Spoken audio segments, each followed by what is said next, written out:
Alright, hello RGL. Welcome to the Atari 26. Hey RGL, welcome everybody to the Atari 26. I'm Retro Omega, this is Kavik. Howdy. We start things off right now. Right now we got Toe.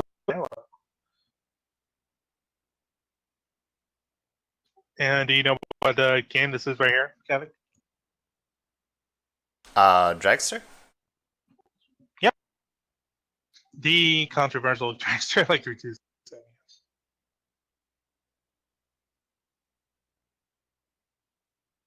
As everybody knows, we banned Todd Rogers from participating in this, so we trust all the runners here, unlike Todd.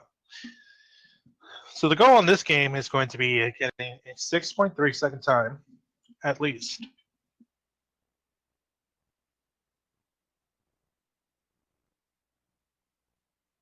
The other 25 games have their own goals. You can pull up the goal list with what the command is.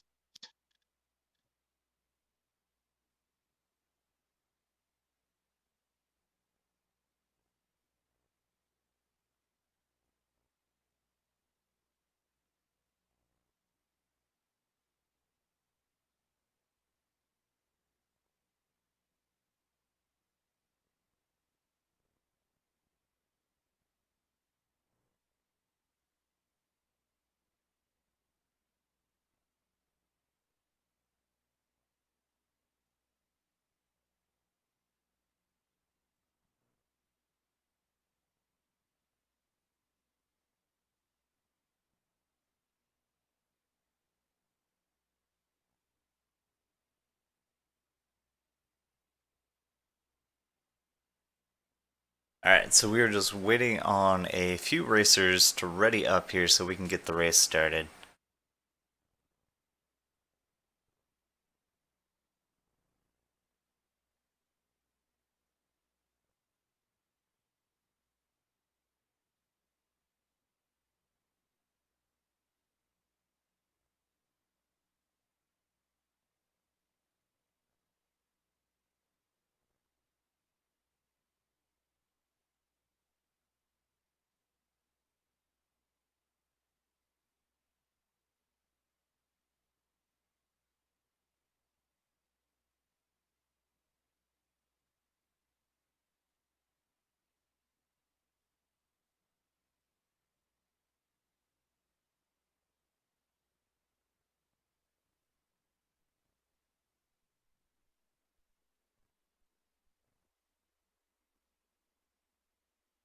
Don't really have any audio here at the moment just because we are waiting. Nothing's really going on the games. We should have audio as soon as we actually get the race started.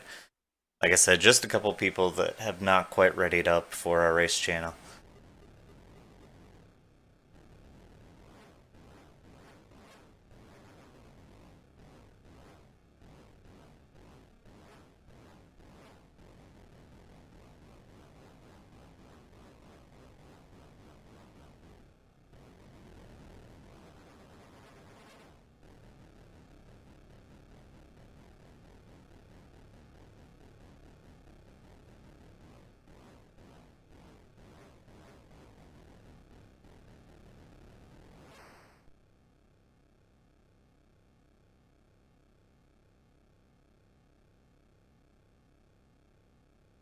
Contrary to popular belief, we are not doing this with the 551 goal.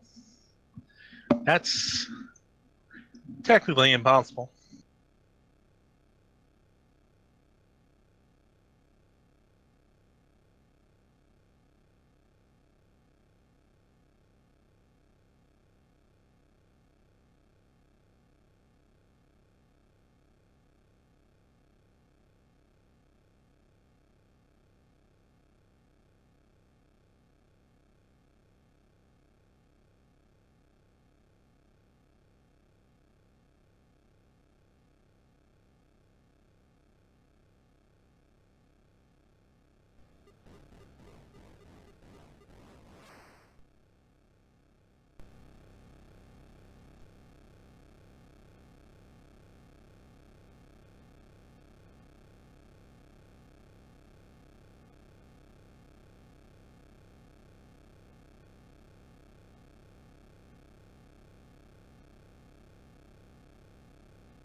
Well, let's see if I can rank what the possibilities are of getting that hemp time and dragster. Let's see.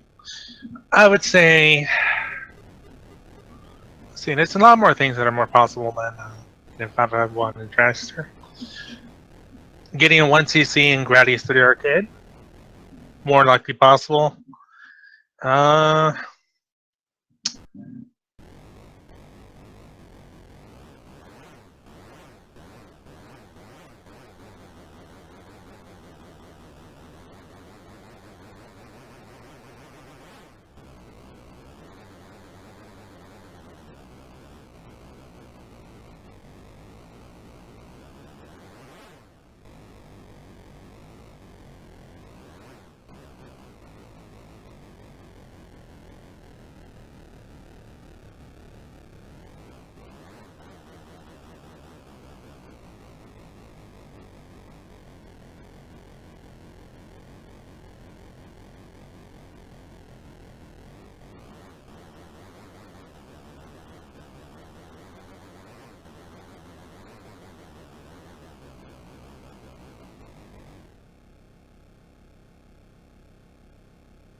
Alright, race is starting up here.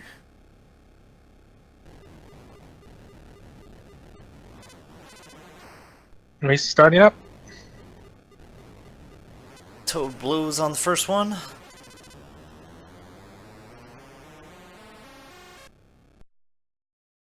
Toad Here we and go, Vinny. everyone. Toad and Vinny both get their 6.3, so they're moving on. Nicely done.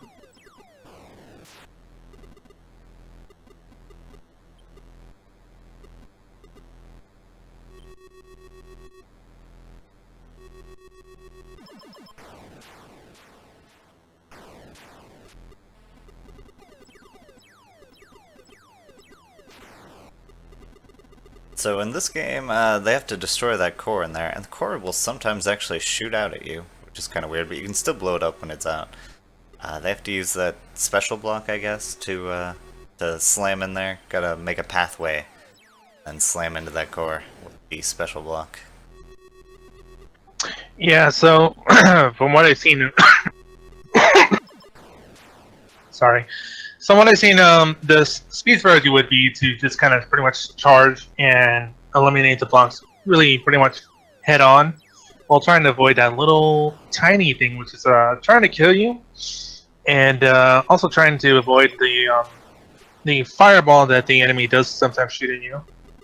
But most of the time, you're just basically trying to force your own missile thing that's in the back fire ahead. Sorry, I don't have all the technical names and all that, but basically, that's the gist of it.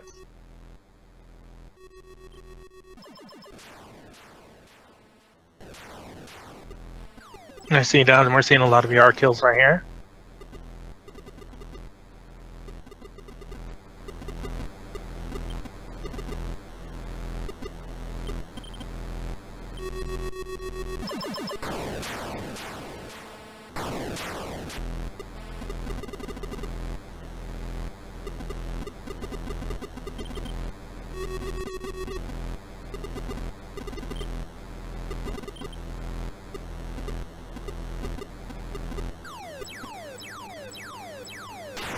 Toad's playing it safe, trying to avoid that fireball, but gets hit. Or whatever it is, that laser line.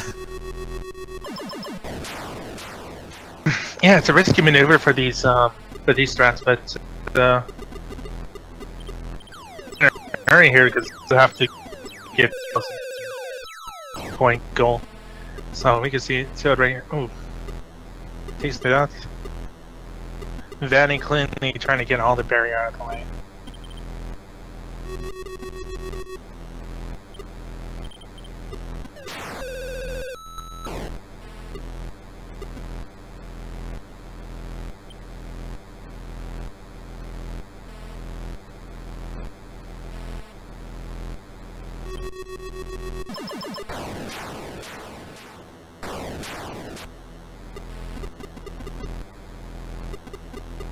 So Toad is up to 55,000 right now. You can briefly see the point accumulation between screens.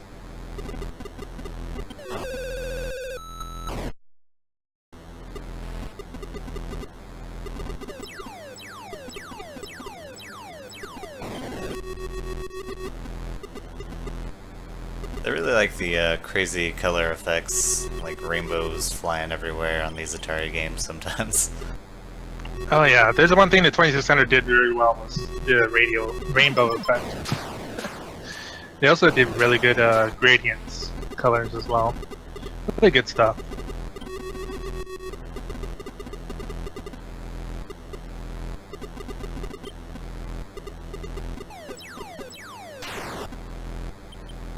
Looks like Toad and Vanny strats seem pretty similar.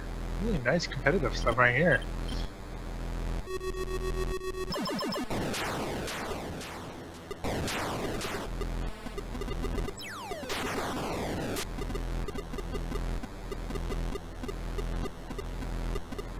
So Vanny is on to River Raid.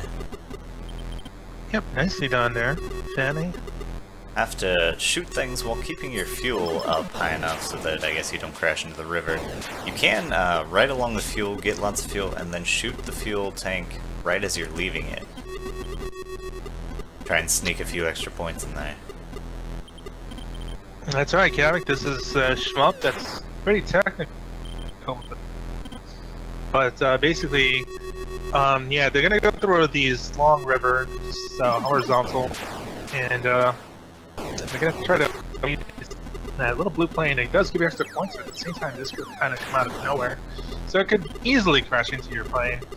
And they do get a good amount of points for the destroying the bridges here as they crash. I mean, cruise on through the river that they're currently raiding. Hence, River Raid.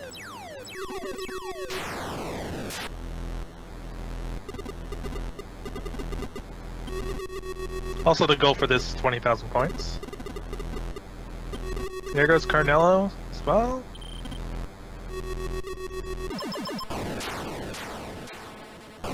Vanny already up to about 7,900 points.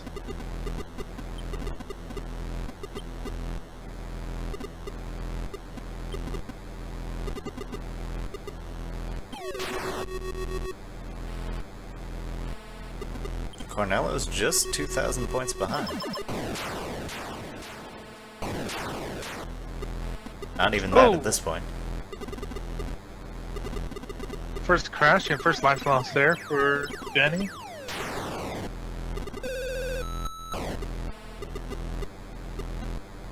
Vanny and Toad, I've seen, have been training quite a bit for this.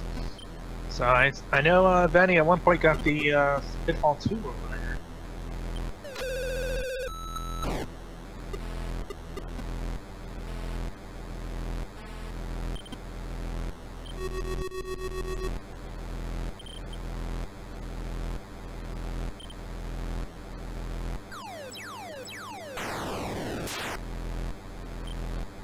Toad can't quite get that final hit in on this core. Meanwhile, Cornello and Vanny are looking very close on their scores in this River Raid run. Vanny is down to, what, 1 life? Is that the life counter there? Yeah, the one on the left of the Activision. Cornello has 4, he's looking pretty solid. There goes Toad onto River Raid. And Vanny ramps up to about 13,000 points. It's got about about 6 more to go.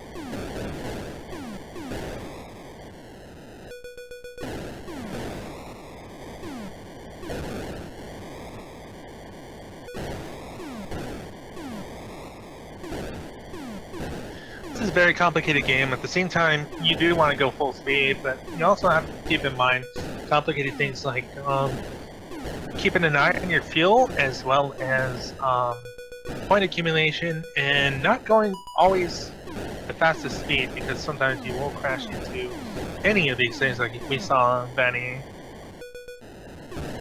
crash into about 2 helicopters. So it seems that you do want to take caution and speed here as you're maneuvering through these curves, things like that. A lot of these tunnels are tight river, I don't know what they're called, canals are going to be packed with helicopters and things like that.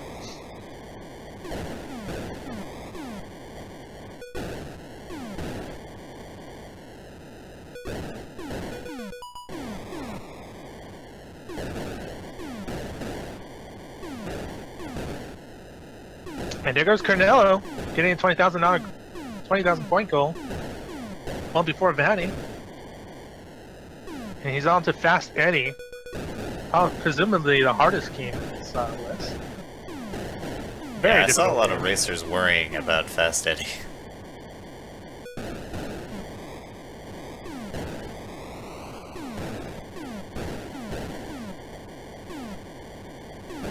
Yeah, it's a heck of a game. It's kind of like a Donkey Kong-ish clone, but at the same time, it's a little different. Well, quite a bit different. And they do collect these items until you accumulate about 90 points, and then you can go to the top and get the key over that big enemy.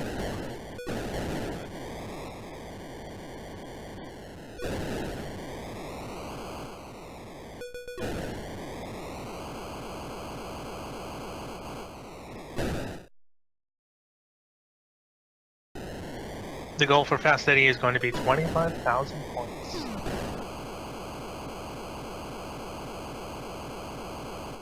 Canela and Vanny have pretty much the same point scale right now.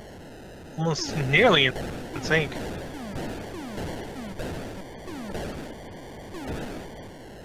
I did see Cornello take a death. I'm not sure if Vanny has yet.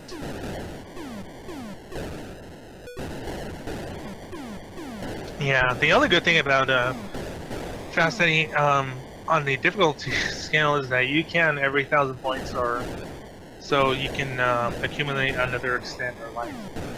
You can only have a total of about 3 lives extra.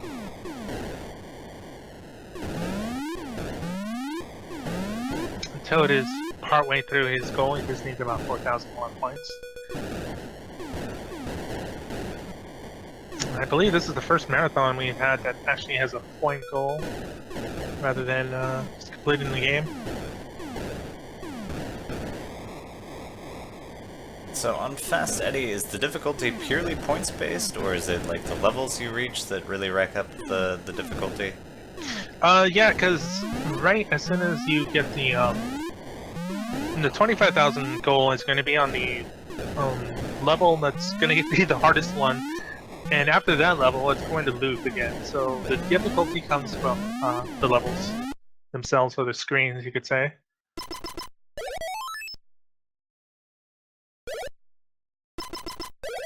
I saw that Vanny opted to skip collecting more little MacGuffins down there and went straight for the key as soon as it spawned. There are a lot more points from the keys, I just didn't know whether it was worth it to grab the small items at that point, because the difficulty is level based. He obviously thinks that it's best to just go straight for the key.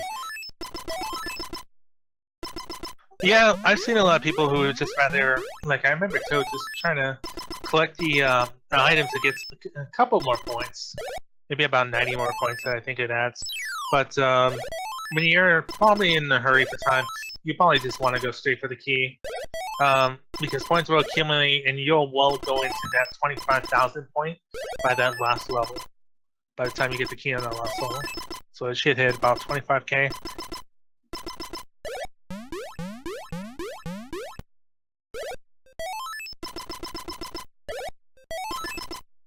Vanny and Carnella are pretty close.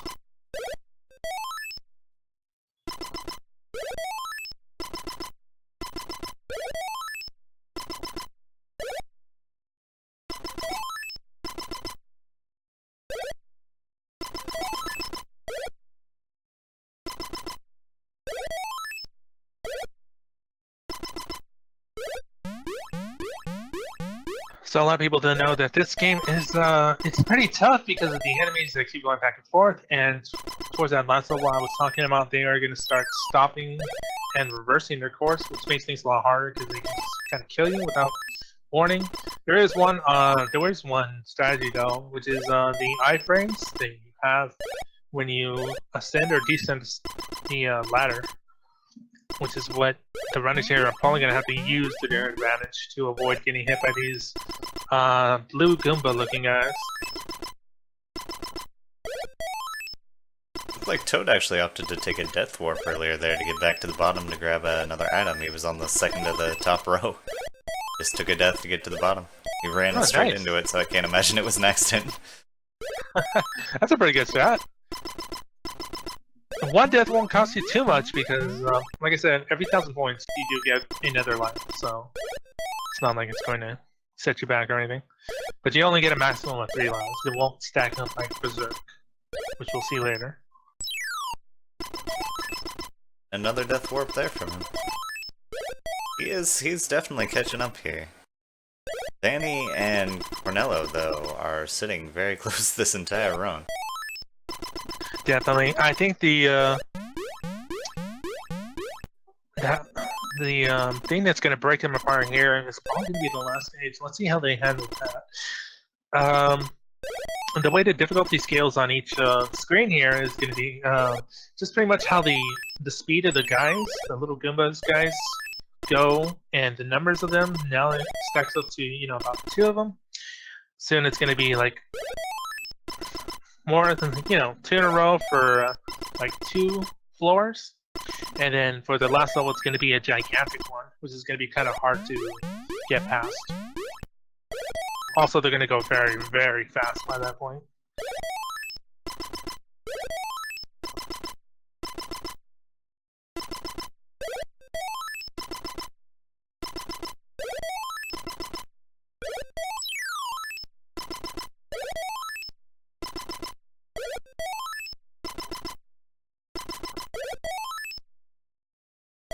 Danny is the first to break 20k.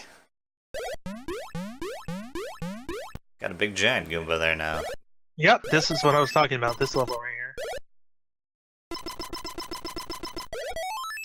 I believe it's after this level or the level after this. It does start looping again.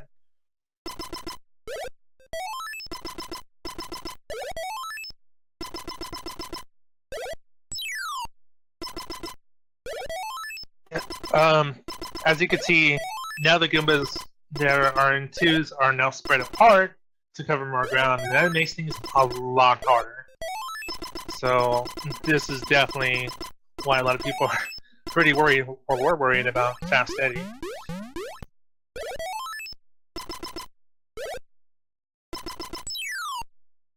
There you go. Vanny using those iframes that you have between climbing and descending ladder. Okay, that's not the last stage then. I think it might be after this one.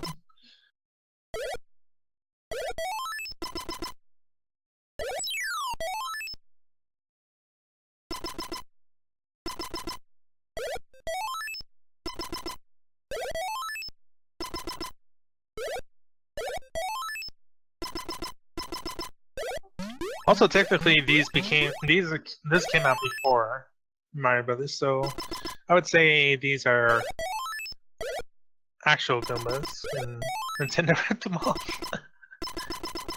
Not really. I don't know. Toad breaks 20k as well. Danny grabbing another key. He's at 22,000 now. And Nicely Cornello done. not far behind, 22,000 as well.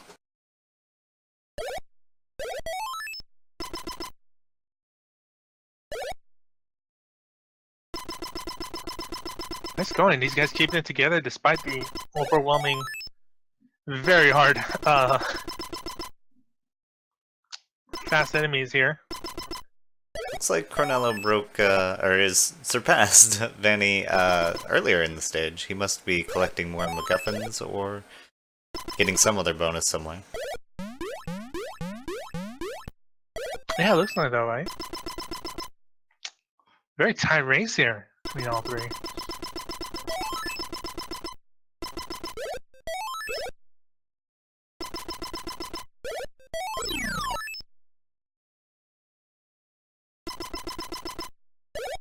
Oh, it takes Vanny takes a death there.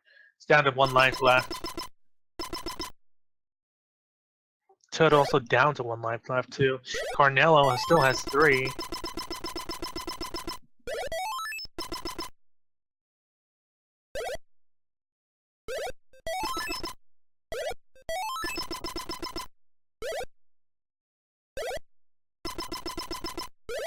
So is this a game where you die at 0 lives, or you play on 0 lives? I believe you play on 0 lives. Toad got himself an extra life, Vanny got an extra life as well. Toad quickly loses it though. Yeah, that's the only problem with the. As long as you can maintain the life for a little while, you don't lose them one after another. You'll play alright in this. Cornello the first to break 24k. Less than 1,000 points left for him to meet this goal, and he's got 3 lives.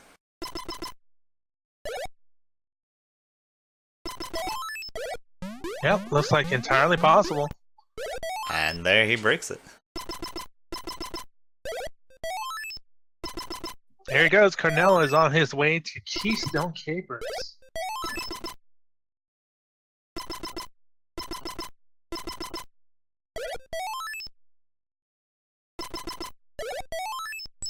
And he needs just 30 more points.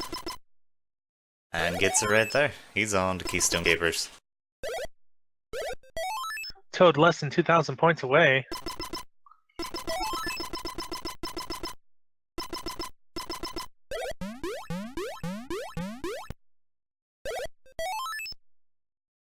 Nicely done by Toad. He only needs about less than 700. So Keystone Capers is a pretty cool game. You gotta chase these this criminal. I don't know what they've done. Maybe they robbed someplace, maybe they escaped from prison, but they appear to be going through a mall because there's escalators. And you have to avoid all the crap that's flying at you and manage to get in front of the criminal that seems to have better mobility than you between floors at least. Not so much on foot. In a direct foot race, the cop is faster for sure. Yeah, Keystone Capers is really a nice, cool cops and robbers concept. Except rather than chase them through a maze or anything like that, because I think there's another one where you chase them through a maze. This one has you chasing through a 3-story, shopping mall, I believe. Later on, you will see bouncy balls, planes, and shopping carts going crazy. So this is a lot of fun, though. But there's different strats to go through this game to catch up with the criminal. You can take the elevators, or you can just try to take the stairs. But if you try to get too far ahead, he'll kind of turn around, and it makes things a lot more difficult. You try and do you do have a timer in the game as well.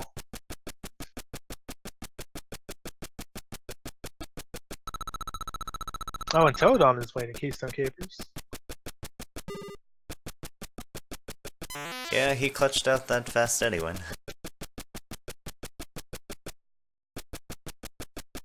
Toad misses the elevator though. Elevators can be a nice shortcut, or they can be a horrible waste of time. Yeah, the worst thing is waiting for the elevator.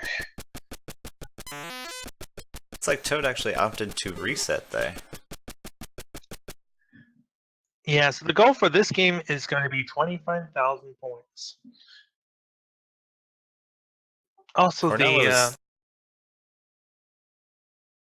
go ahead. I was just gonna say, Cornello already has a healthy chunk of that 25 at 14,000 already. Yeah, nicely done there by Cornell. Also to note, the toy plane there, if it does hit the player, that is a loss of life.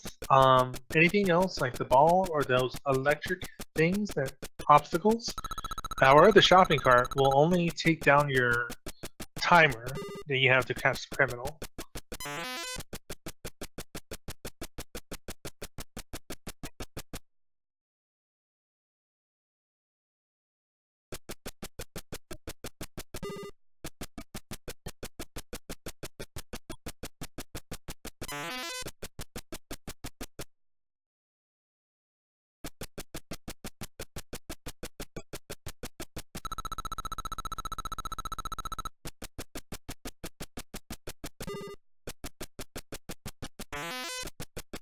Fanny and Carnella pretty close. Both have about 17,000 each. I'm showing Cornello at over 20,000 at this point, almost 21,000. Oh yeah, there it goes.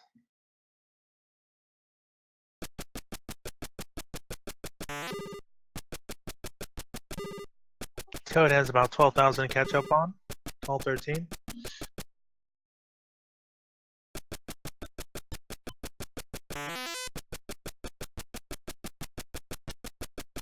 shopping carts are really flying now. Oh yeah, definitely. By this time, the shopping carts are out of control. Comparatively on Toad's screen, they're still going at a snail's pace. You can really see the difference the points make, or the Yeah, levels. yeah. It's pretty much each stage that the difficulty gets higher. Oh, and Bonnie got caught by that shopping cart. But look at this, Cornello almost already over there to $25,000 goal. Why do I keep saying dollars? Points, points, points, dollars, same thing. Maybe he's taking bribes from the criminals. Yeah, those satchels as well as suitcases do give you extra points. Not that much though.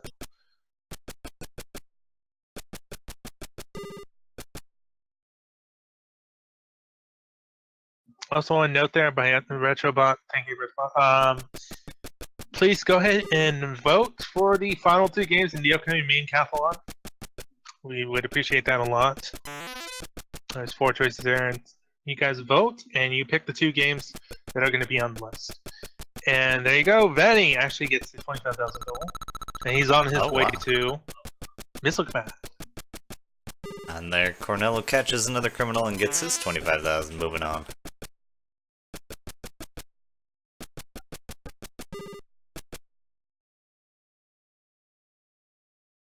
Yep, it won't be long now before Toad gets it.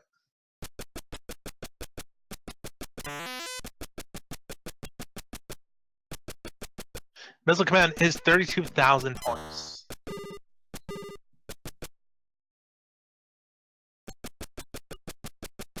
Missile Command is very much a classic game.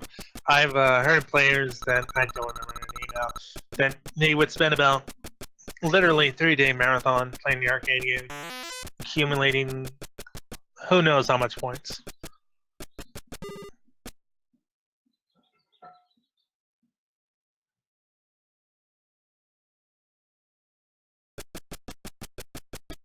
But we won't be asking that for these runners. They just have to get 32,000 points. Yeah, still not a terribly short goal. No. And after that first stage, less than 5,000. Yep, the concept is pretty easy. It's not too hard of a game.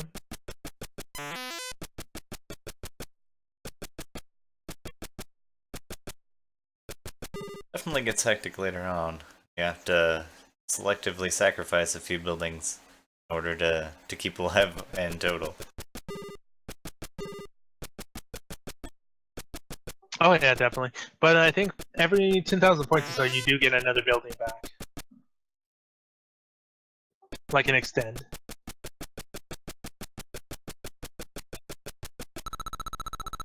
Not to mention, later on with the other waves, there's going to be UFOs, and those do give a lot more points.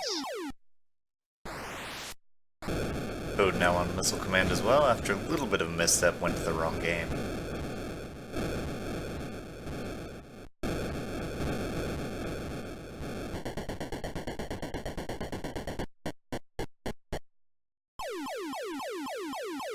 And there you go, Vanny takes out that UFO I was talking about. That's 12,000 points now. Cornello with 13.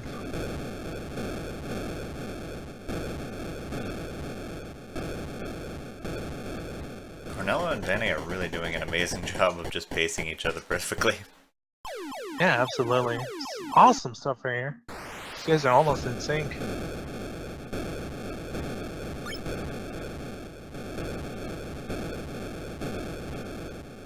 It's a huge accumulation of points once the game kind of counts your buildings as well, which you have left over.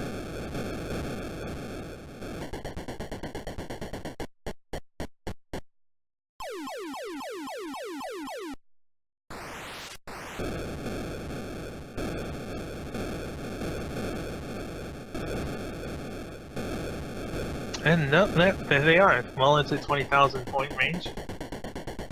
When we switch to the daytime blue screen rather than the nighttime. Nice change of scenery.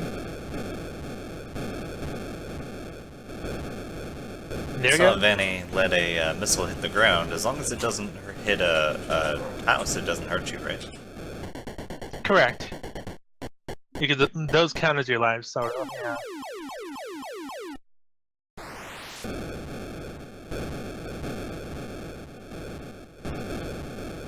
And there goes Vanny, getting the goal. He's on his way to Jawbreaker.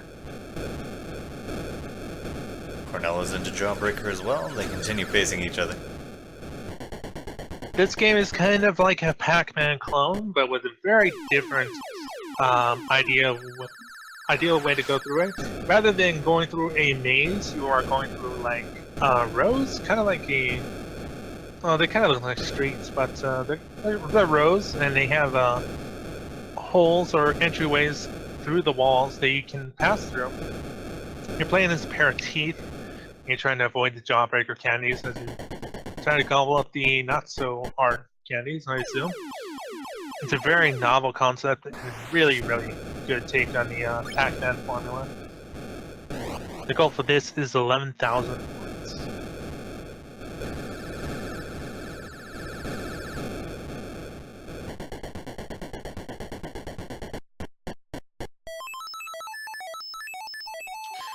People don't know, but actually there's quite a bit of strategy involved in this to avoid these guys as well. Sometimes they kind of come out of nowhere. At the same time, you can also kind of dupe them by going through the holes in the walls to kind of go past them. And not to mention brushing those teeth between each round. Danny broke his jaw on one of those Jawbreakers. He's down to 1 life.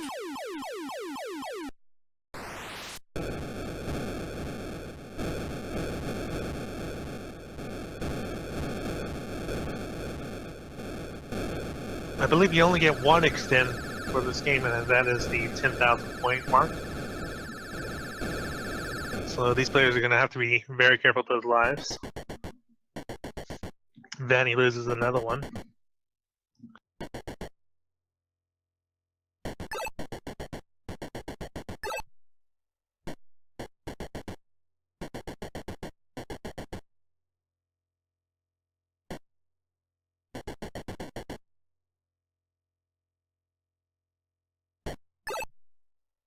Vanny gets his teeth brushed again.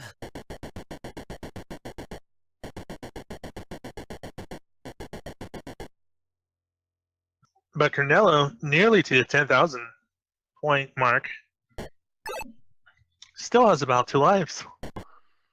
Not bad at all. Look at that. Not too bad. Also, there is a power pellet, so to speak. Once they get that, they can absorb or take out the Jawbreakers. It's a good way to sweep up some points there. It only spawns every so often. I'd say every maybe a minute or so.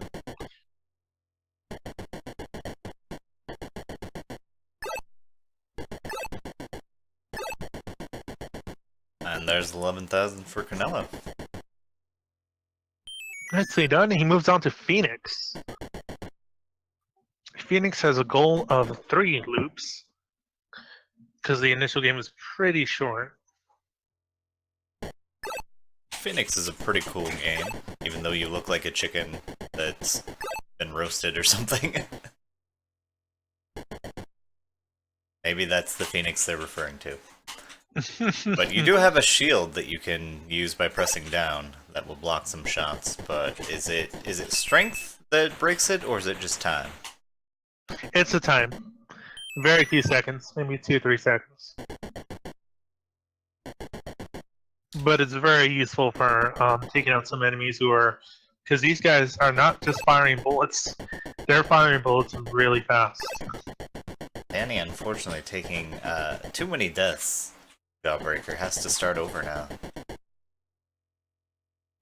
That puts Toad into 2nd place at this point. Yeah, I can see that. Nicely done there by Toad. Working his way to the near 10,000 mark. And here comes Cornell on the boss of the first loop. The final boss of this game is the UFO. You have to break through the barriers or layers while the pixels rotate. And there you go, takes them out pretty easily. He took a bit of a riskier strat than I've seen other players use. He just wanted to stay in there and fire directly at the core. Yeah, it's definitely a good strat to do on the first loop. Um, if you're able to do it, because by the second or third one, those bullets are gonna come down really fast from that ship. So the closer it moves to the ground, the closer you're not gonna be able to get in there. At least not without activating that shield.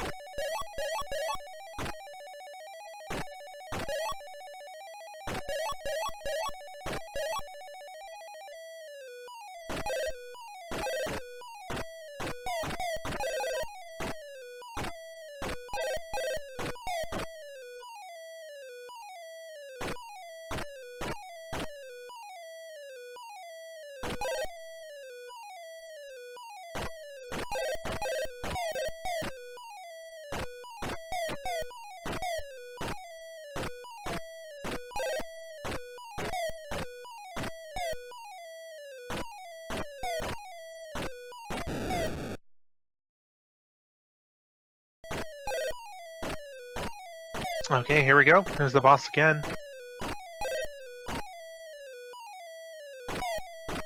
Keeping with these same strats, Cornello trying to make an opening here. Hit that alien. He gets his opening. Nice. Nicely done. Here's the third loop.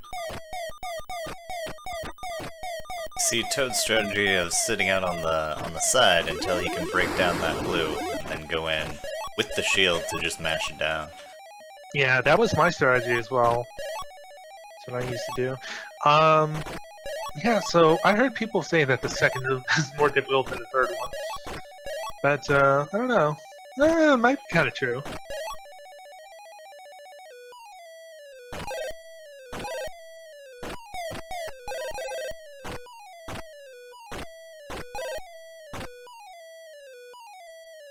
Oh, tough luck there from Vanny, who tries to get the Jawbreaker while still on the power pellet. It didn't work out. It's barely wore off as soon as it touched him. Here goes Carnello. Near third end of their loop right here. Nicely done. That's 3 loops right there. Game we're all waiting for, everybody. That's right. It's Atari Warriors. The best version of Atari Warriors. Atari Warriors 2600 came out in 1990.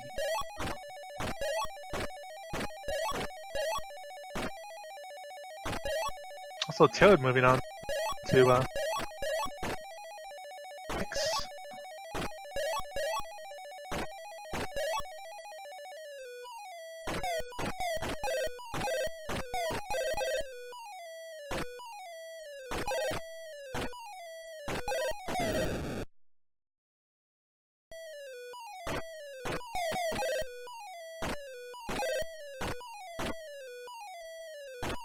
Danny looking close to completing the 11,000 gold there on Jawbreaker. Down to no lives though, so it's another scary spot for him. Oh, and takes the death. No. Bummer. Jawbreaker is not easy.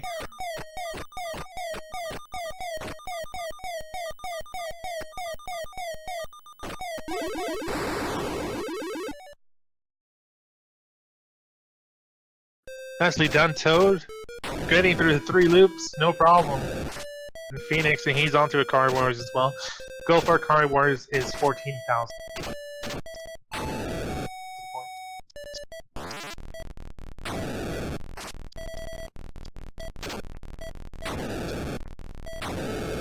Toad's apparently picked himself up a tank. I assume that's what that is.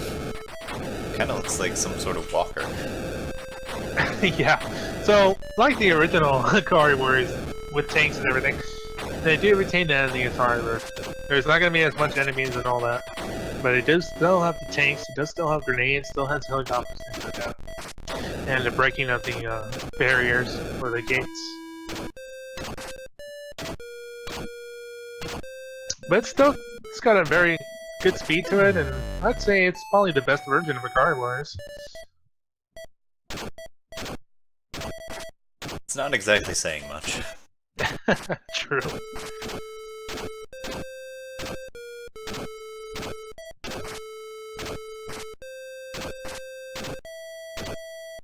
It even retains the theme.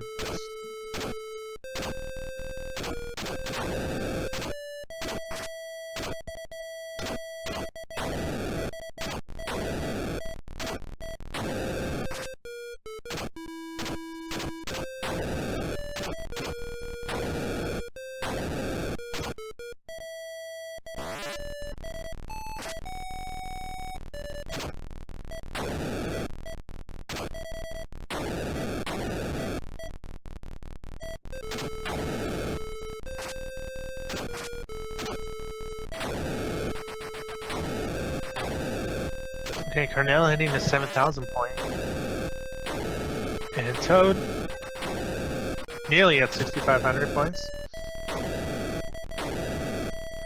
So the strategy in the card version, I guess, would be to just try to retain lives as well as much point as possible to destroy the vehicles. You don't get that many points for destroying other enemies, normal enemies. Even though normal enemies are kind of the most dangerous enemy in this game, because they kind of move around the fastest and they shoot quite a bit, and diagonally as well. What are the grenades good for? Grenades are good for bombing those bunkers, as well as the tanks and helicopters, and the gates. But thankfully you get about 99 grenades, so you don't run out for a while.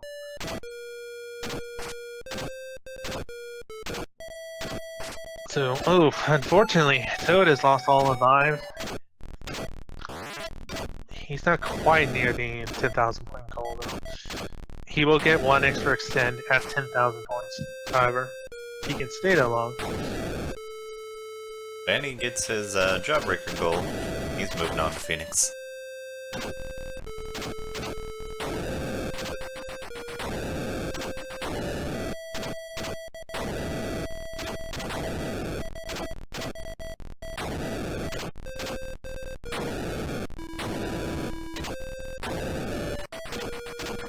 Toad does make it to that extend you were talking about. Nicely done, Toad. Toad quickly catching up to Carnello here. Carnello is about 13,000. Toad takes a death though, back to 0 lives. Like I said, the normal enemies are the most dangerous enemy in this game.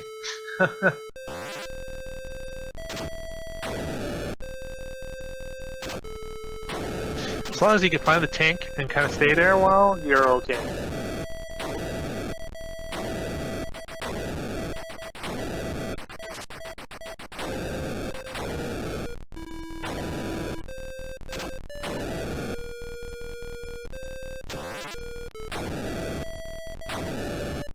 Carnello moving on to Millipede. Awesome stuff there.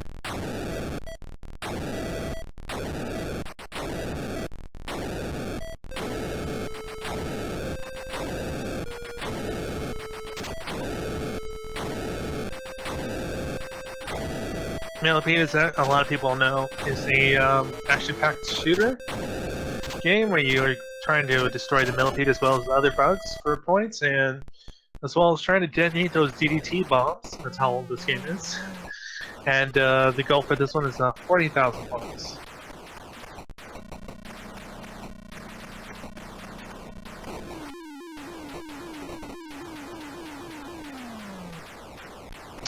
Recall Toad saying this was a pretty tough one. Toad is on his way to Millipede as well right now. Carnello already hitting about 14,000 points. You do get an extend very easily, every 10,000 points, and that comes really fast.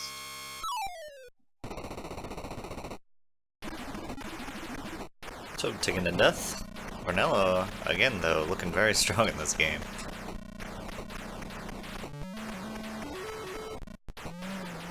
Does take a hit there.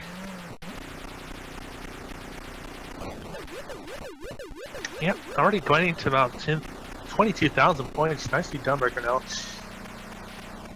Toad, ooh, wow, wiping out those Millipedes.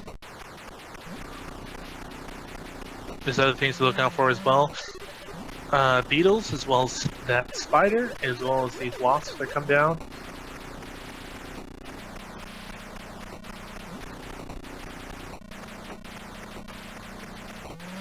Other hit against Cornello. Toad actually passes him on points for the first time.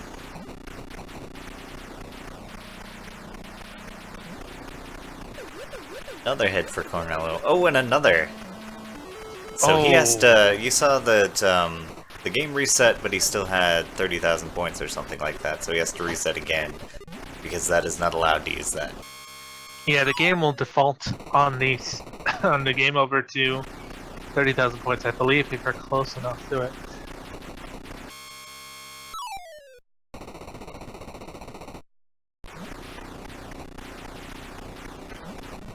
Toad's getting low on lives as well, though. Let's see if he can finish out before he has to reset. Yeah, it's not that hard to lose lives in this game. There's so many fast-moving bugs here. And on top of that, if any pieces of the millipede do get low enough, you have to kind of move upwards to not make contact with them. Banny moving on to Atari Warriors.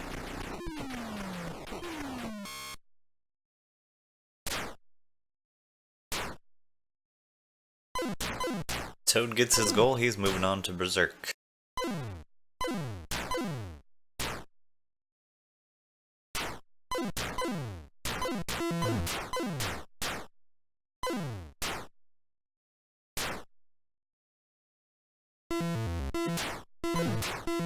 Berserk, I think for me, one of the toughest games in this marathon.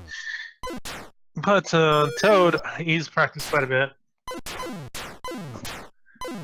And I could see him doing very consistently on this one. Cornella, just about 20,000 points away. So as everybody knows, Berserk, very cool action game from the 80s. This is going to be played on game 2 as well, which means Evil Otto, the bouncing smiley face, he will come after you. But you can rebound him with shots, but he will still keep coming after you even if you do try to take him out. And the robots will shoot at you, and their shots go a lot faster. Which each screen, I believe it has to do with points as well as screens increasing. Tough thing about this game is that you can kind of spawn into some really rough spots, spawning literally right next to an enemy. If you so much as move, you'll get killed. But you can accumulate quite a bit of points, about 1 life every 1,000 points. Cornello taking another game over, has to reset on Millipede.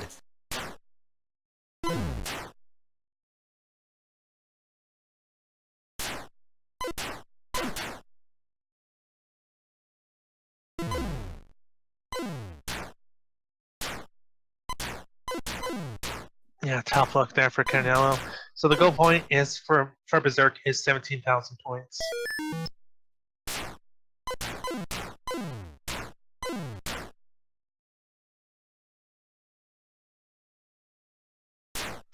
Millipede is not easy at all. It's probably the fastest shooter that's in this marathon.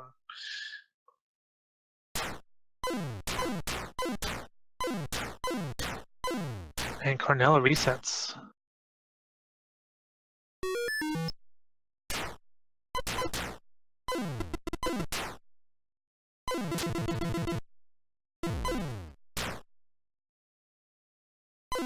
So the big strategy for Berserk is shooting diagonal-wise, because the robots can't do that. They can only shoot straight ahead or, top and bottom.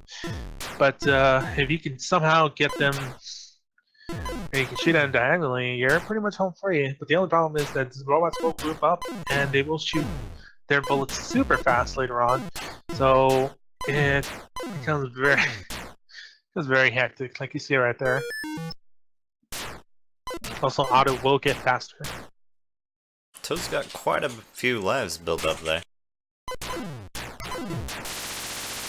Takes a second death, as that wonderful noise indicates. And a third one real quick there. That was a rough spawn there. Yeah, once you get within their line of sight, these robots will not take any courtesy and just very much shoot at you. Opts to just walk away from that one that was going nuts. Just move on to the next screen, don't even deal with it. Yeah, the thing about this game is you can move on to the skins whenever you feel like it. It's just that sometimes if you do leave early, it tends to put you in bad positions. I guess as punishment.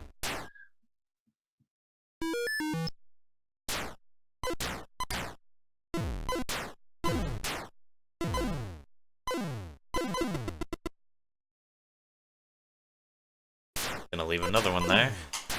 That was kind of a rough spawn, but he's dealt with it.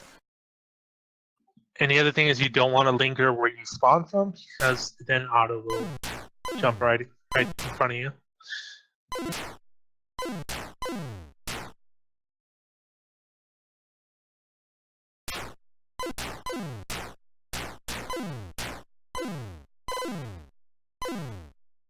Oh, unfortunate game over there for Canelo.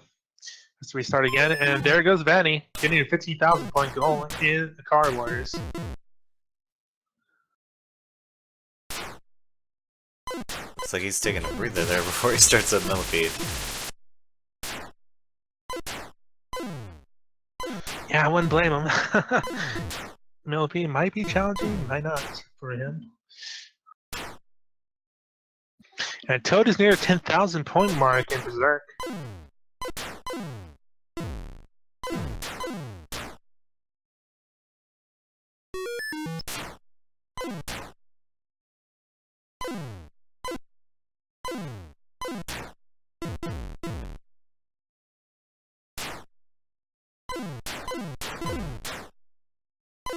Toad taking quite a bit of caution here because if he crosses these robots line of sight, they will just shoot really fast.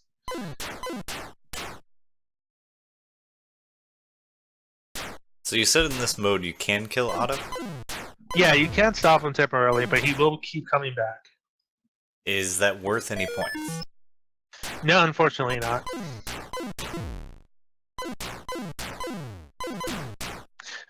Majority of the points come from defeating the robots.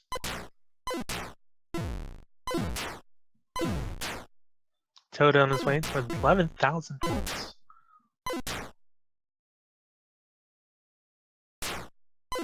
Seems like going against the robots somewhat vertically is a bit better. You have maybe a narrower hitbox, and you seem to move faster left and right. Yeah, absolutely. That does work out quite a bit. There's also one spot that the bullets can go through, but that's your neck. Spot between your head and shoulders. But the only problem is, yeah, trying to get that as frame perfect.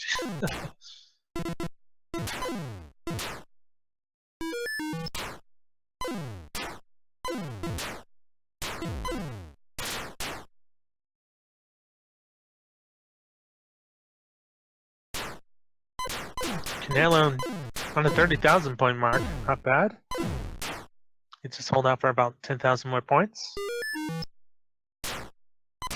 Benny not starting yet.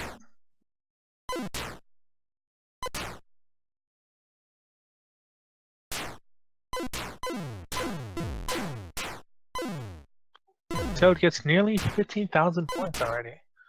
Cornelu down to his last life again, trying to get it past 40k.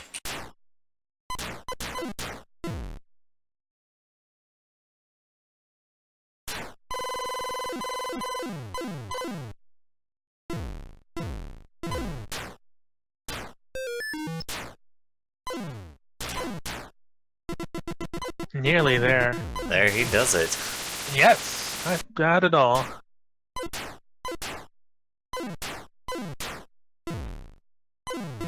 Toad near the 16,000 points.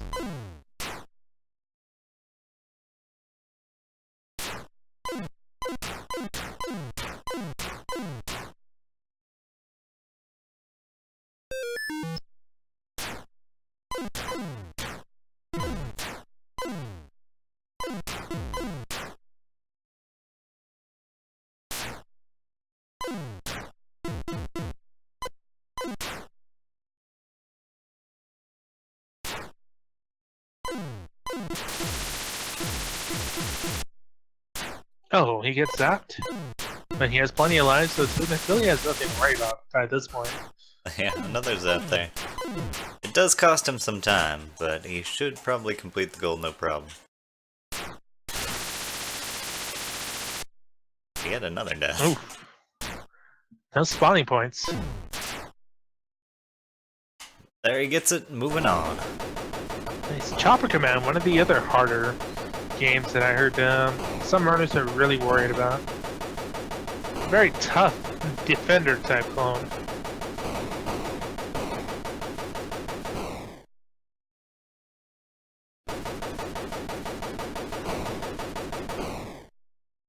It's a very cool game nonetheless.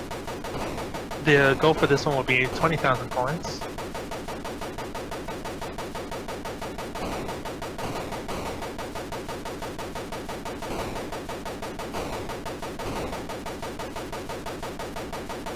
So are you protecting those trucks at the bottom? Is that the idea? Yeah, to protect those trucks. These jets or helicopters or whatever, they don't just shoot normal bullets, they shoot bullets that split into two. To make it pretty difficult because sometimes the bullets do also propel forward as well as splitting. And they'll try to destroy the caravan that's down there. So I think the points accumulate. It's also from what you defended so far. But this game has an amazing, amazing sunset.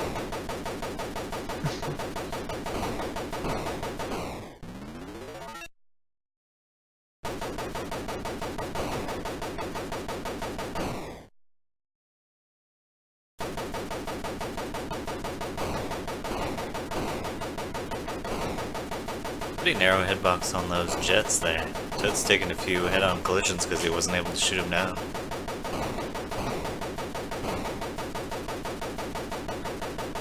Yeah, Toad might have to take it pretty easily, which is actually the pretty good strat for this game. Is kind of going, sort of peeking your way in to these enemies because they move really fast, especially in the later levels. Brunello's playing it safe, doesn't want to go around that wall towards the robot. It started firing at him. Opts to just leave it behind completely, and again. Oh, and he accidentally walks into a wall, actually, which I don't think we saw that from Toad. The walls do kill the robots and the player.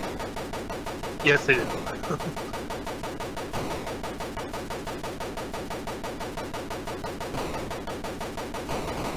It's good. Oh, however, I'll turn that on.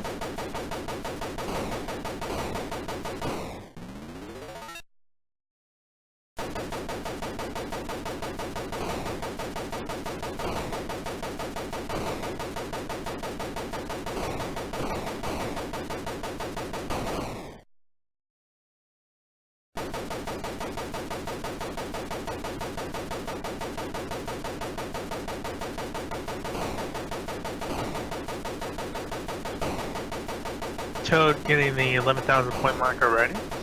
You do get Toad still having about 2 lives, that's pretty good. And he gets about 16,000, he's 4,000 points away.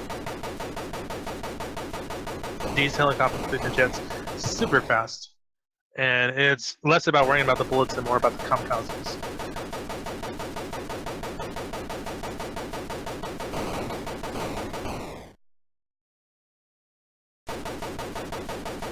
Oh, like I said there, he already lost 2 lives from colliding with those jets.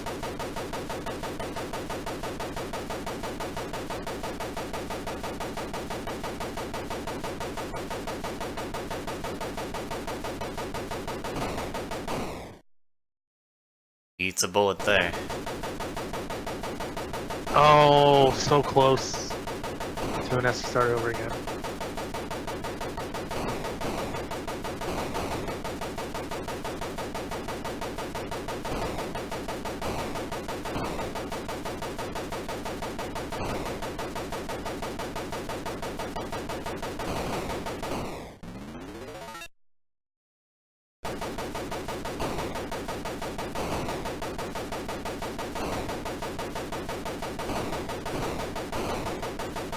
Meanwhile, Carnella near the 10,000 point mark.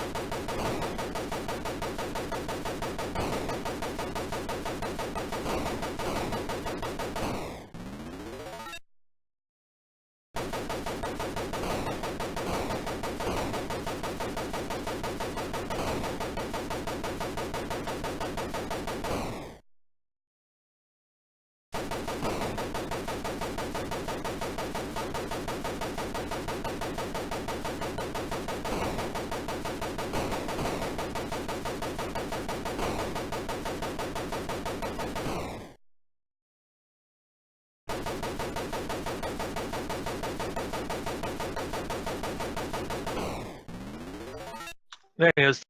10,000 points. See now he's got 10,000 points away. Oh.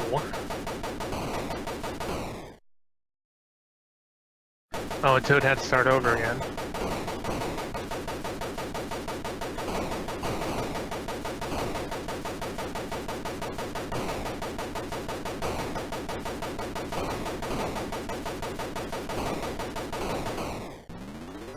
And Vanny is playing now.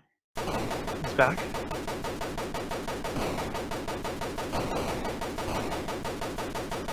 Indeed he is. I think he just had to take a minute, maybe bathroom break, maybe just composure. Already into 10,000 points. Not bad. I don't think it won't take Vanny that long to complete the Melody goal.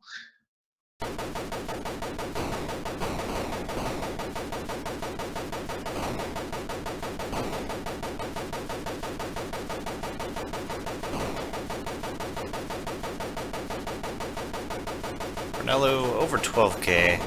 His lives look pretty solid. Not as many as maybe he would like. Looked like I saw, yeah, he has 4 extra guys there. Yeah, Berserk takes a while. The ability accumulation is not that fast.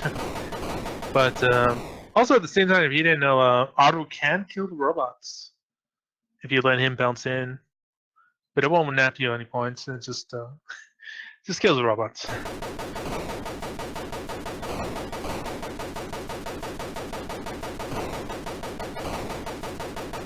We got another reset from Toad. Yeah, Chopper Command's a very tough one, unfortunately.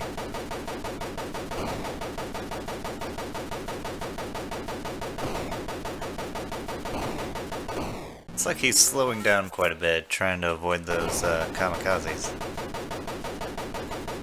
Yeah, which is the best thing to do. I don't know if he's using the actual map down there. It's a pretty good indicator of where the enemies will be as far as lined up with you. But still, pretty tricky to shoot these guys because they kind of bounce up and down a lot, avoiding your laser.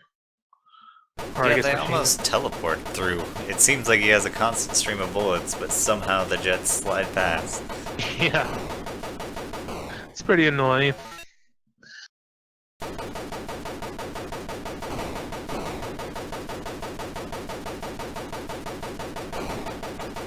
It's very erratic movement, and that's kind of why they collide with you pretty often.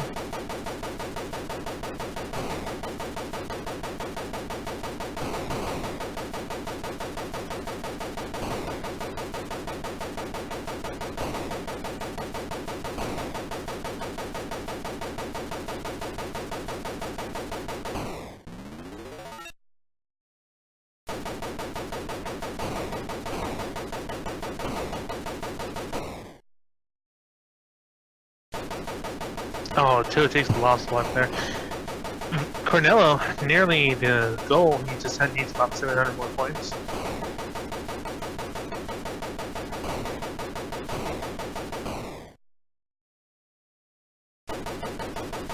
Oh, there's another life from Toad.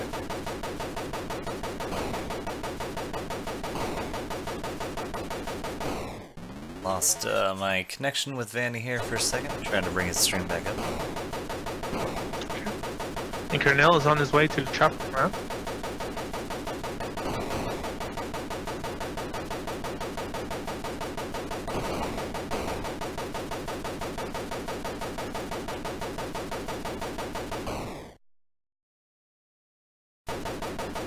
Oh, Toad suffers his last death. He needs to reset again.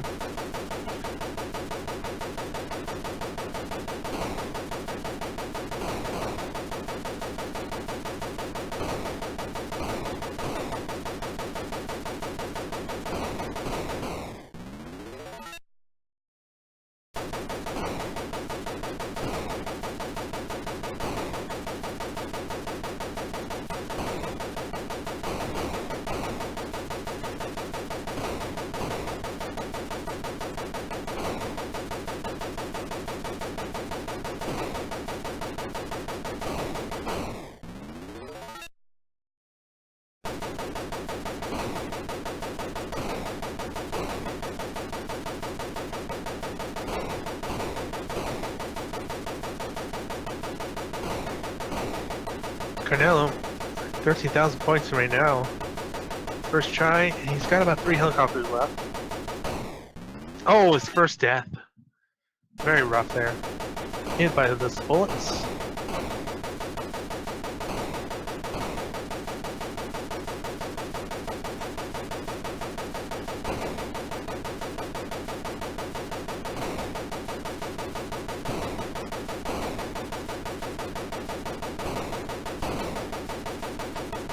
Ah, second death by collision. Actually, third death. That is his last life right here. Very tough right here. Toad at 60,000 point mark. With he lost 1 life. Actually, 2. Cornella very close to the goal. Toad not far behind him. This part is very tricky. Cornella did it. 20,000 points, not bad. He moves on to Save Mary. Save Mary is a prototype game that was developed for many, many years. It was never released until the Atari Flashback plug-and-play consoles did actually release with the complete version of Save Mary. Save Mary is like a puzzle game. This AI girl, Mary, it's a normal girl named Mary, but the AI is smart enough to jump on the platforms you do make, and it's trying to get to the top. And the goal is to try to grab Mary. She's close enough with your little crane hook and put her to safety. And that's the first level. The goal in this game is to beat 4 level or save Mary 4 times.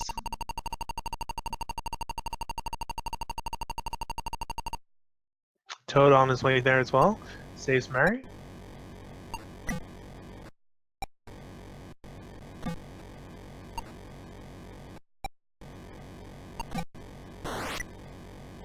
Yeah, I apologize about the technical stuff. Kevin's fixing it right now.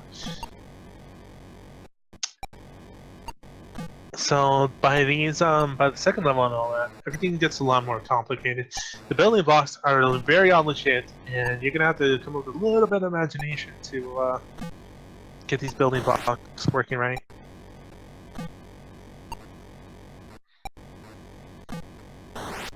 It's like Toad and Cornello coming up with the same kind of strategy here, which is pretty much narrow towers here that Mary will just kind of jump to each one. It's kind of harder when you get upside down pieces. It's a pretty good strategy rather than laying out a giant, big wide wall to have Mary climb on.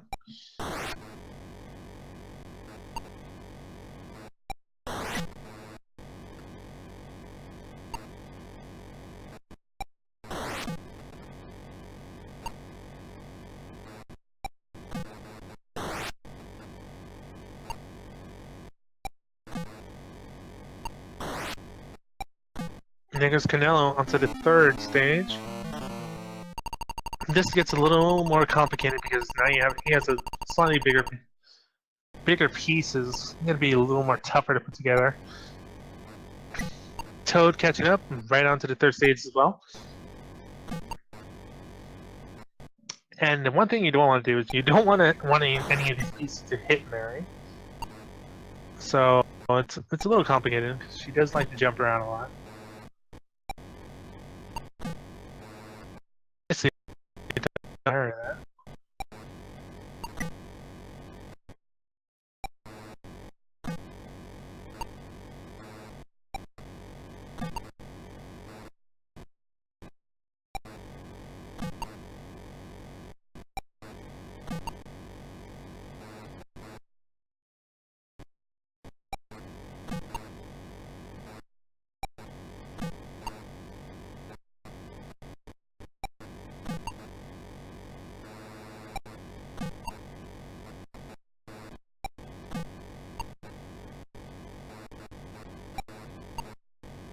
Nice. Toad and Cornell are pretty much neck and neck here. Making these castle-looking structures in these walls. Scotter takes it to safety on stand in the third stage.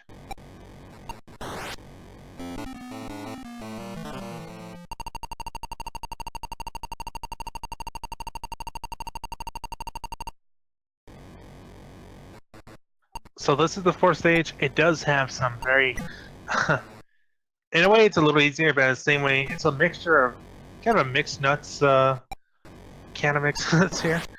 You could say it's all kinds of different shapes here. We've got this small, tiny cement blocks. We've got the normal blocks from stage 1, then from stage 2, and the ones from stage 3 as well. So building's gonna get more complicated. It doesn't really stay consistent. But thankfully, these are like Legos. They will pretty much go together.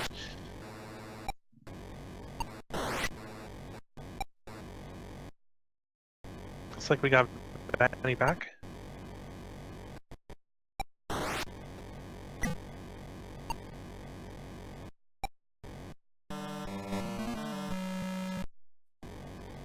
Oh, and Toad loses Mary. It looks like...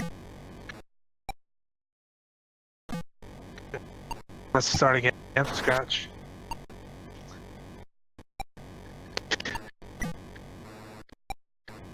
Kind of jump around a lot.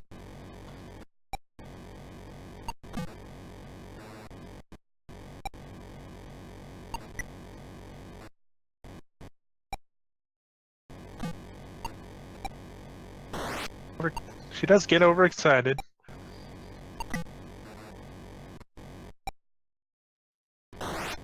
This tower is coming up. I think it's kind of falling into place here for Cornell. So then one of the strategies would be to avoid killing Mary, would be to just kind of make a light structure. And it takes a little more time, obviously, but at the same time you will not be narrowly hitting Mary with these gigantic pieces of concrete. Or wall, whatever it's supposed to be.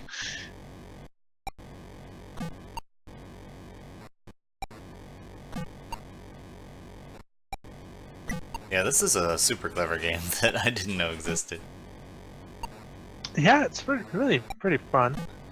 I had no idea about its existence as well until I played on the flashback.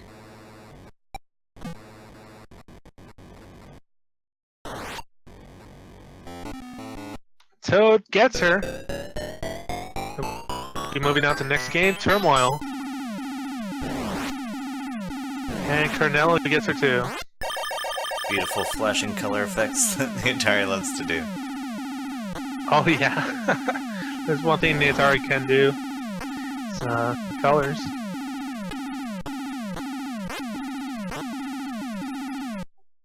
So this game is kind of a just kind of move up and down. Literally, that's all you do, and you just kind of shoot these all these weird-looking things that are coming down these lanes here, left and right. And there's also going to be flashing circles that you pick up for points, and if you don't pick them up fast enough, they will turn into super fast projectiles that will be going back and forth. So it's better to either pick it up or be ready to shoot them. Very fast-paced game. It has levels actually. Pretty much wave after wave of enemies. So the goal on this is to beat stage 5. There's quite a few twists that this game does, such as you'll see in stage 3, I believe.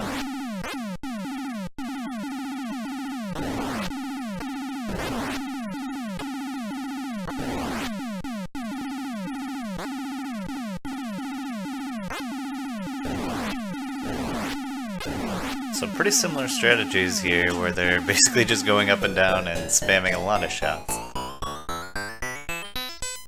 Cornello perhaps being a little more specific about where he wants to put his shots. Yeah, you kind of do them in waves, but you also have to be careful because, like, those, there's the blue-looking enemy there that moves around real slow. That one is unkillable, but it will crush your ship if you touch it.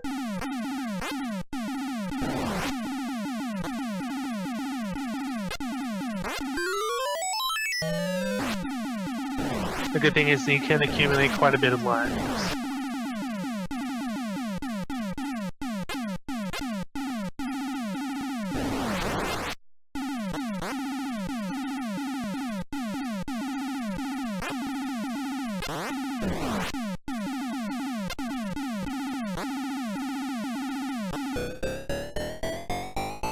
Stage 4 already for Toad? This is what I was talking about, the blackout. Very tricky stage, for sure.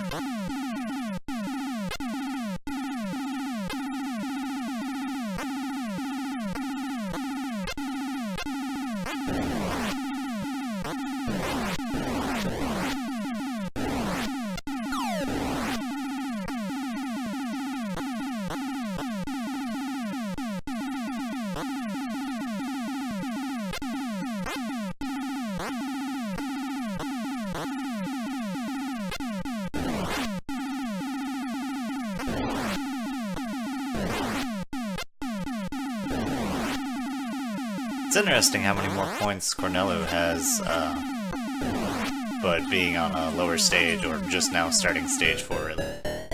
While Toad goes on to 5 and still hasn't passed his score. It might be because Cornell's collecting those flashing circles. Toad is avoiding them because it takes quite a bit of time to go up in there and collect it, but at the same time, you're risking it suddenly turning into an enemy if you do kind of take a little too long. So I believe Toad is doing this strat where he just kind of lets it turn into an enemy, that way he just zaps down with all these other creatures, whatever these things are. Indeed.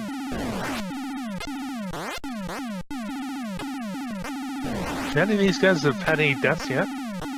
Quite a bit of lives.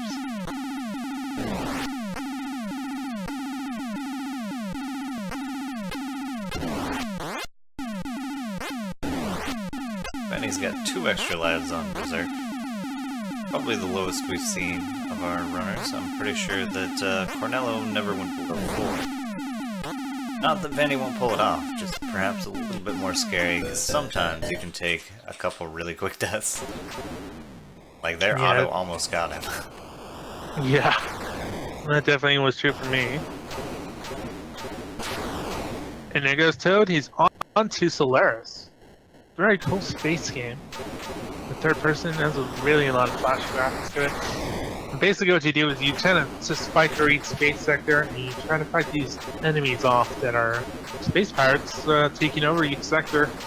And if you can stop the pirates and clear a sector of any enemies, you get a huge accumulation of points. I believe the goal for this is 30,000 points.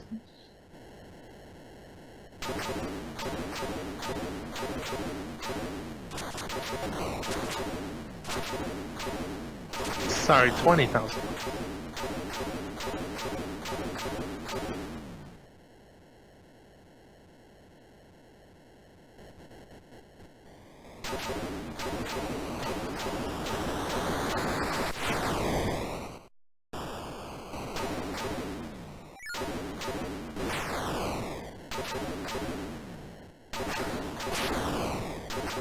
It's finally starting to move around a bit. Cornello completes his gold diamond. He's on to Solaris as well. There goes Toad, 10,000 point goal for clearing that planet. Nicely done by Toad.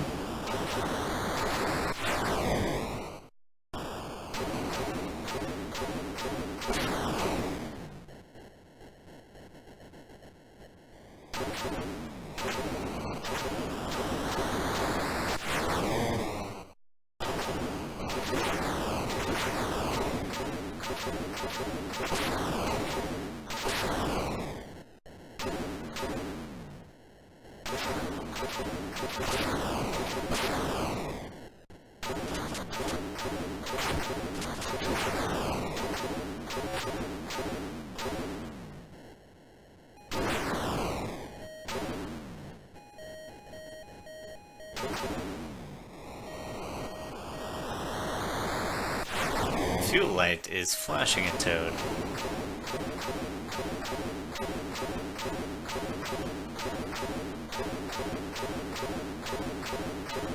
Hopefully that's he the does only. not get stranded. Hopefully not. That's the only thing about this game is that you do have an amount of fuel. that you have to go to a certain planet to refill again. Oh my, Toad remembers which one that is, but I think he might be running out of there right now. Yep. He's got about 2 more lives though.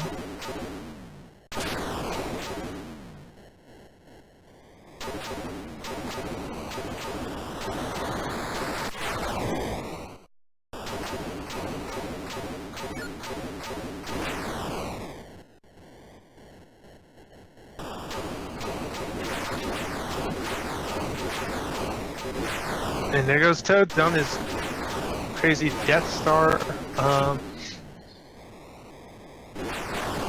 type runway. 20,000 points. There it goes. And he's on to bowling. Nice.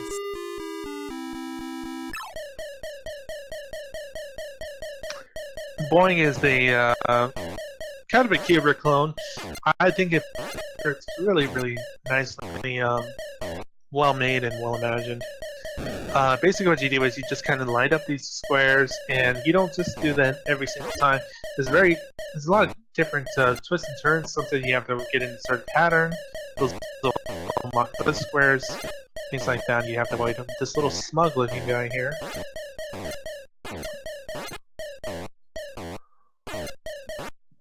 Very fun game. And the goal on this is to beat level 3. There goes Carnell refilling at the refueling station.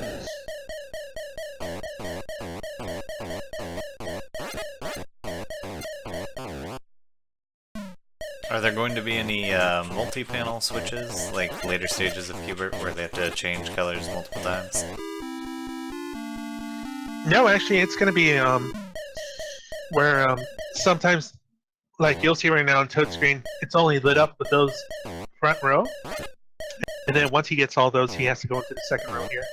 And that's a pretty neat twist. And it's pretty much Cool. as crazy as it goes.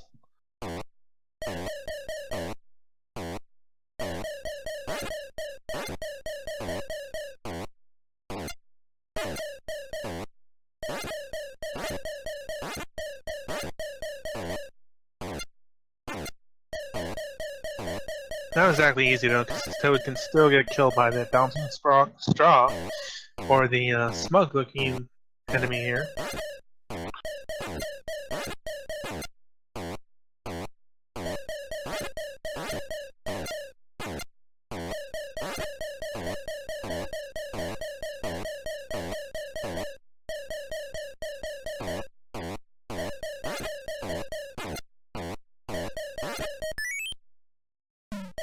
It's hit by a straw. The smug guy has increased a lot in speed. Apparently the smug guy can get hit by the straw as well, though. That's nice. Yeah, if you can time it right, you can kind of set him up and get smashed by the straw.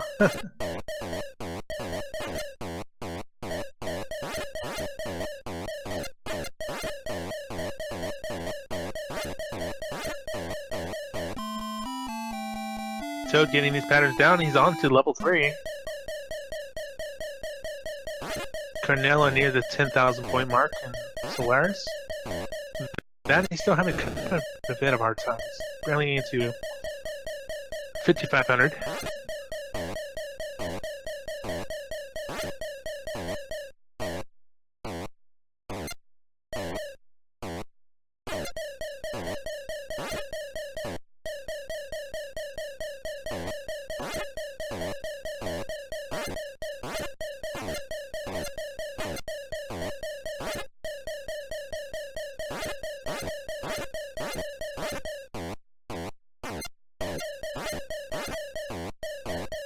That was a close one.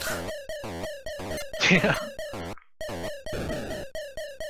And again, Toad has no fear. Toad has plenty of points to spare, so if he wants to just rush it, could, but at the same time, might be good to play safe.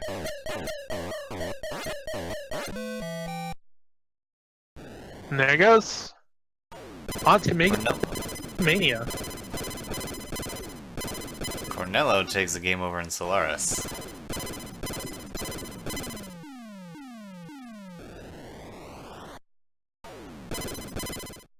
Oh, bummer there for Canelo. Mega Mania is a Space Invader style game with waves of enemies represented in constant barrage. Goal for this one is 50,000 points, I believe.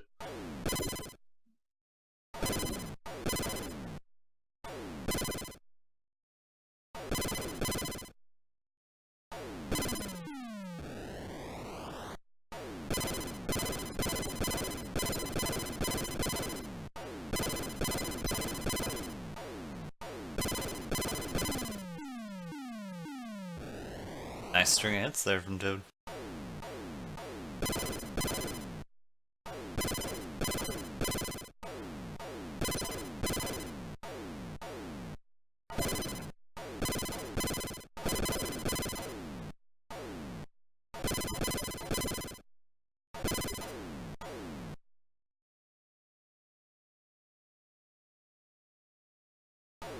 Vanny's still having some trouble with Berserk. Yeah, Berserk is not easy at all. Alright.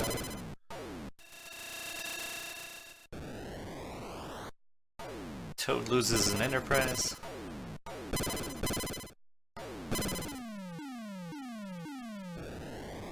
But then gets an extend to bring it back to 3. Yep. Original spaceship, do not steal. And here comes the wave of irons?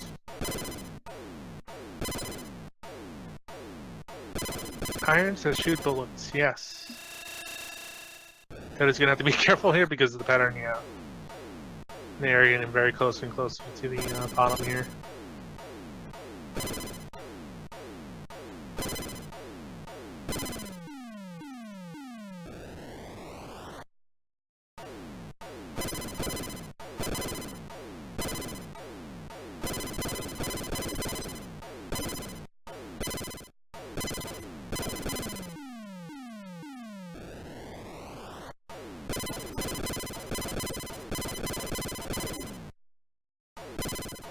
Toad is halfway through the goal.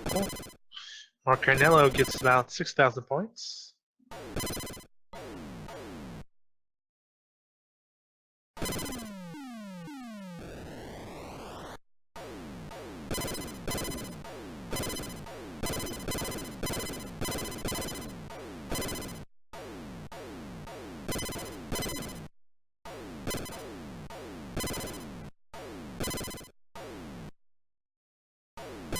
I like how many different patterns of enemies there are. Mega Mania. Oh yeah, this game is all about the variety of enemies, as well as the patterns. It can be very tough because they can come in very set patterns where you don't have an opening to move in. As you can see, oh, Toad already lost 2 ships there trying to maneuver. He may have to just kind of move away from the flow of the enemies here. Very tough stuff.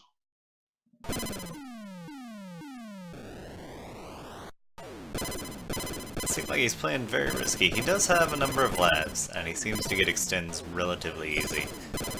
But he's also got a fairly good lead. He doesn't want to lose it.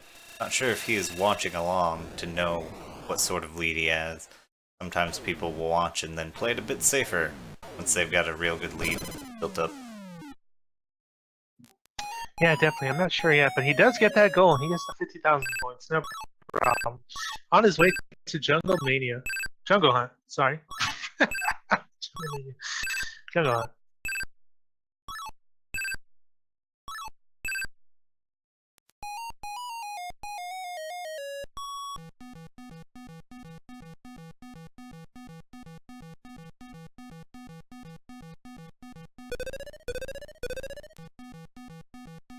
Cornell gets 10,000 points, or 12,000 points, and no, 11,000, and the Solaris. So Jungle Hunt, it's kind of like a series of mini games here. You kind of move from the swinging to vines to swimming and avoiding these crocodiles, to trying to avoid rolling rocks, and then avoiding these crazed killer villagers, I guess say. Not sure, but it's gonna be it's very tough at 2 loops.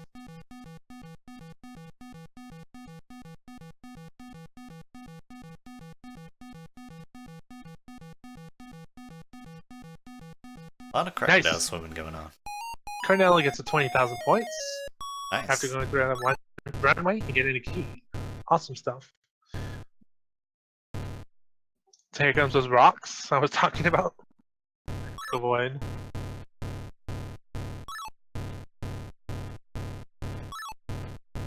I believe it took quite a bit of practice on. Because the second loop in this game is very tough.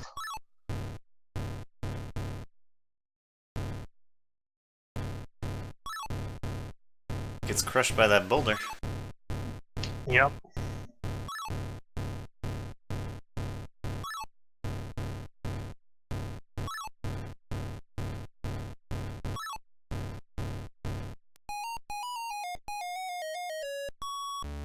So here he goes. He's gonna have to avoid the villager. Nice, jumping over.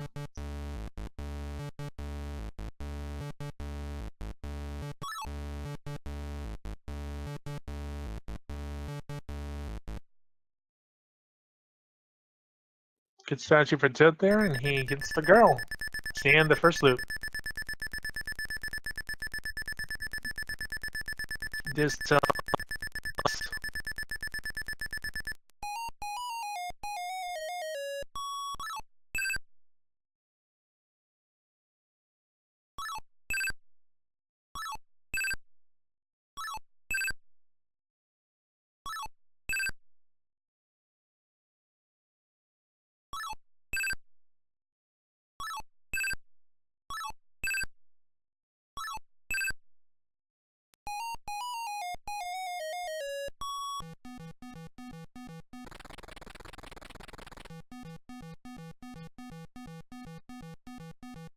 Back to swim with the crocodiles.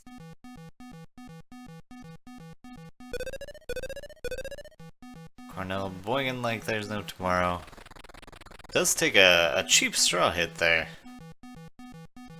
That straw just like spawned right on top of him.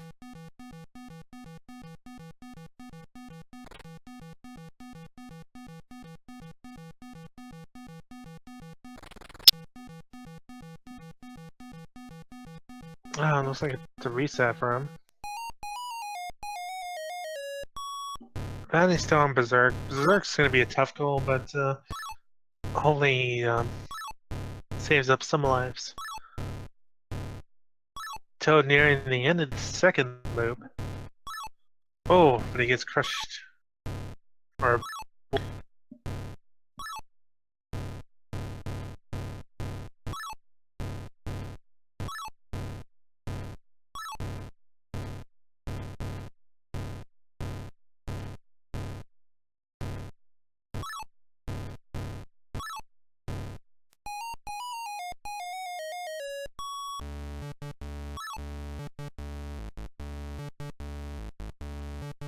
there we go, no lives left. Toad is gonna have to nail these jumps.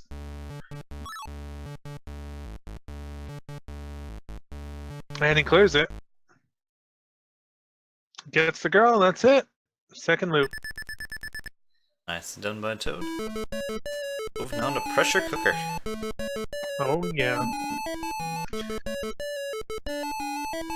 The premier cooking game for the Atari.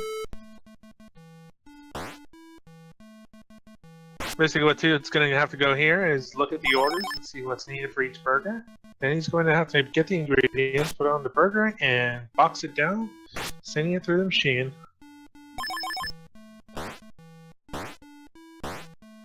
It's a dream come true for burger enthusiasts like Toad.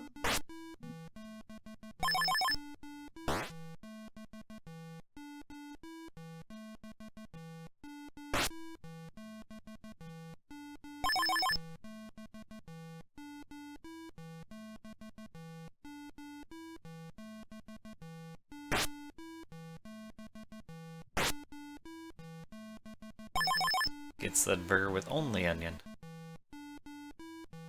Uh-oh. Don't mention that.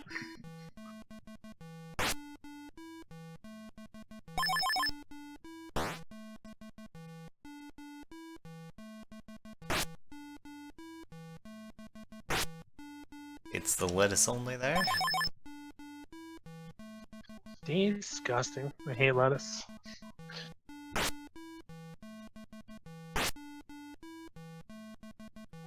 But thankfully in this game, the burgers don't come out really fast, so it's kind of a breather game.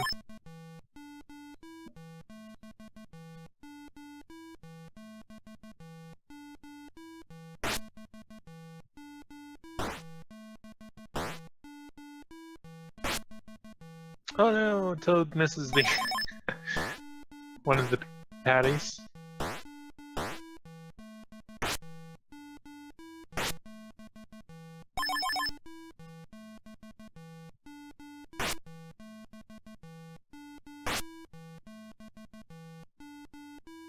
And that final order is up.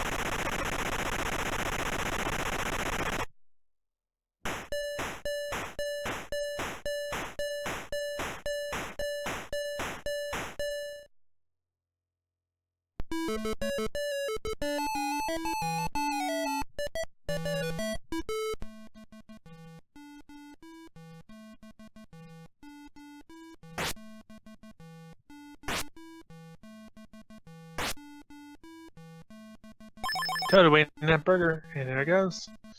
Yeah, Vanny is actually getting about 11,000 points in Berserk so far. Only have 3 lives left though, but doing very well.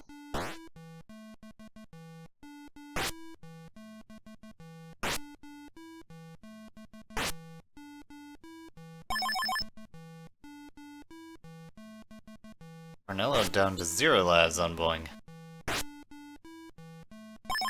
Oh, he had to start over. Carnella had time with not an easy game.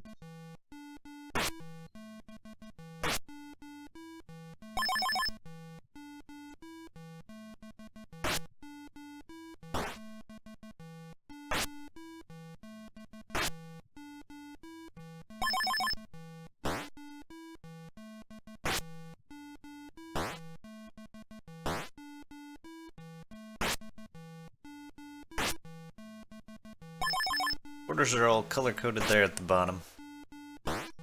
It's That's nice right. that it flashes at you when you pick up an order and it tells you which spot it's supposed to go into. They don't make you figure it out on your own.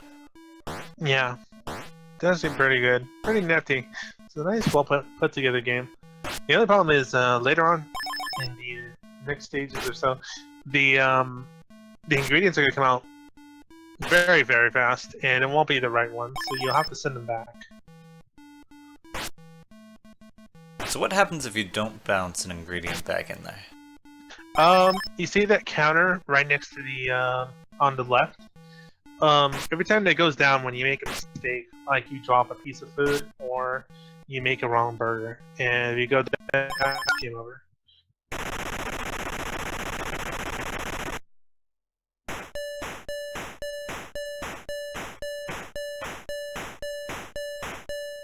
Missing that tomato and onion only burger.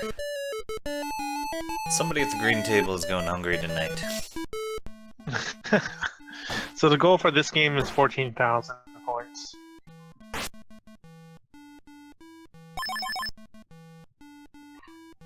And like I said, it's not very, despite being the name Pressure Cookie, it doesn't put too much pressure on you. That's why Toad is messing around with chat right now. Isn't that right, Mr. WFR Horse?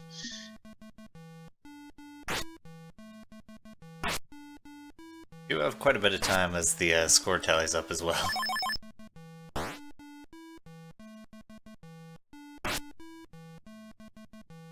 Danny breaking 16,000 takes a death. Does have— oh no! That quick death. He is on his final life. That's a bad Less than 1,000 to get there. Fun. Vanny.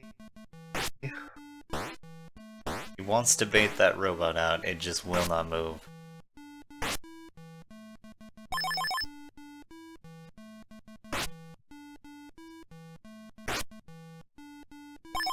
Otto was coming super fast for him. Oh no! Gets the Yeah. headshot. Oh, that's He's so gotta be close. frustrated right now.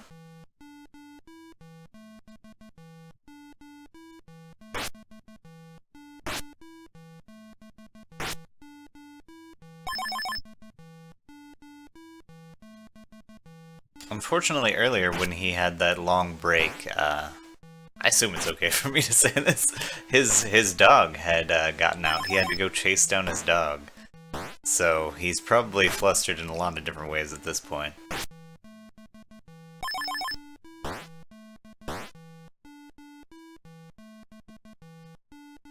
Yeah, it could be. Perfectly good. Perfectly good reason to stop. It's no big deal. Looks like Toad is in the lead right now, and he is nearing the 10,000 point mark. Yeah, just about with the accumulation at the end of the round.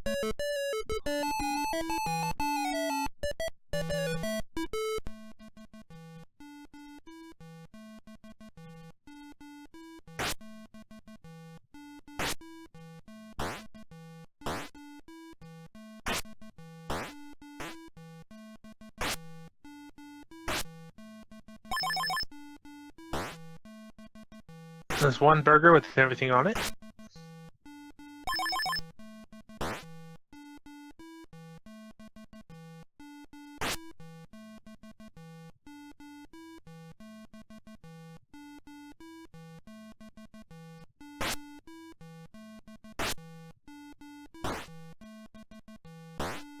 Oh, and Toad makes the wrong burger by mistake.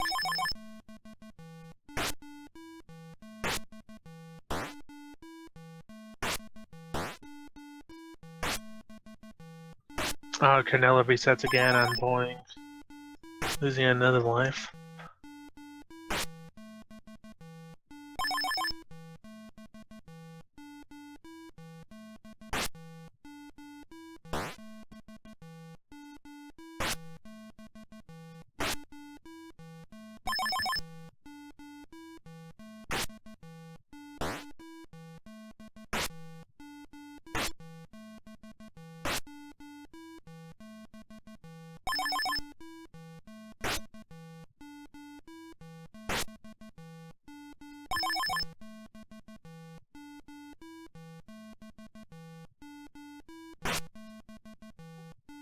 Cheese only? That must be my burger order.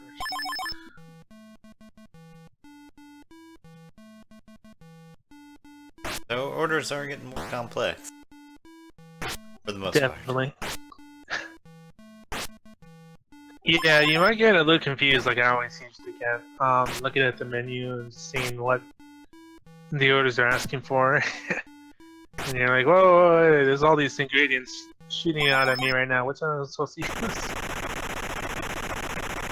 And that should be it for Toad. Yep, 14,000. Or 1,500. No, it's 14,000. Sorry. And he's on to Pingo.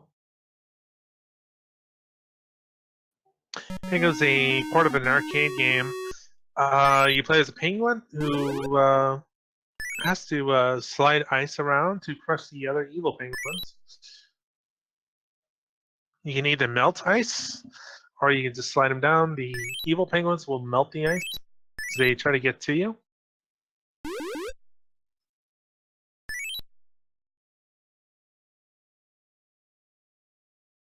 There's not a lot of RNG in this one, so Toad has some definite manipulations down that he wants to do.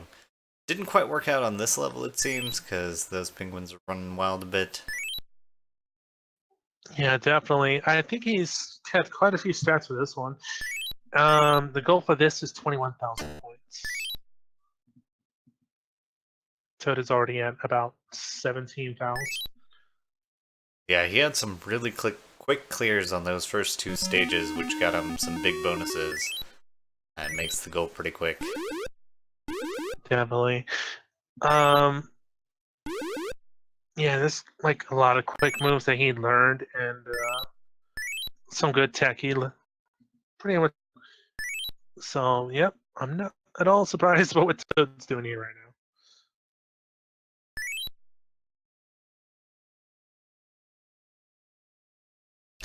And with And the bonus, that should do it there. Yep.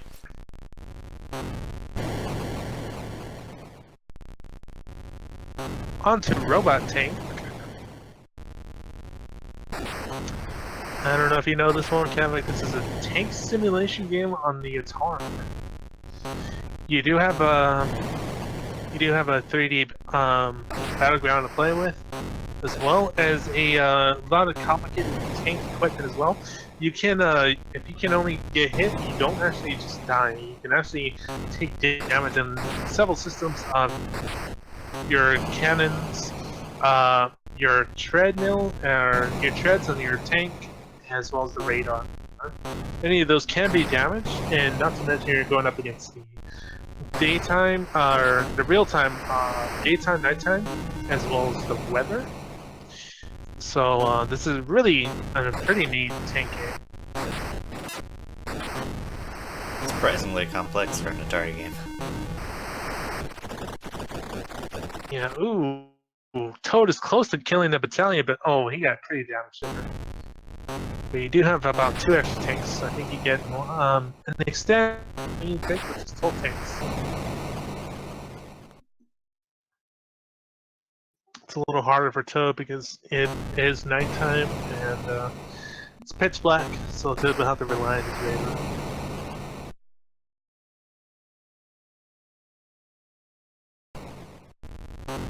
Vanny close to getting 10,000 points on Berserk. Oh, it takes a death there.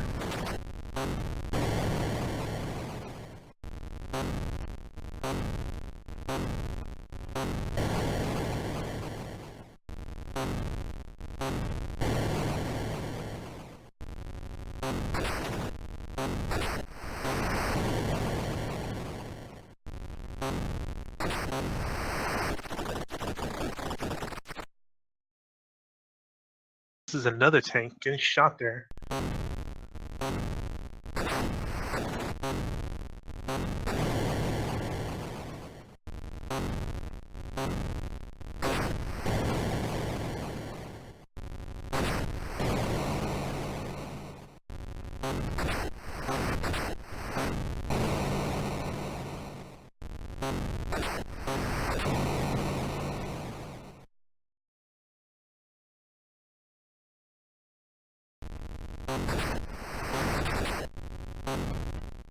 Ranello does it. He lays blind and goes on to Mega Mania. Awesome.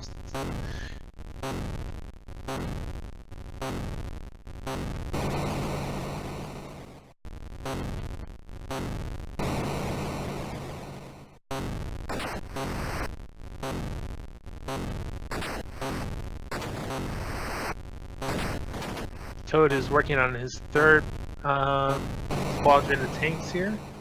Taking out 3 so far. He still has quite a bit of lives left. These tanks move really fast. And I'm surprised he can really line up those shots with just his little radar down there. Yeah. Not to mention they're constantly shooting him, so he just kind of move, swerve out of the way real fast.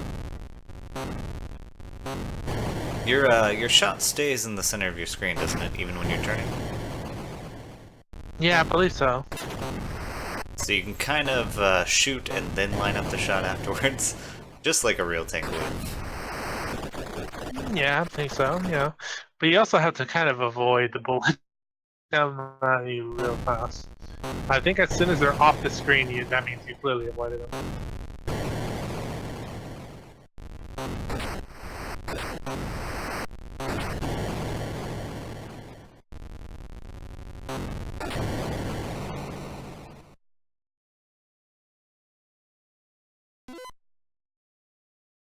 There you go, Toad is on to adventure, his specialty.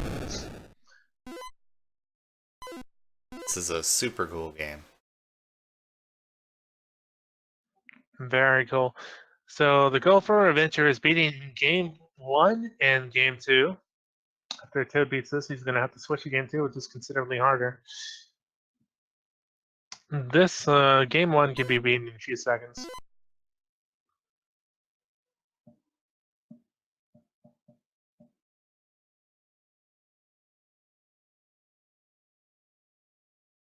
And Toad has the Grail, or whatever that is. He's taking it back to his castle. Well, that's what it's supposed to be, a grail. That makes sense. I've been wondering since I started watching this game what that was supposed to be. Yeah, it looks like a cup to me. And oh, there's the biggest enemy in game 2 since Toad started is the bat. He will take any item you have away from you. Very irritating enemy. Toad has had quite a bit of hard time with that thing.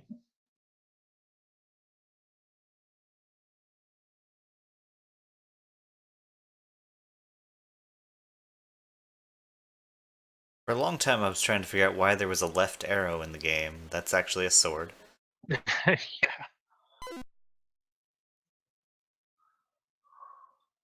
That purple thing is a bridge. You kind of saw it used earlier. It allows him to pass through some walls. Very full walls and things like that, yeah. And he's also he is being chased by a dragon. Really strange looking dragon.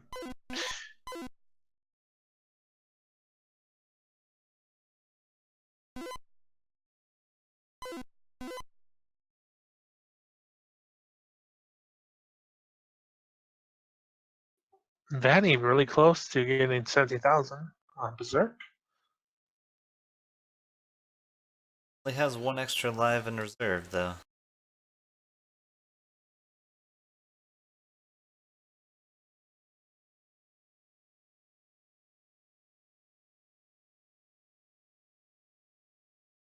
I believe he can do it. Yeah, should be no Definitely problem. And he's done it, nice. Yes, awesome stuff. Moves on the chopper command. Toad's got the Grail. Is rushing back to his castle. I think he routed this one quite a bit, but still. Toad had to kill him, but he doesn't want anything to fly by. No bat, no dragon. And yep, he takes it home. There he goes. On to Pitfall 2.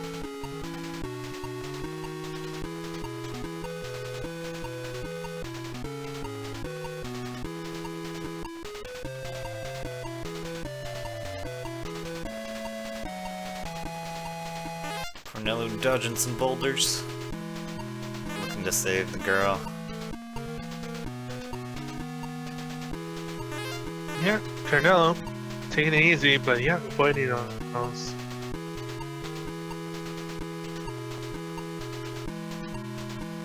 Pitfall 2, I was you know, sequel to with quite a bit more level, more game to it.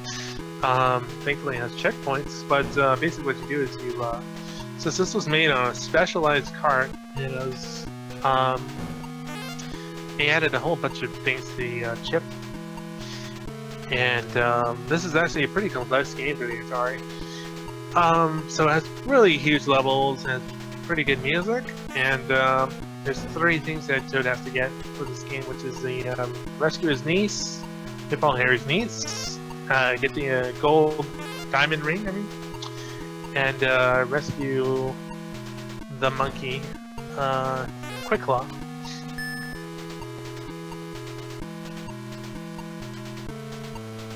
Quick Claw's a monkey? Is that what you said? Quick Claw is a monkey. I The did balloon not know ride. that. This is, yep. This is Rot Dog's favorite music.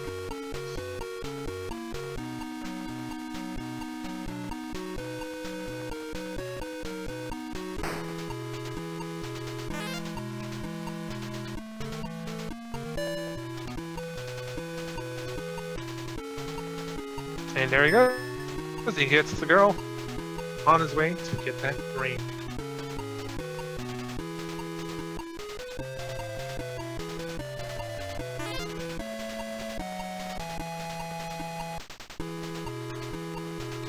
And Vanny moves on to saving Mary. Toad's got the ring. He's got one thing left to do: get Quick Claw, and that means the climb. The climb, the most dangerous climb in this entire game. Extremely long. But Toad's, let's see how that goes. Canelo going to the second, is that the first or second loop? I believe it's the second loop, right?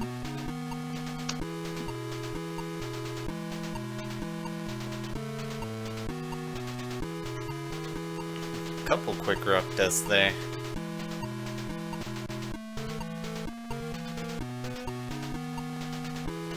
Oh. Can he clutch it out? Okay, quick long.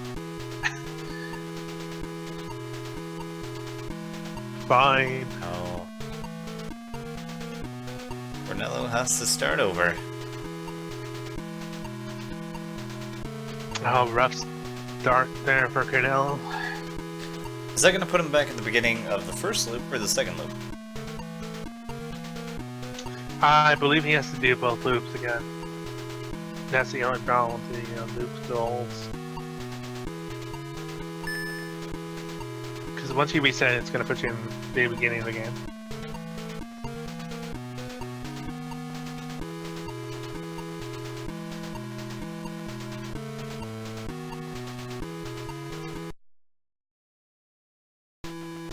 Oh no, Toad got touched by the bat, sending him all the way back.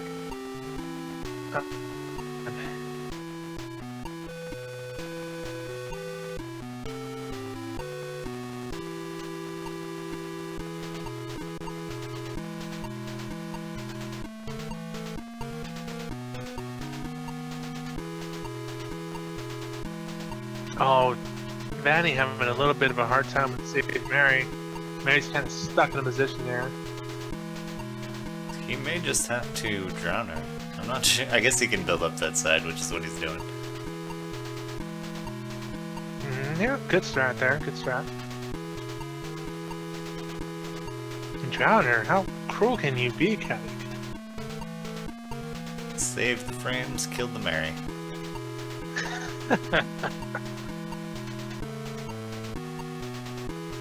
She does not want to make that jump. That it might be a problem. Ah, there she goes. Yeah.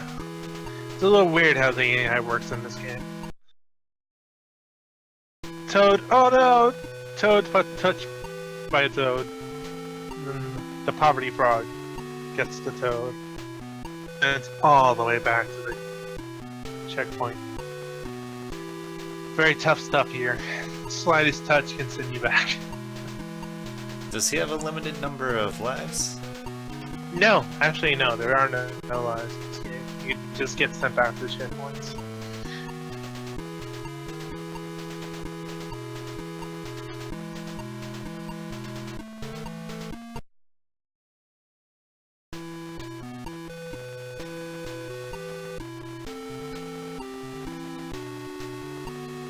No concern for me, Toad. Should be focused on the game, mister.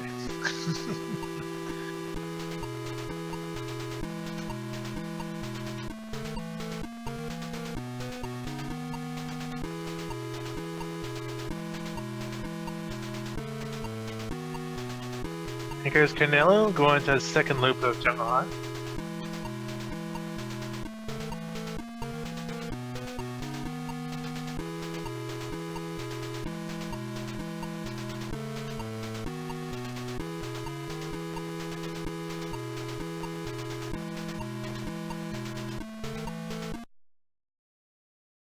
Oh no! Toad makes contact with the bat! And he gets sent back down. Down, down, down. Sorry, Toady. Feels bad. Very rough stuff right there.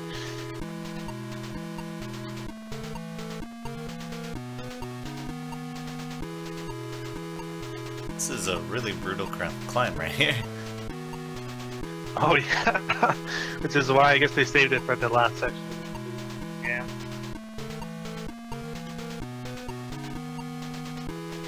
Basically, you can see Quick Claw right under you as soon as you start the game, and basically for all that amount of depth that he falls into the caverns, he has to make his way all the way back up to these surface level pretty much.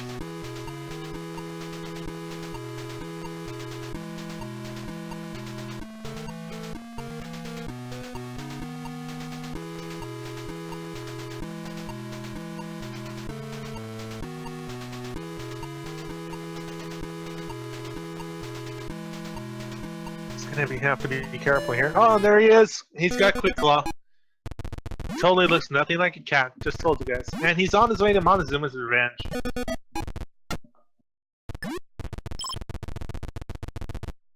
It's like Toad's got some Death Warp strats for this game as well.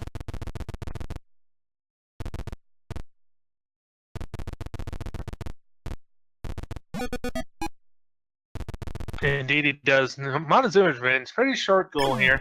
All he has to do is get the treasure room, and Cornello completes the jungle hunt. Awesome stuff there. So the goal in this game is just basically to get the keys and unlock the treasure room. The treasure room is going to be the flashing blue screen with a lot of jewels and stuff on it. And he's going to have to go through all these obstacles and things like that to get the keys and not get killed while doing so. Actually, but he is taking these deaths to speed up a little bit. Seems like probably more deaths than he wanted. He's down to a single sombrero there, I assume. Oh, no, he's got it here. This is it, the last part. Oh, nice. And here it is, treasure room. Right there. Prove me wrong. And he moves on to... Yep, moves on to secret quest here. Actually, you know what? I'm going to have to disqualify Toad because he didn't pick up any treasure. Just kidding. Cornello moves on to pressure cooker. Danny Van's still saving Mary.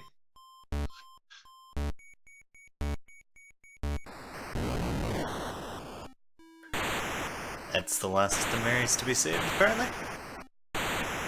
Yep, he goes on to Tormo, and Secret Quest, very cool game made in the late 80s, very late into 2600's life.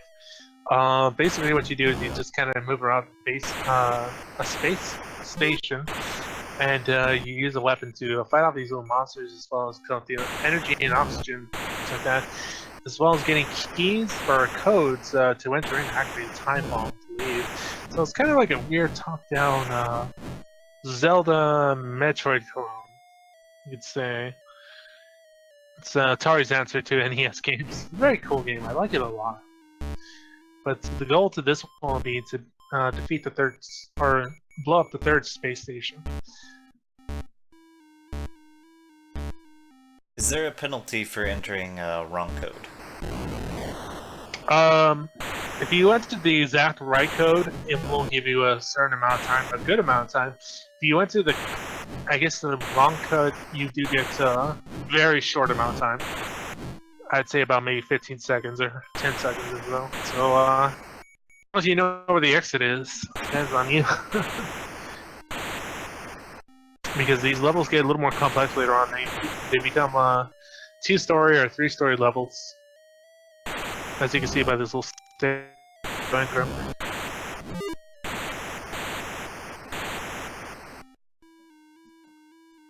He's avoiding every enemy to get past it. So basically, the hard part for Toad is going to be just memorizing what symbols it is. And how to get back to the exit.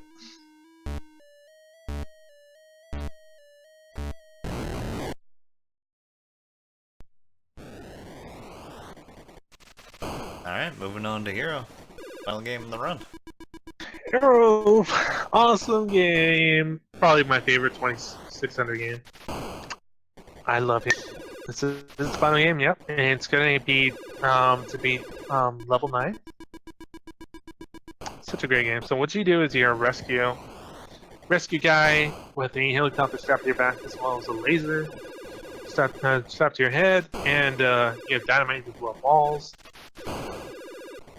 And you have to kill these little bugs and avoid the snakes. Get your snakes out, everybody.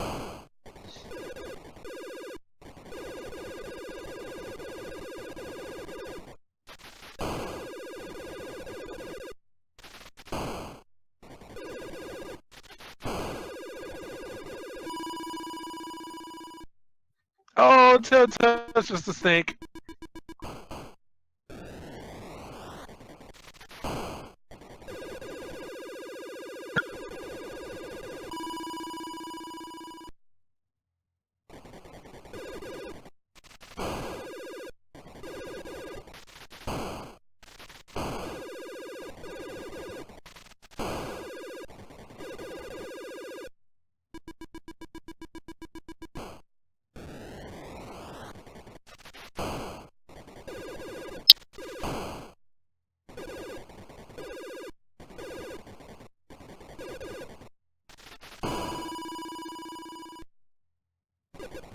Oh, Toad accidentally blown himself up. He only has 1 life left now.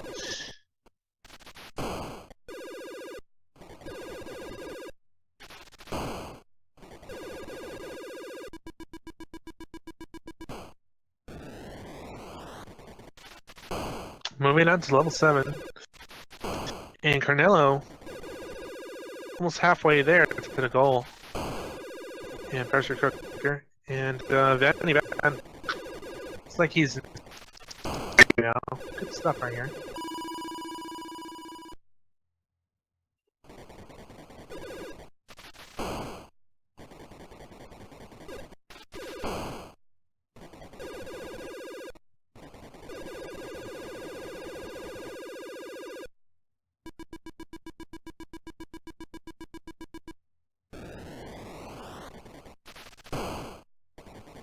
Toad in level 8 now. Vanny kind of loses a few ships, but moves on to level 5. Probably still has plenty left to finish out level 5. Definitely.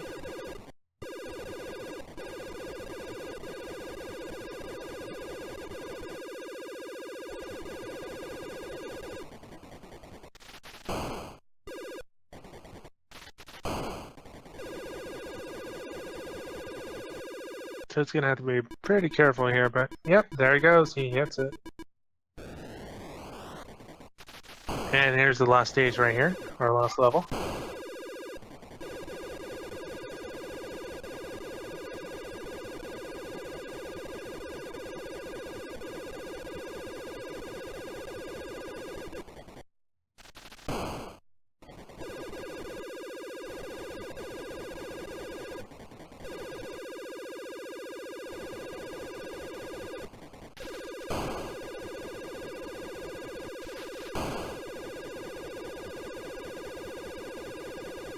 Taking it slow and steady, does not want to lose this.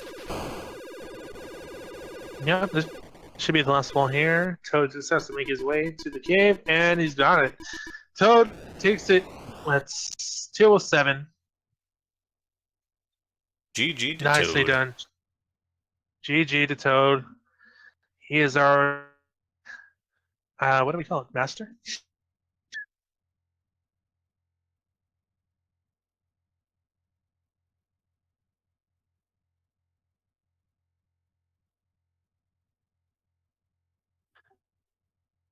Toad and Vanny Van moves on to Solaris.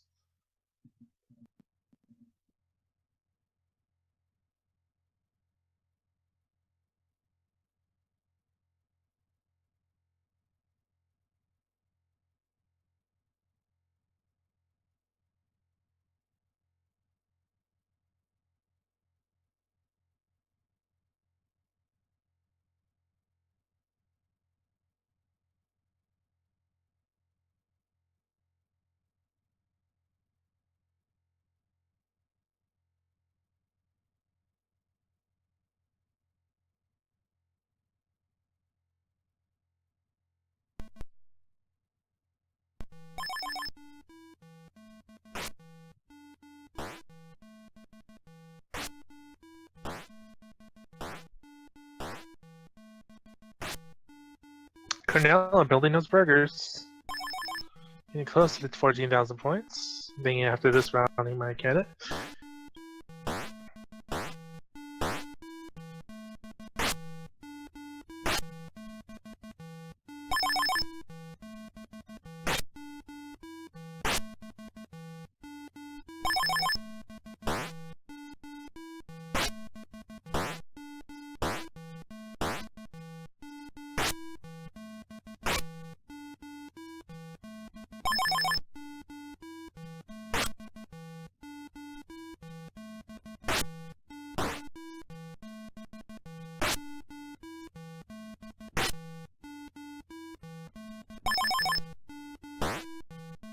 Any chance we can get Toad in here?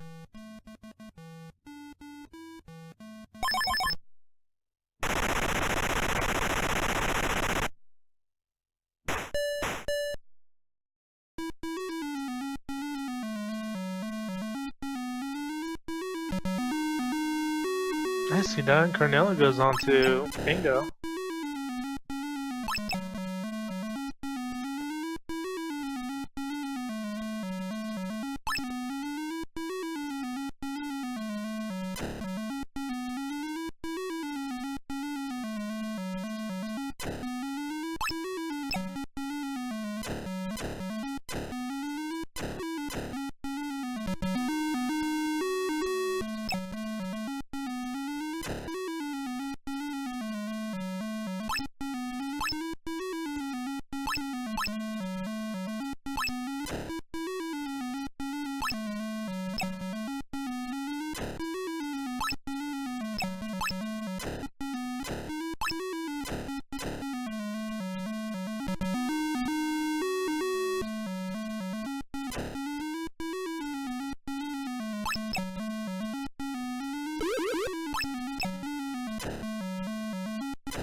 Nice, 11,000 points for Vanny there.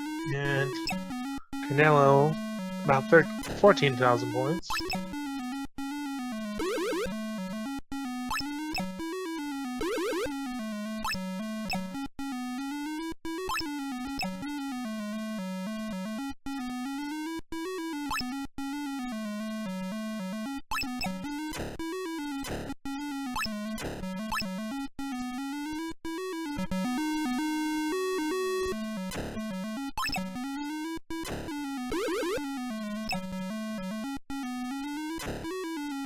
Okay, nice, good. Switch out.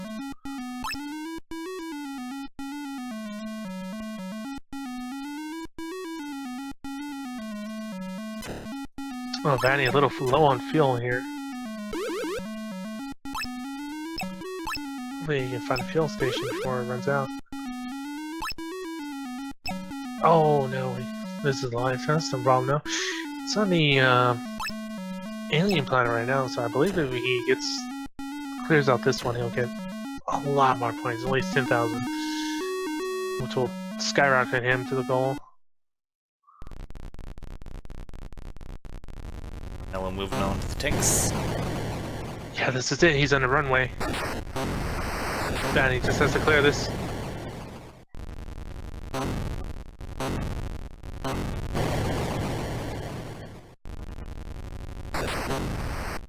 Did he miss the key? I think he did. Oh no, but will he still get the points? Hoping so. Oh, I think he got the key this time. Yeah, There somehow it looked like it was closer last time.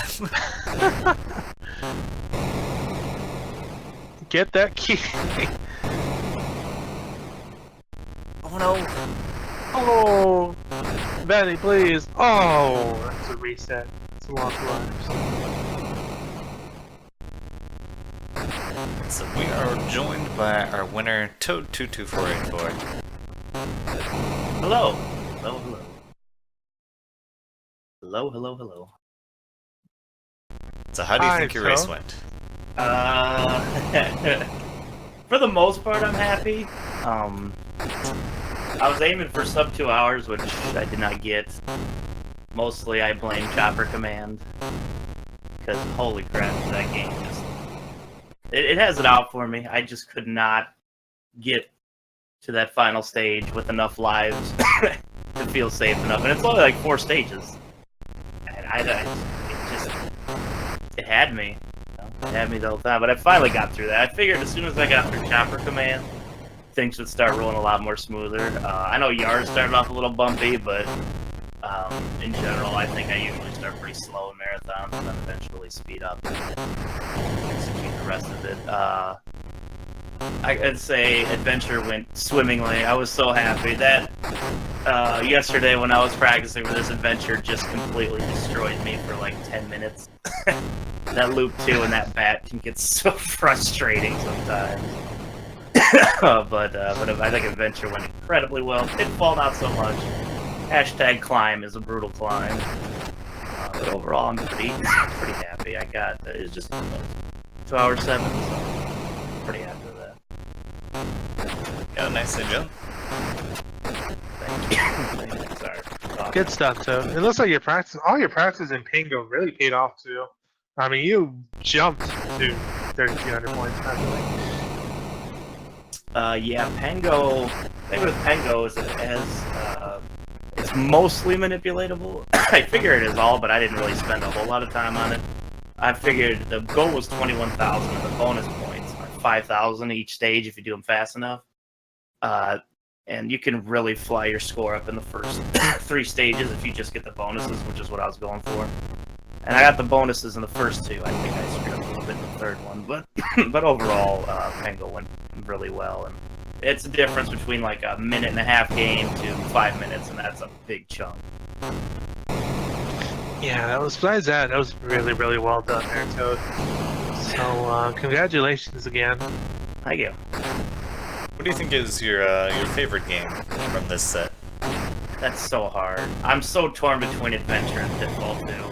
I've played Adventure for years because it's such it's so basic yet so much fun. Like, especially on mode 3 where everything's randomized, it's so much fun. And but I recently really picked up Pitfall and started speedrunning the whole game, and that's an incredibly impressive 2600 game, probably the most impressive game on the console. Yeah, like David Crane designed the music chip specifically for that game, which is why the music sounds way better than any other Atari game. So, but between those two, I think I might still go Adventure because it has such a nostalgic value for me. They're both so good. You didn't get trolled by the bat today. Oh, thank goodness the bat decided to be nice. Yeah, that bat can really absolutely ruin your entire run. You can be 2 seconds away from going into a castle. They'll come by and just rip the key out of your hand, and that's it. You're screwed. Yeah, I've seen it happen to you before. It's a lot of fun. I'm really glad you enjoyed yourself a Talon there. Really good stuff there today, Toad. Thank you. I see Ant's asking, do I like Pitfall 2 music or Super Pitfall music better? I gotta go with Pitfall 2. It honestly sounds like better. How would I say this? Like, most Atari games are way out of tune, but Pitfall 2 actually sounds good. And I know the NES game has solid music, but I think it's better on the Atari. Well, see, there's a well thought out, well planned little piece of music there for Pitfall 2 versus the 8-second loop from Super Pitfall. With one note only, I think. Mm-hmm. Mm-hmm. Do you think Quick Claw is a monkey or something else? Well, I think Quick Claw is supposed to be a tiger, but apparently in the Pitfall version, he looks like a monkey. He didn't look like a tiger at all. But yeah, I think in every other Pitfall version I've seen, Quick Claw is a tiger, but I gotta go with monkey on the Atari. It's the big tail, like, and the monkey. Like, Monkeys everything. are close. Like, in everything in Pitfall 2 is actually pretty distinguishable, unlike a lot of Atari games. It looks like a monkey, so I'm gonna go with monkey.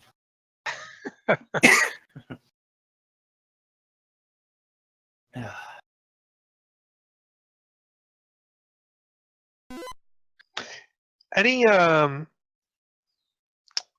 I guess I could ask any particular Atari game that you kind of wish that was on this list? I grew up actually playing quite a bit of Atari, so like having an event like this is really really hits home almost as much as NES. I mean, NES reigns supreme in a lot of childhood households, but Atari was also big in mine. And there's some like Enduro would be a really cool racing game to add. Maze Craze is one of my favorite Atari games of all time. I don't know how that would be implemented in race format, but I absolutely adore Maze Craze. What are some other ones that? God, there's so many. I can't even think of it right now. I hate when I get overloaded with how many games I want, and then I can't remember any of them. It just happens more often than it should. There's literally thousands of Atari games. Yeah, it's quite a library to choose from.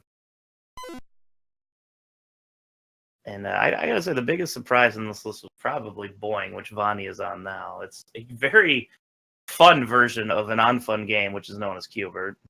Oh, I'll let Yogi hear you say that. I mean, in my opinion, this is a lot more fun than Q*bert. Yeah, it really is. Sorry, Yogi. Oh, Haunted House and Freeway. See, there's another two choices I would have said. Oh, Haunted House is kind of like adventure, a little bit, but I'm not sure. It's a little different. I would say the second one is a little more like adventure because it's changes from the eyes of the first game to square, like adventure. But I'm not sure if it plays the same though. No. Well, kind of, I guess. You have to assemble a trophy, which kind of similar to the Chalice and Adventure. But you have to assemble the three pieces together and then bring it to the front door. So it has very similar kind of aspect as Adventure, but they kind of captured a creepy vibe with the game, which is kind of impressive for an Atari game. Because you're sitting in the dark, you can turn your flashlight on, which is how you find items, but that's also how enemies see you. And then the music and stuff gets really loud when the enemies get close to you. It's actually pretty well designed. I like that. Oh, I like that. Maybe in the second one, if we have another second one of these. I'll definitely ask for your input in that one because I tried to make a compile of this. Great. But I don't know. I had a lot of fun with this list. I don't think there's a game I disliked on this entire list. Yeah, Chopper Command made me angry, but I didn't dislike it for that reason. I'm sorry, Kevin. I was just saying it's a great list, and it seems that Boing has been causing some problems for both Vanny and Cornello. Cornello did finally beat it, obviously. He is now on Pitfall 2. Yep, here we go. The Pitfall game. No troll bat for Cornello either.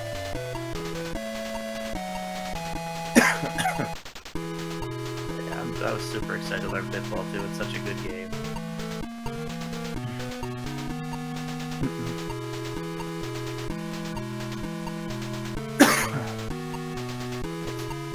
Congratulations again on your win, Toad, and thank you for running this for us.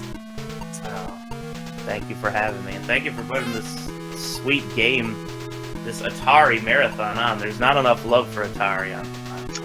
Definitely agree there. So thank you so much for participating. You have no idea how much it means. Thank you very much. You're a very awesome guy. Everybody follow Toad. If you're not doing it already, what are you doing? I think everybody here is sub to you anyway. It's by all the derps I saw. Alright, thank you very much. All right.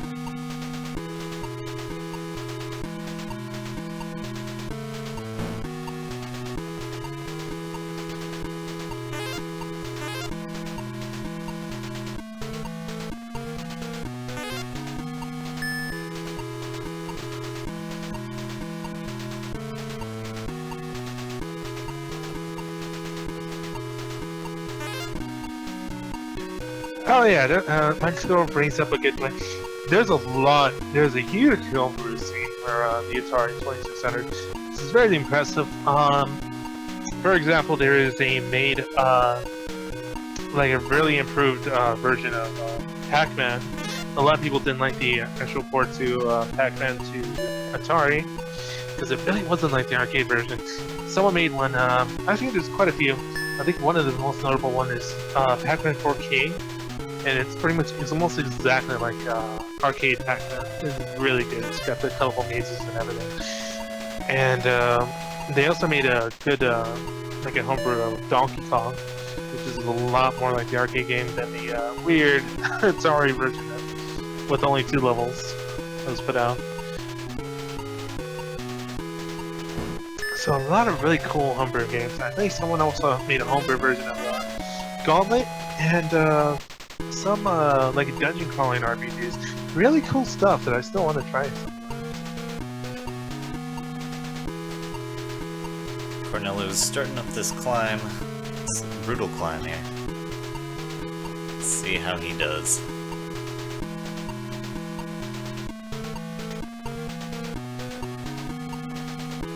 Vanny doing very well to avoid the little smug guy.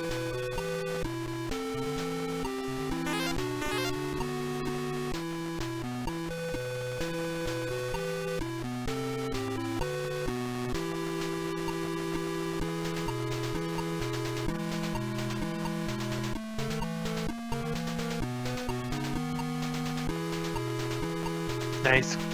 Cornello hanging out on the stairs. Or the ladder there to avoid the bat.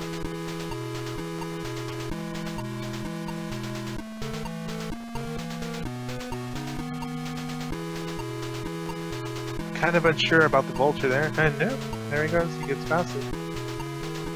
Again, still lingering in the ladder, and the bat's. Oh, okay. He just whips it, and he climbs to the top. Nice strat there, falling right behind the bat.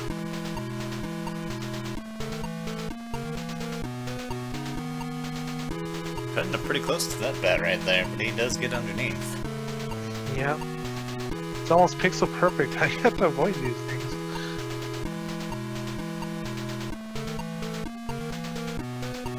I think this is the last stretch here. Yep, gets his checkpoint.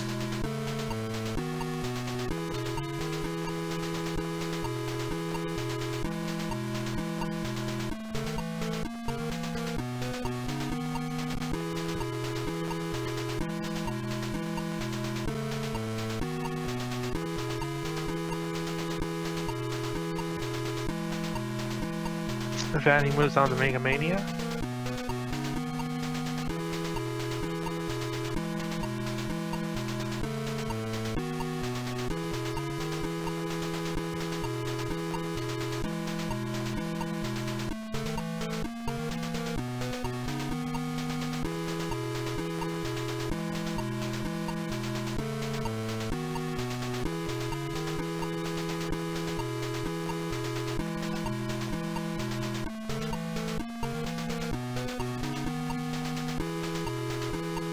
Nice avoiding that bird right there. And he gets past the Arcus Scorpions, making his way to the top. This should be it.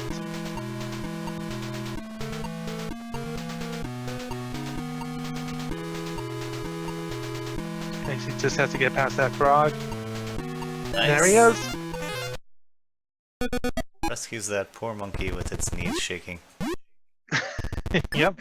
On to Montezuma's Revenge, starring Panama Joe. That lovely pitter-patter of feet with the occasional La Cucaracha thrown in.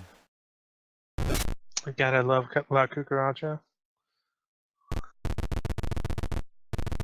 It's also in your favorite game, right, Kavik? Bongo? Probably. Probably my favorite game of all time. I did like Bongo, though. A lot of people do. I think it was even in Kisa Grande. That's just not right.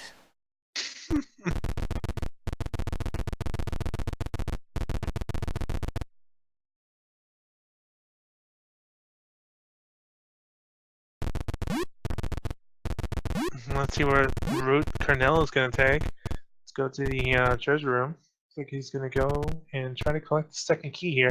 These 2 keys to get past that, those 2 doors that Toad was going through.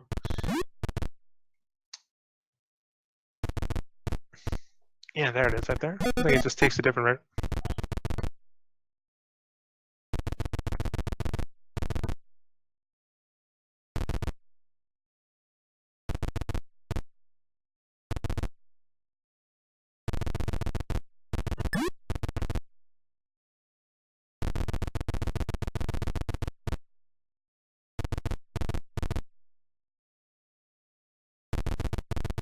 Now this flickering bridge is very, very tough jump to make.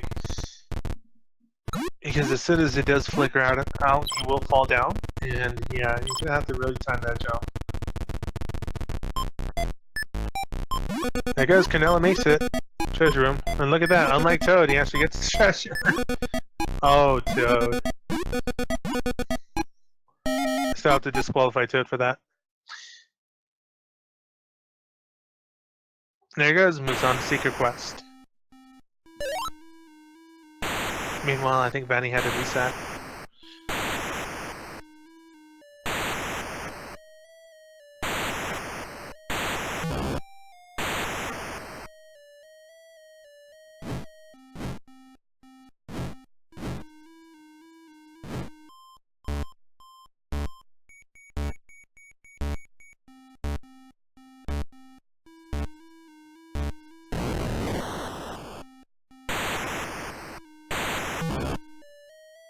Does the secret quest guy have a backpack on?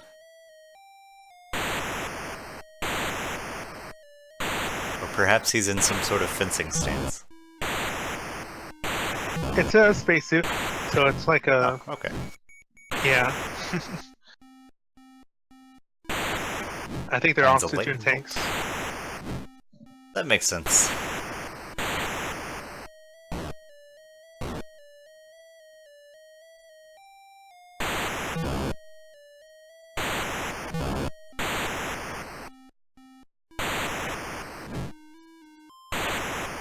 Also, shout out to the best enemy in this entire game, or any game on the Atari. The potato with Pete. Yep, there he is.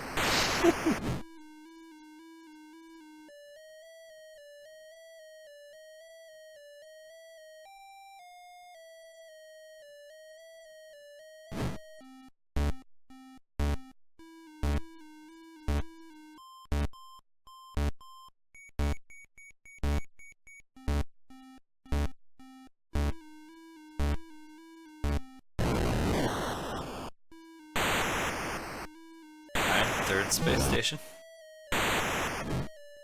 Yeah, there it goes. And if you notice, there's one of the enemies from this game. That blue thing is also from Turmoil.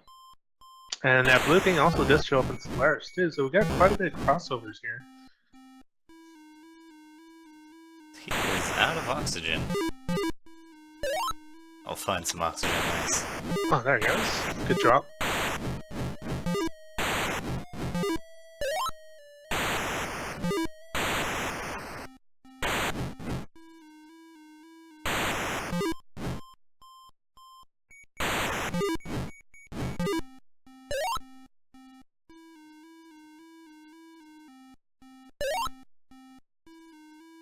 Finds a trumpet? What might the trumpet do? I think that was a weapon.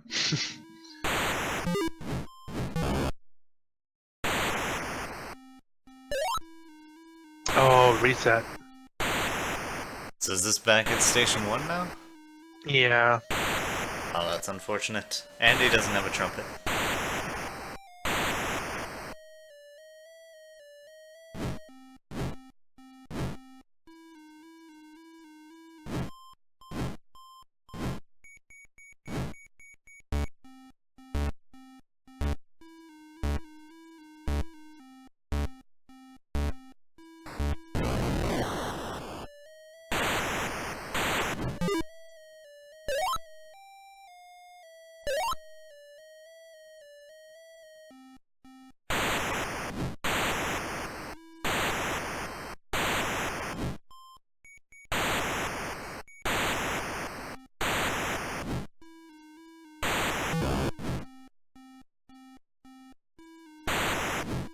Vanny moving on to Jungle Hunt.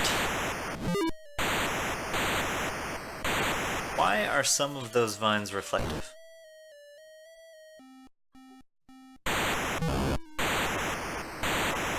Appears maybe they're greased. He lost a little bit of grip there. I'm gonna go with greased. Because why wouldn't a jungle vine be greased?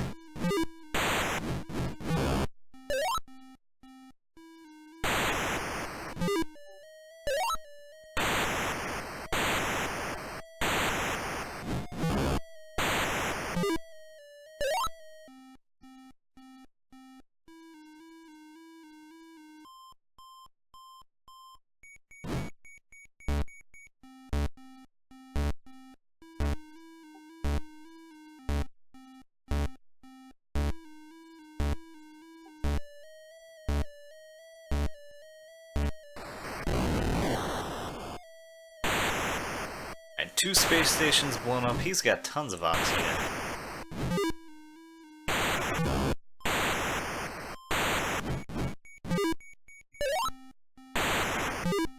Grabbing some more even.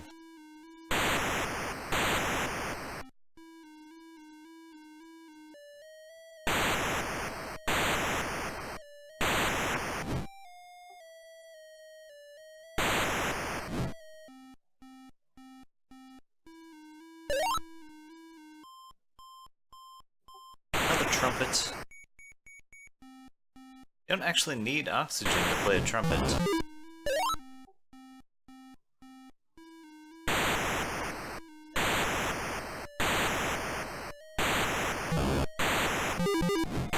Though I imagine if you you played a trumpet with like helium, probably would have a different pitch.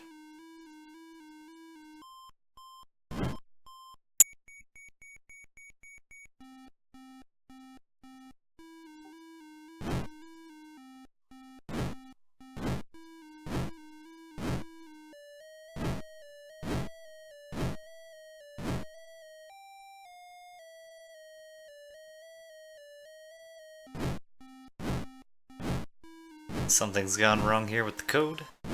Fanny's about to jump over some tribal villagers.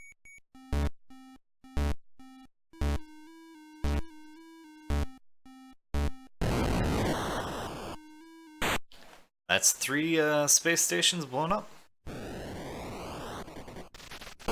So he is on to Hero. Final game.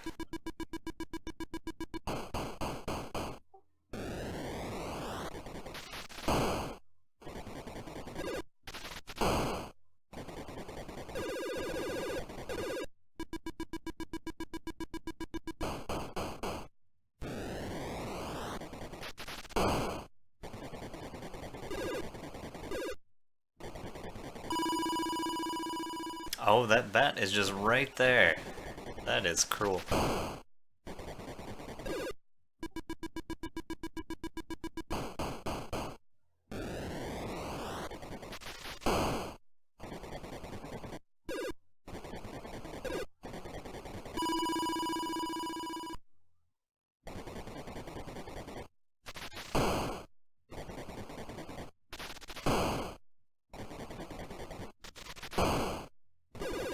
My Discord may have messed up, Ro. I'm not sure, you were lit up constantly, so maybe I lost connection to you and you've been talking for a while, so I apologize if that happened.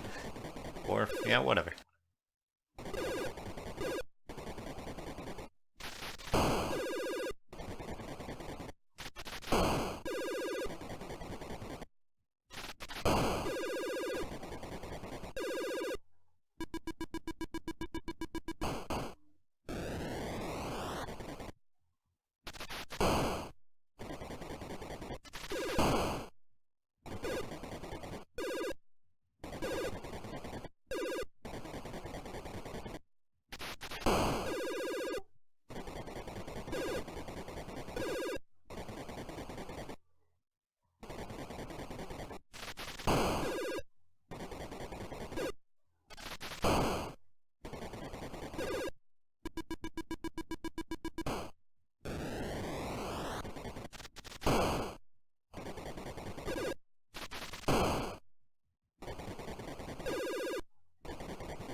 Oh, tries to turn around and shoot that spider with a laser. Can't quite get it. Runs into the spider. Down to his last life. Not quite sure if you get to play on 0 or if it's game over on 0 in this game.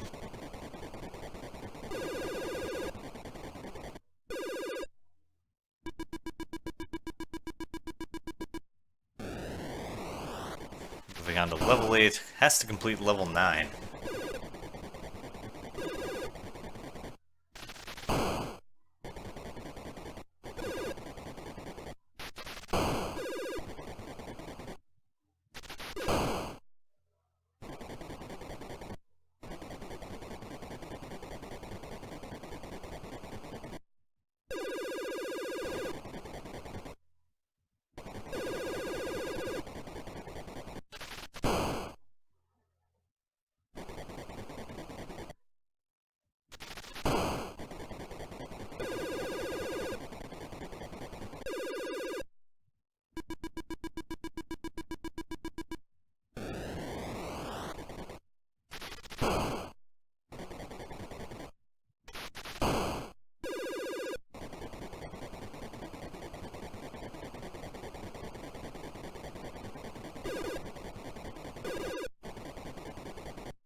has 2 lives now.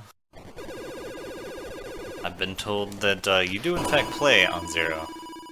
And he takes the death there. I'm not sure exactly. It seemed intentional.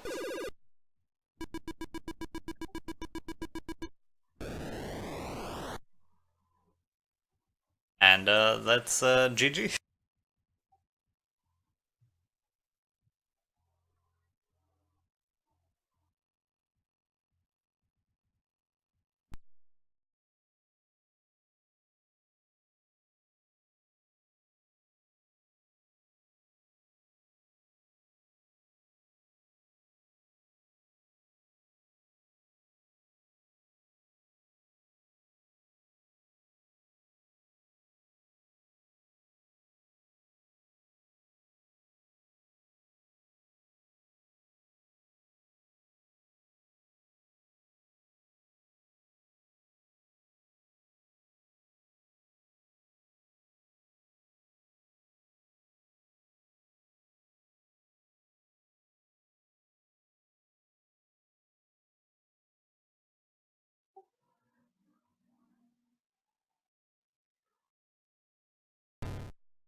GG to Carnella.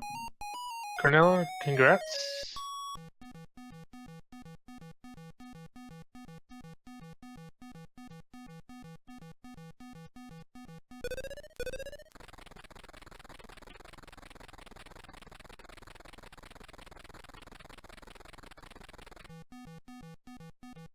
Danny avoiding some crocodiles. Working through Jungle Hunt.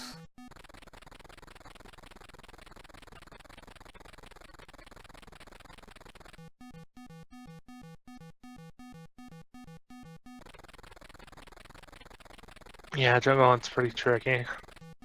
Very tricky game. I think the hardest parts is the last part avoiding his boulders. I know Toad told me he had quite a hard time with that one on second loop.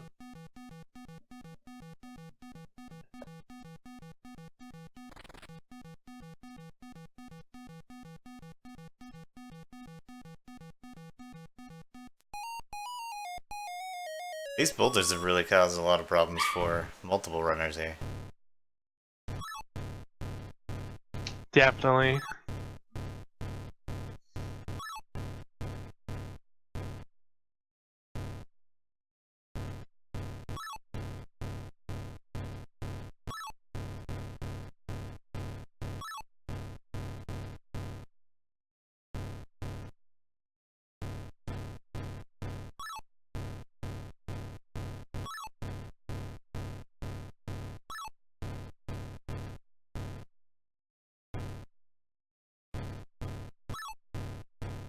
Getting under those big ones is definitely kind of tricky to get the spacing just right.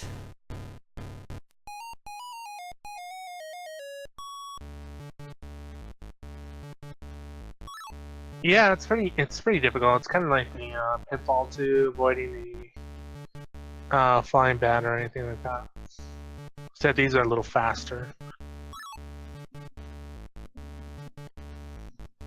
Ooh, that villager was kind of following him.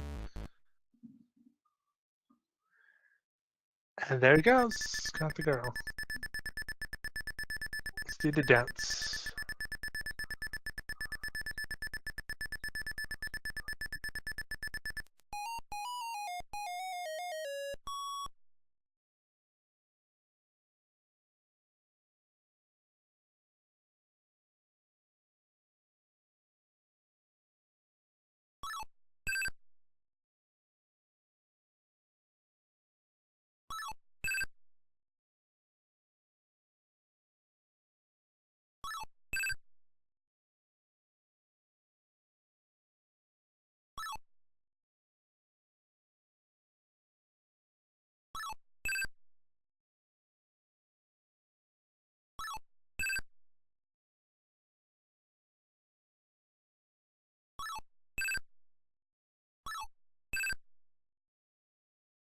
Right at the bottom of that vine.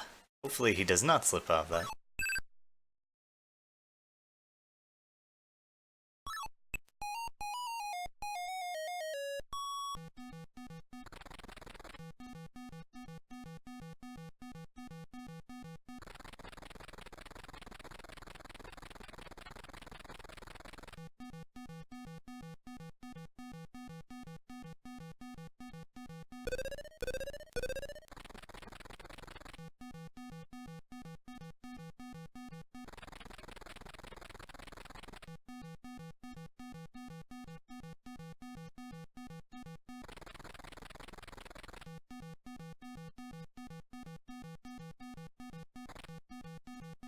Alright, so I've been having a little bit of trouble connecting, but I'm going to try and get Fede on screen. So bear with me for that. All right. They're having some connection issues to Twitch or something.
Alright, so we do have a connection at this point. Fede is running this blind, so that's why he is back on River Raid.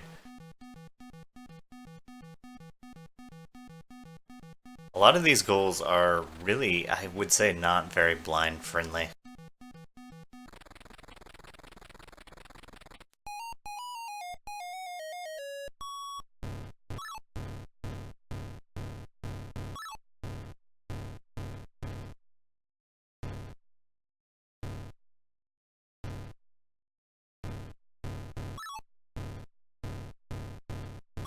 And we saw how much trouble some people had with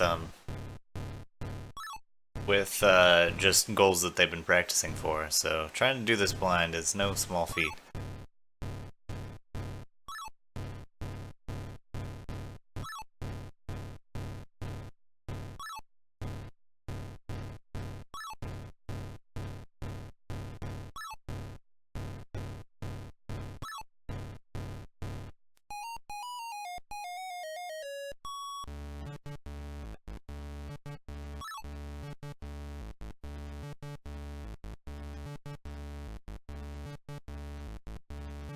He does seem to have figured out that he can blow up those tanks for some extra points when he doesn't need the fuel.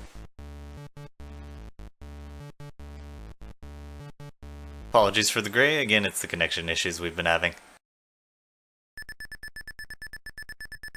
And Vanny saves himself a girl.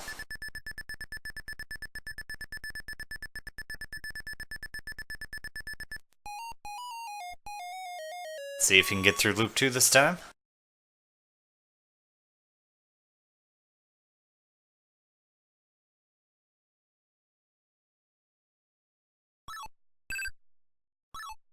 Fede really likes to do these blind things. He's done a lot of our events just straight up blind.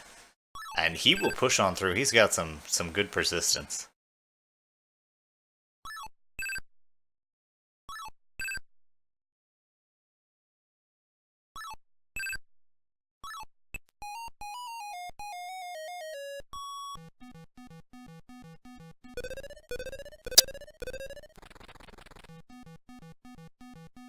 Okay, good. We got it. We got him on.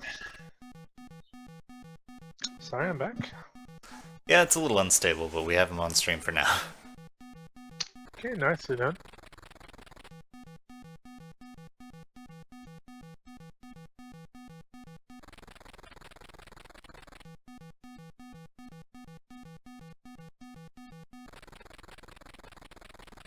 And he's got a good set of lives built up there. Hopefully he can get through this second loop.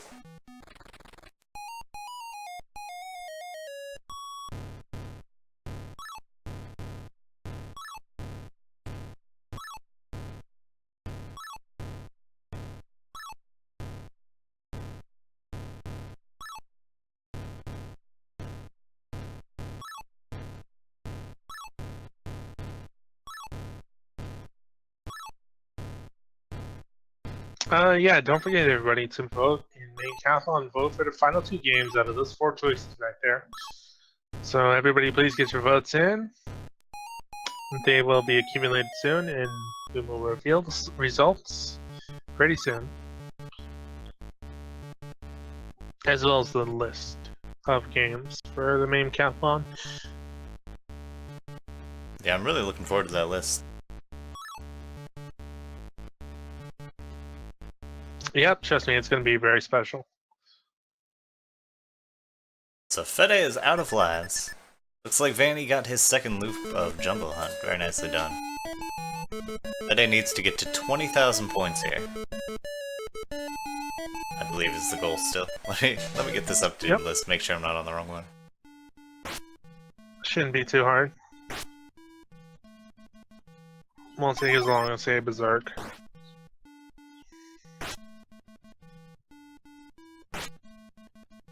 Just 2,000 more points. Just always scary to be on your last life. That's true. And 1,000 more points to go. Oh, see, he almost got hit by the blue plate. And Vanny's on pressure cooker. And there's 20,000. He's still playing on through. I'm not sure he's realized yet. We'll just nudge him and say, hey, you got it already. I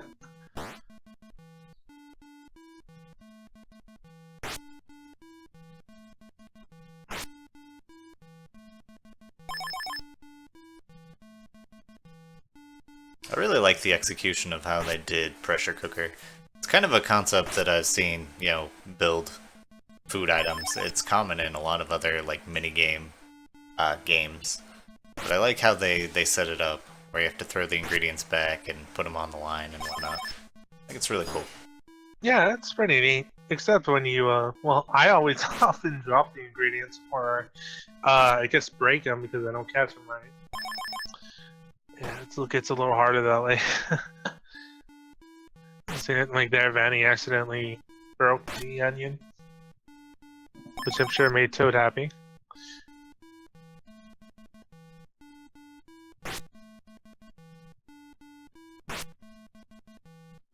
Alright, Fede is moving on.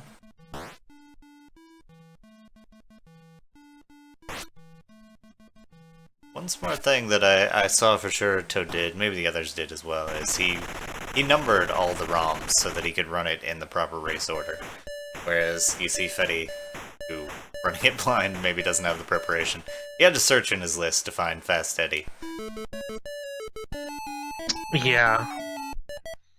Also, since he's doing his plan, yeah, Fast Eddie might be kind of hard for him. If I was doing this blind and I was getting like 20 points and the goal is 25,000, I would be a little scared that this was going to take hours. Yeah. Because you're blind, you don't know that key's coming up, you don't know that the level end is going to give you tons of points.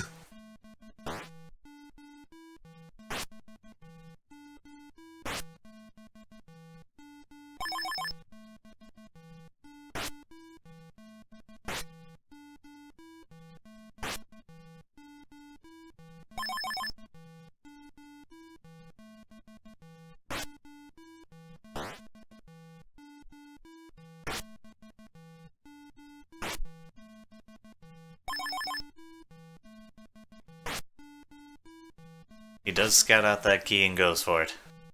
Yep, I think he figured it out.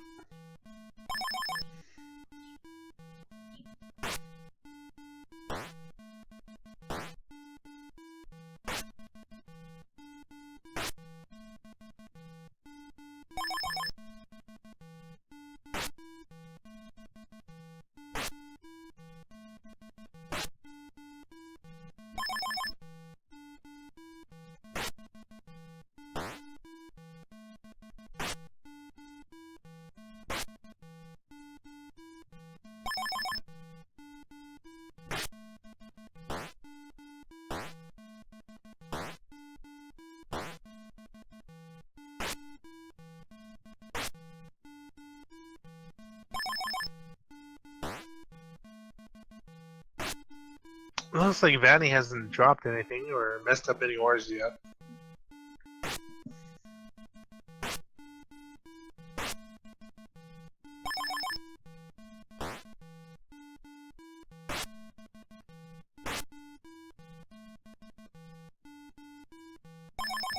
Yeah, he gets all 12 there.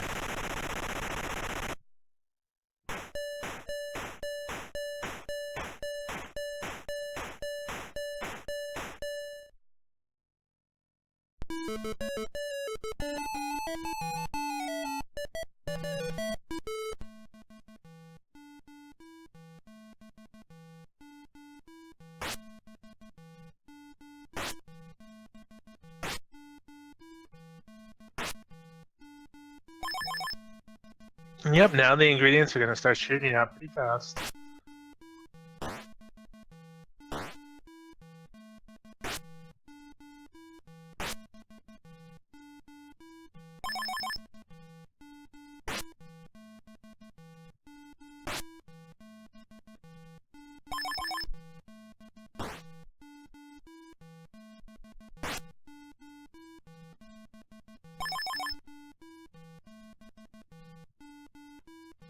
So how does the catching work? Do you have to come directly from the left side?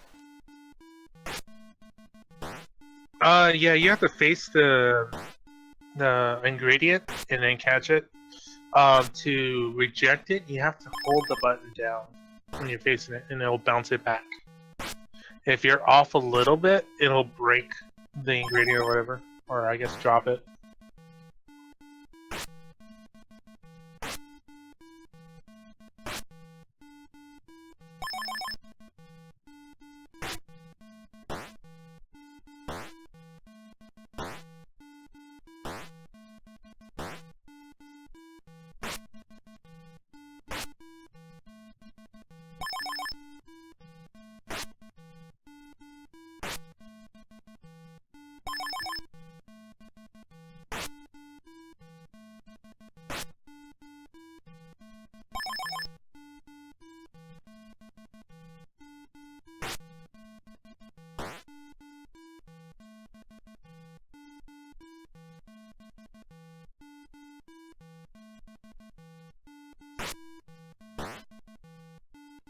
Alright, I wonder if these are the last two orders.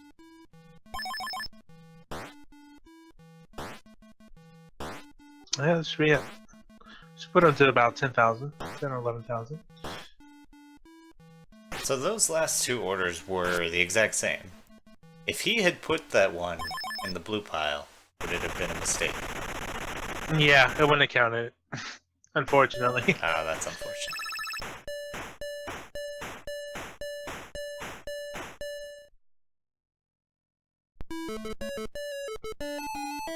Close to 11,000.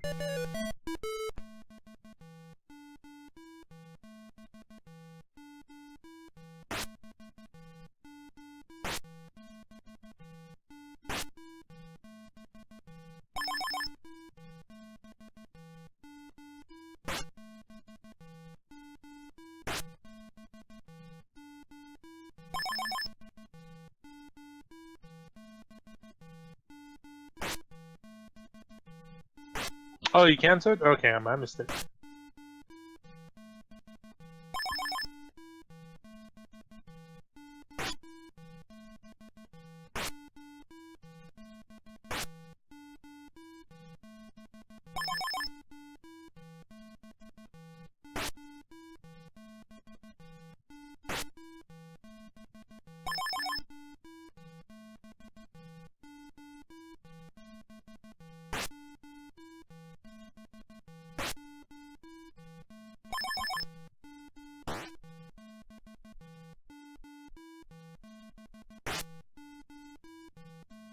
coming up on that goal of 14,000.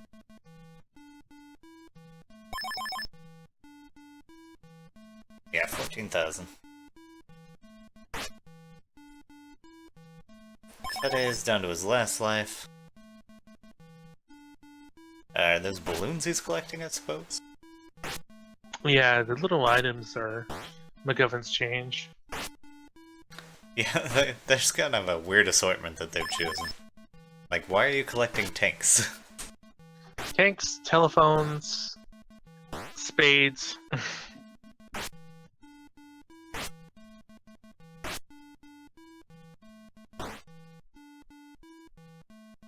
Oh, that burger didn't count, fortunately. That's okay, he's about 2,000 points away.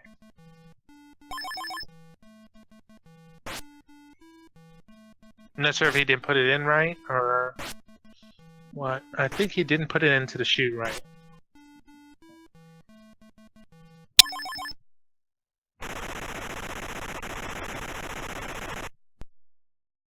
And there he goes. 14,000. It's bingo.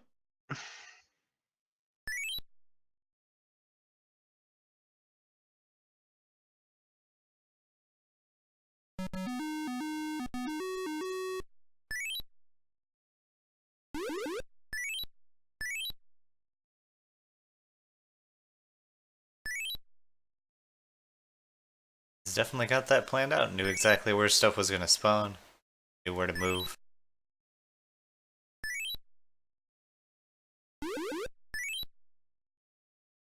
Perhaps some missteps here on level 3, though. Seems to be a little bit tougher, or maybe a little more RNG. It's hard to say whether it's 100% manipulatable.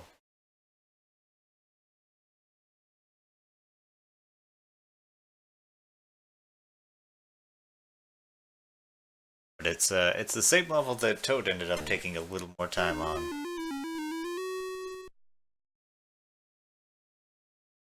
Yep, and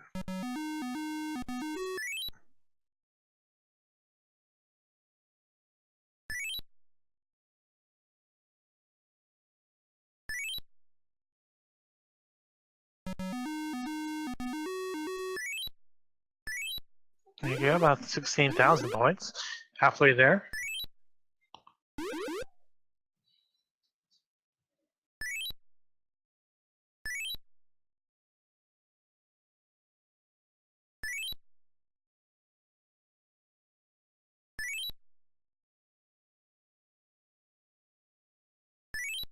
Is that going to be enough points?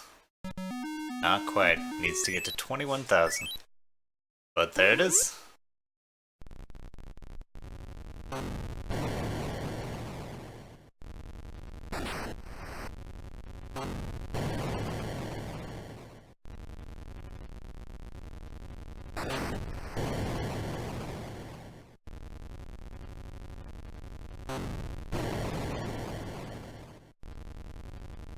Yep, nicely done. And Roa tank, pretty challenging in my opinion.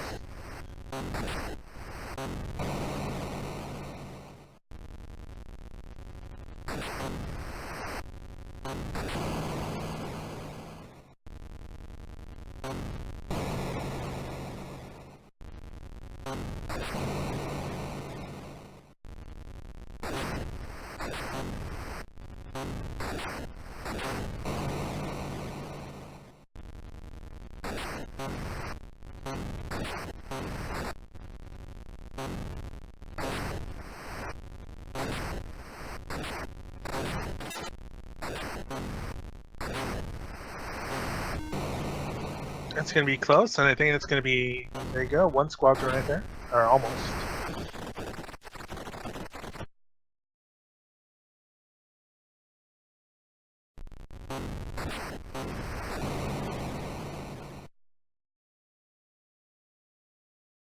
Okay, looks like he's got a fog alert. He's got about 2 tanks left. And there he goes. He got the enemy squadron down. He's got 2 more squadrons to go, and that's 24 more tanks. He takes that one out pretty quick. And there is fog alert, so he's going to have to fight these tanks through the fog.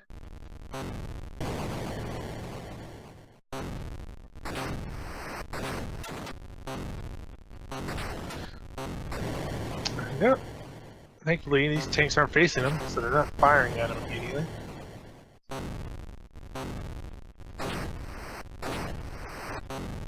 Fetty up to about almost 9,000 points here in Fast Eddie. Oh, he loses a life. He's on his last life here.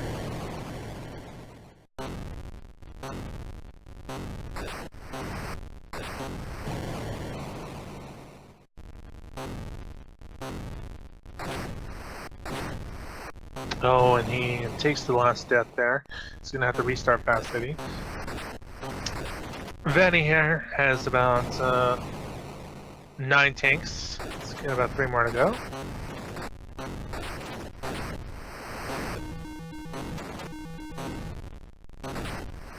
Oh, his treads are damaged. It's gonna hurt his movement a little bit.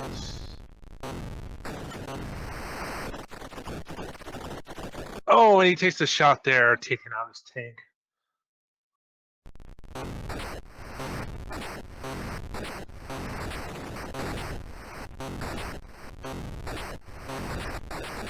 Okay, it's nighttime now, so it's gonna have to fight this tank. Oh, there we go. That's the second squadron.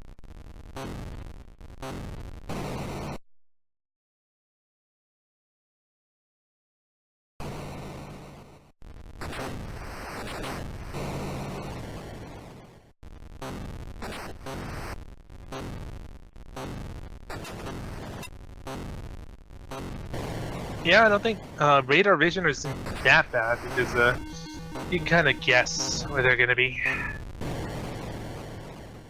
But when it comes to your treads and movement, then it's pretty bad.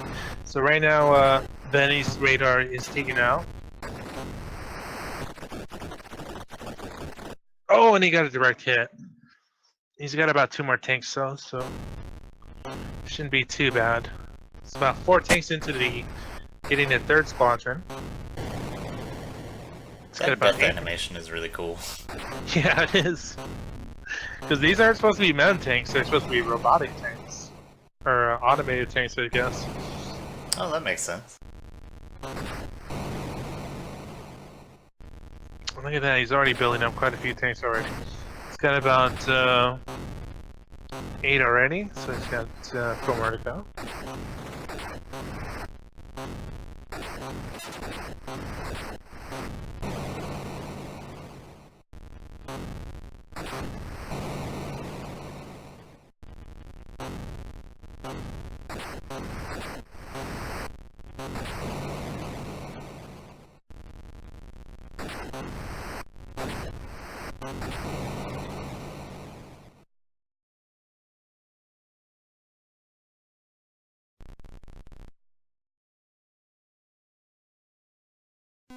There he goes. Fanny moves on to adventure.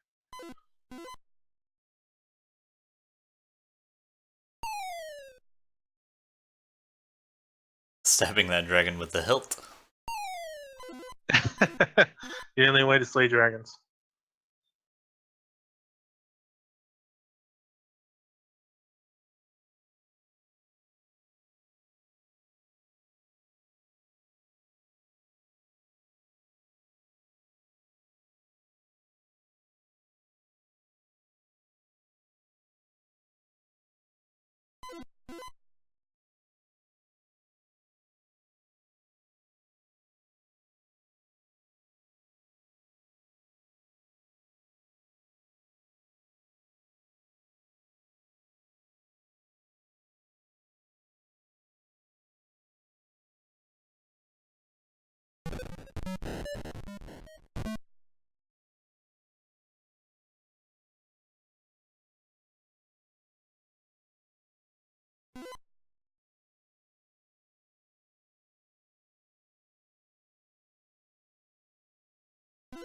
Up to 6,700 points. Fast Eddie. For Fetty.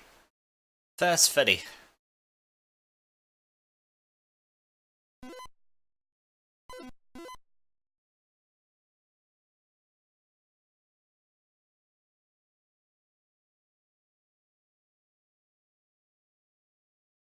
Yeah, the fastest. Ooh, the flickering screen. Yeah, it's like too much going on, and the game just stops registering hits and whatnot. Except, of course, if the dragon eats you, then you're dead still. Mm-hmm.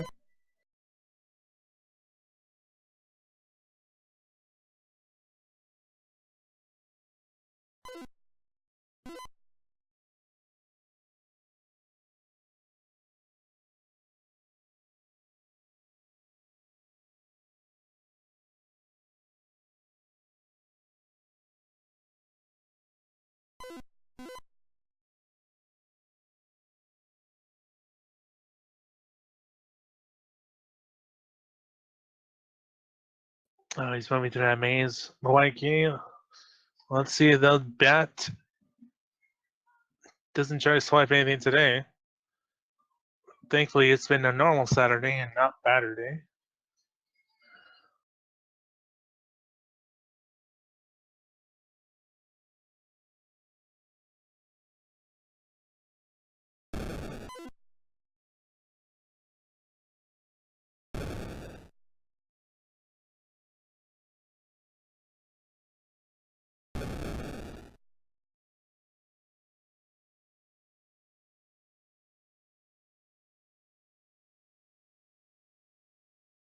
He needs to get that bridge. He does grab it. He's got the green dragon on his tail.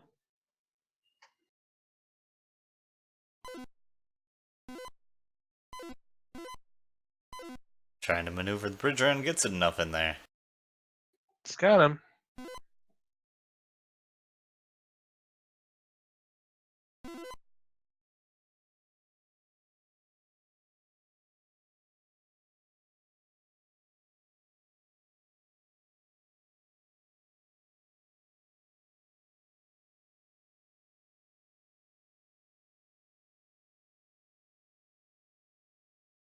Meanwhile, Fede's actually almost to 15,000 with full lives. Over 17,000 at this point.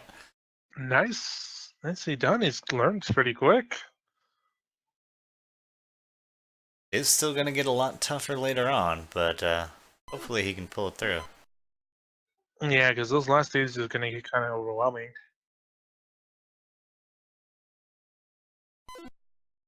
Picking up those little tiny people, I guess? Stick figures? Stick figures.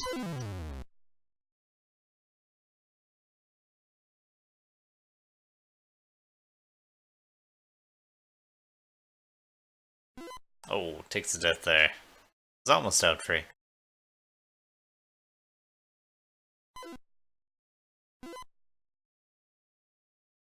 Bat runs off with the key. Oh. At 20,000 points. It's good. Good stuff so far. Oh, he's trying to get Dragon with the sword. He can't, though. Dragon keeps eating him.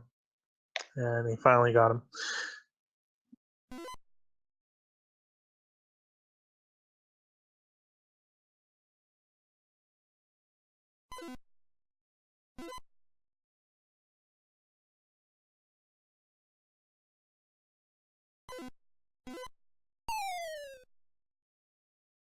Down to the last life. Still 4,000 more points to go. It's gonna be really difficult here. Oh, I was wrong. He actually has more lives than that. Oh, no, it just teases you. Okay. I'm sorry. Yeah, he has to start all the way over. That's unfortunate.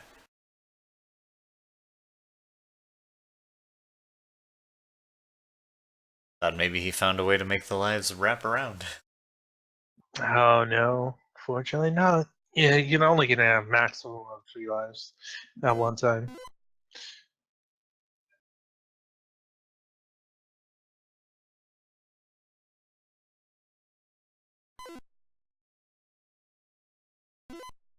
I heard Toad loves the bat.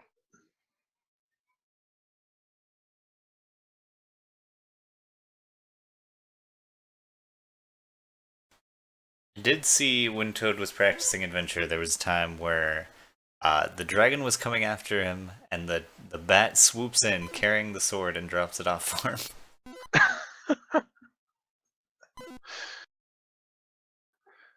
And I think I saw once when the dragon ran into the store. Yeah, that Yeah, happened got too. killed. Yep. It's kind of. Some pretty crazy things that can happen in this game. It's so simple, but yet such a cool game. Mm-hmm.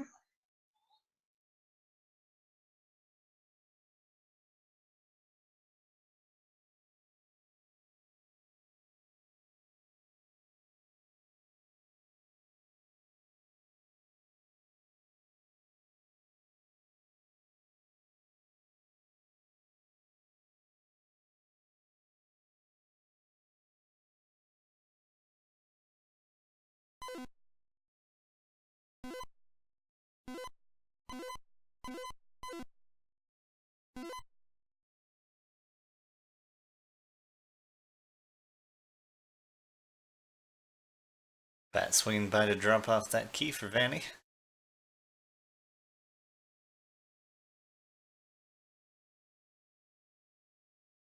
So this light effect here, the fog, that's kind of like how it is in the haunted house game that me and Toad were talking about earlier.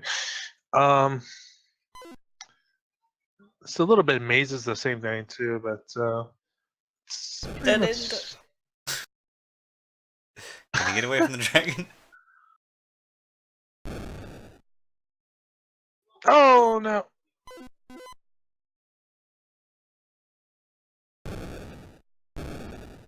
Eek. Look out!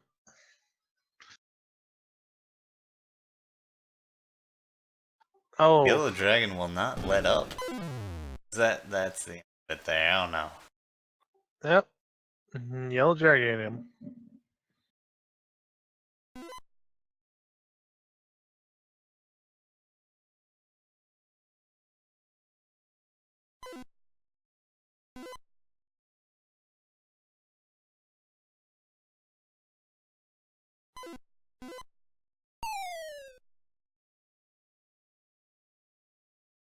Stabs the dragon right in the head.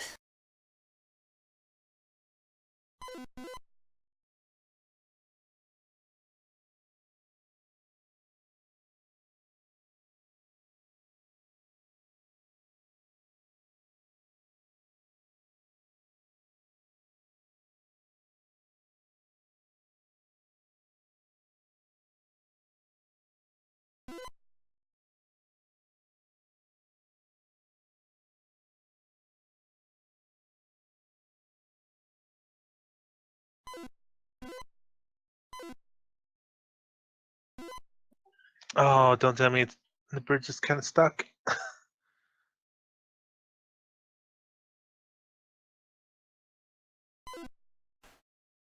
So he lost his key in the wall there.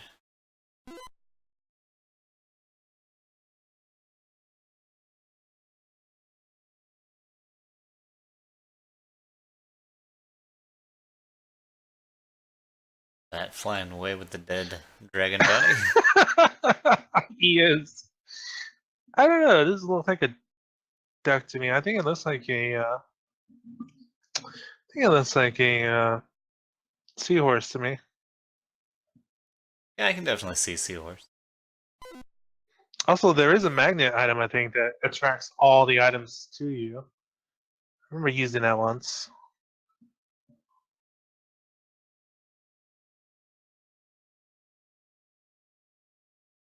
Wonder if that's their sort of catch-all solution. If there was some key that got stuck somewhere that was impossible to get, then you could just grab the magnet so that it wouldn't be a problem anymore. Yeah, yeah, most likely. Cool idea. Yeah. The other problem was I think it attracted everything to me, and it kind of got overwhelmed, and I think it also brought the dragon to me or something. Another adventure death, though.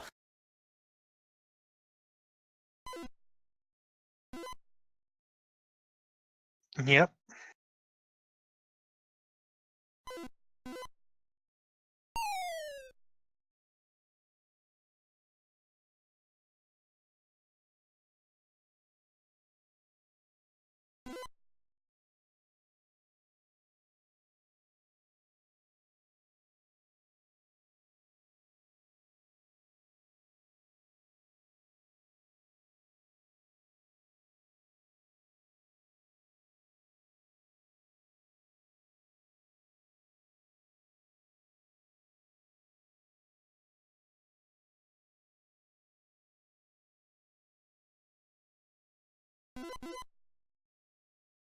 That key grab right there, right when he wanted it.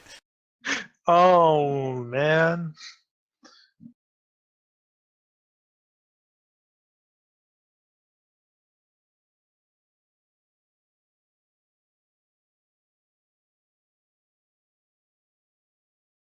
Now who knows where it's at?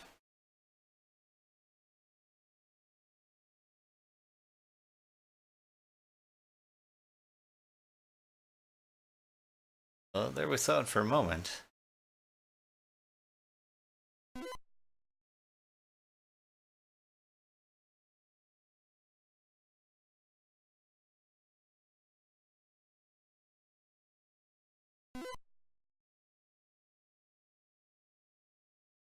Alright, let's see if we can make it all the way with the white key this time. That's so tricky. That is dead dragon there. Looks like the bat got the magnet. He's happy. I guess. Nope. Now he's got the bridge. Yeah. Oh no! Okay, no, never mind. He let the magnet have the key. That bat just loves taking away stuff. It's like a little puppy you just give a toy to and he just runs off with it. There's that bridge.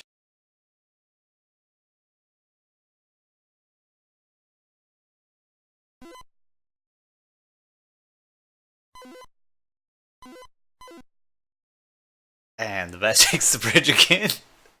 Then he tries to grab the bat, but it doesn't do any good. Wow.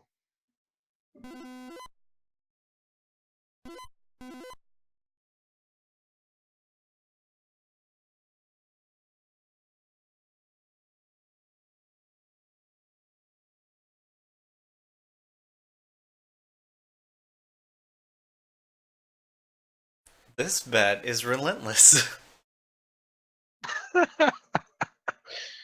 Oh, this somehow I'm gonna blame Toad for this. He didn't get the bat RNG, but poor Vanny did. Cornella didn't get any there, but poor Vanny seems to be getting the bat RNG.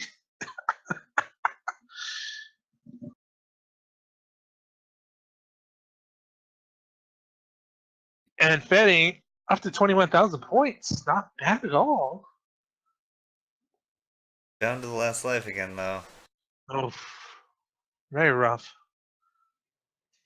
Just needs to get the key at the top and should be giving another life. Yeah, there we go. Just gotta finish the stage, I think.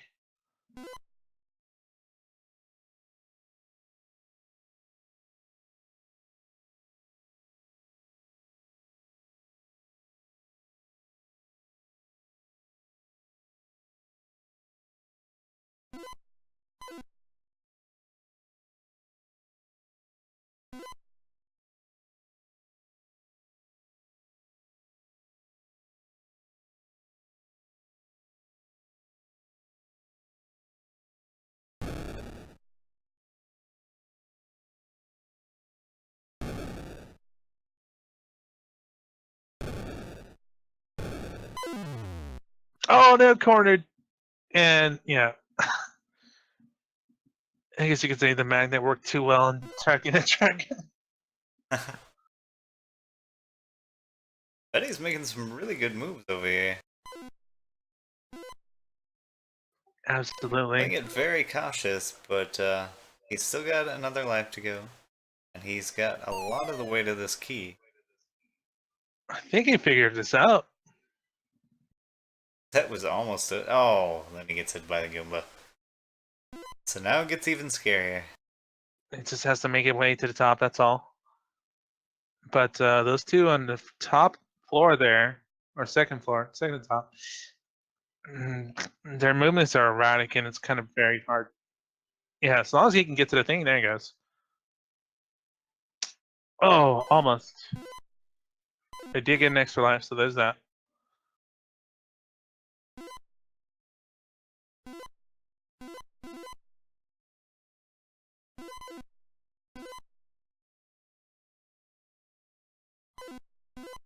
Saw the bat flew over the bridge. It looks like that's the next item that Vanny needs. Lost track a little bit trying to watch Fetty there. Does get the dragon kill, that's nice. Because those dragons were causing some issues.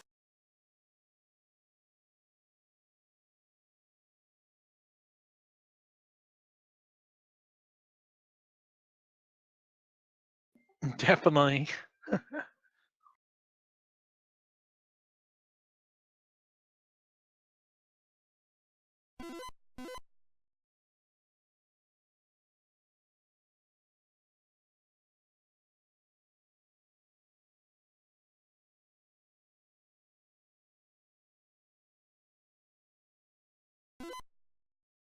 But unfortunately, it looks like Fetty took another game over in Fast Eddie.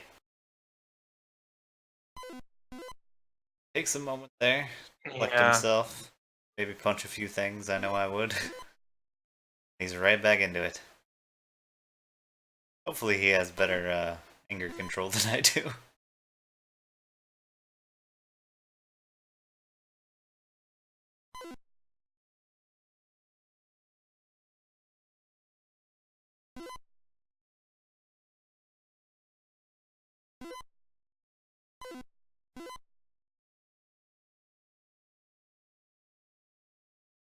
There you go. He's got the black key. He's getting his way out.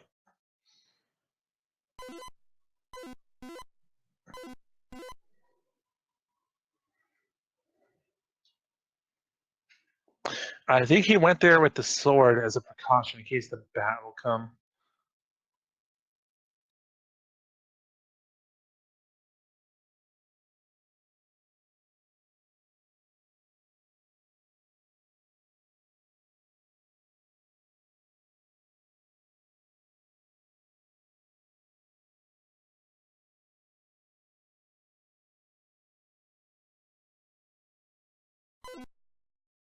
Okay, castle open.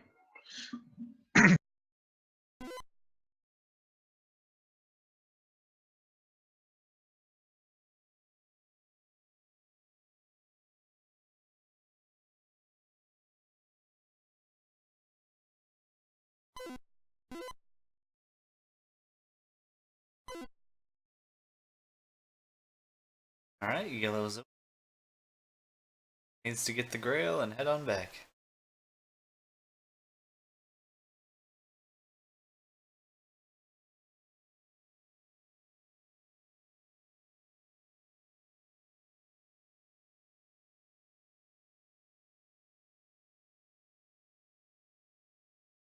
Yep. There it is. Oh no, yeah, orange dragon. Yeah, some nice moves there by Vanny to get past it. Now it's the run home.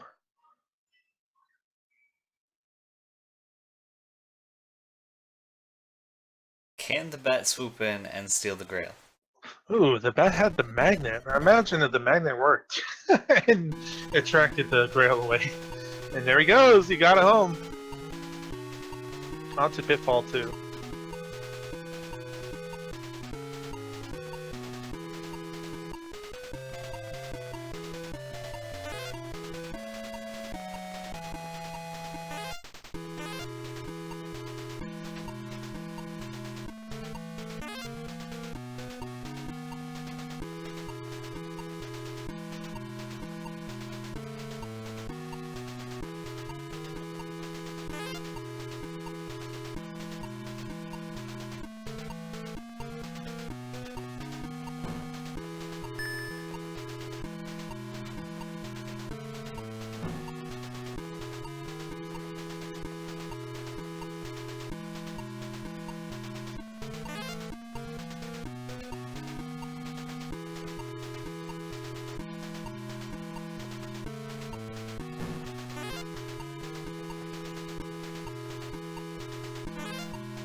All these gigantic jumps and Pitfall. If I slam against the ground, you would think it would take damage or something from it. I realized it was a huge drop. Even though I guess the screen shakes even when it's a short drop too.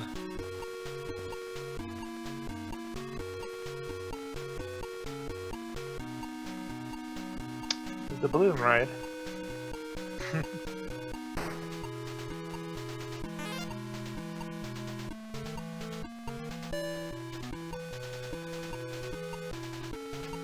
$10,000 points for picking up that person.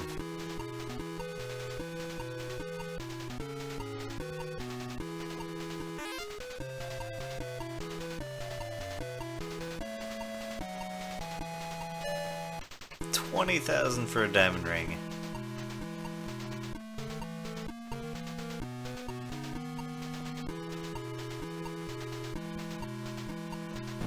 Makes sense. It's a pretty expensive ring.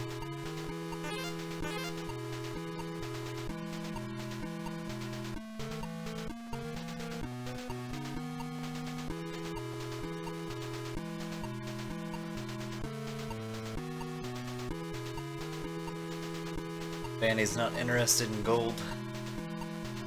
Walks right on by.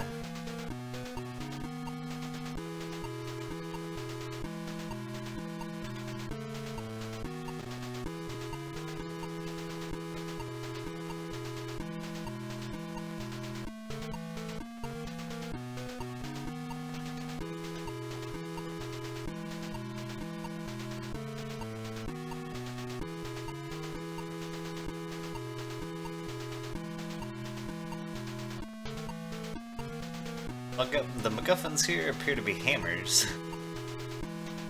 Yep, definitely hammers. It's possible that it's some sort of water spout faucet. I'm going know. with hammers. I'm pretty sure those are hammers. Well, we should ask Pip Johnson to be sure.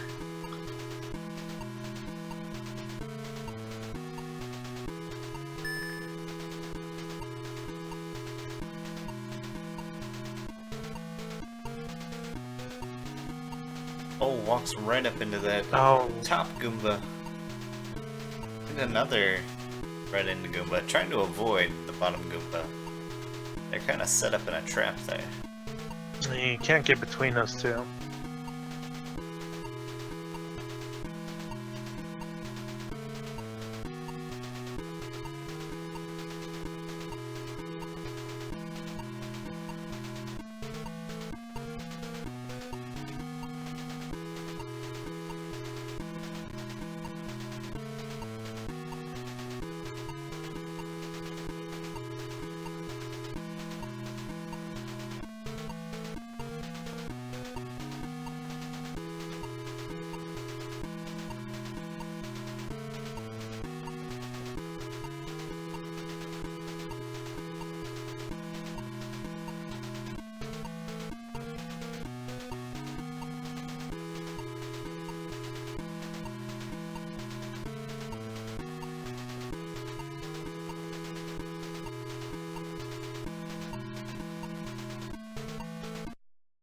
Oh, gets frogged.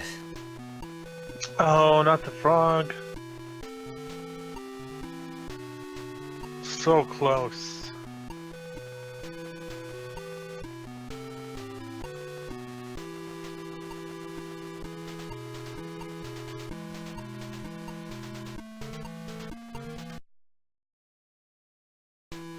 Tries to go back for the ladder. It falls off right onto... I think it was the vulture there.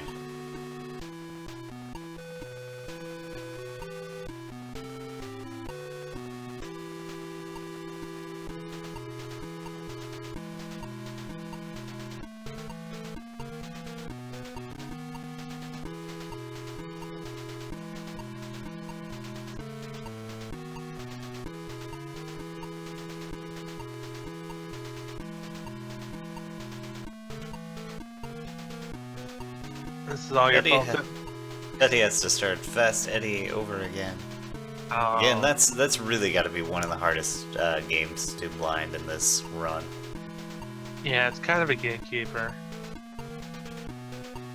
And this run has a lot of games that are hard to do blind, to be honest. Yeah, for sure.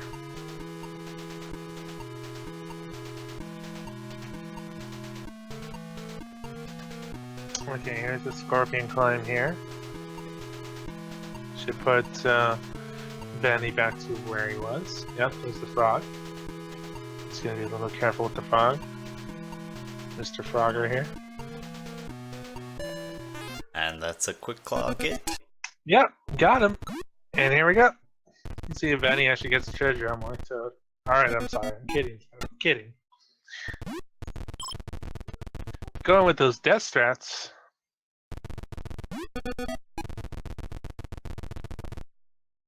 So the sword item here, what it does is actually when you touch the spider, it won't take away a life. It'll count as the sword hitting it, I guess you could say. Oh, nice. That's why I didn't take away life there. Yeah. Good death strats there.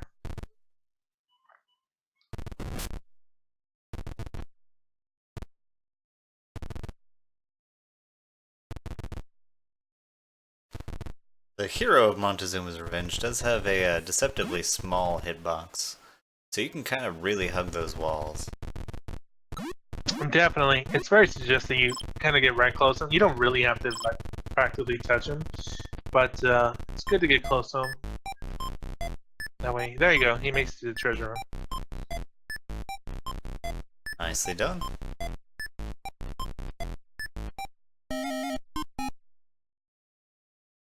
Does not get the treasure, but does wait for the fall afterwards. Interesting. Yep. I'm afraid I'm gonna have to disqualify him for that. No. Get him.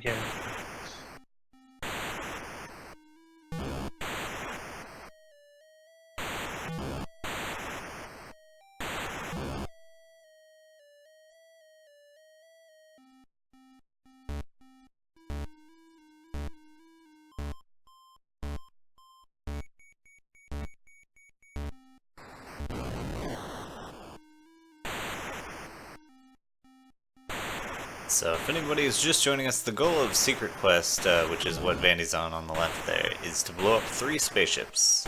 And by that I mean space stations. They are... and there might be spaceships, I guess. I think we decided it was space station. Anyway, have to set the time bomb on 3 of these and blow it up and get out.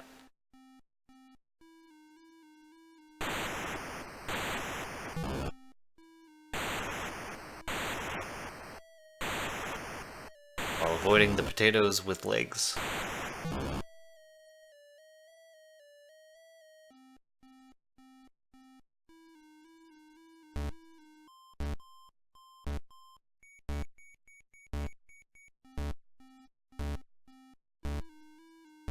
Got some watering pots being collected by Fede.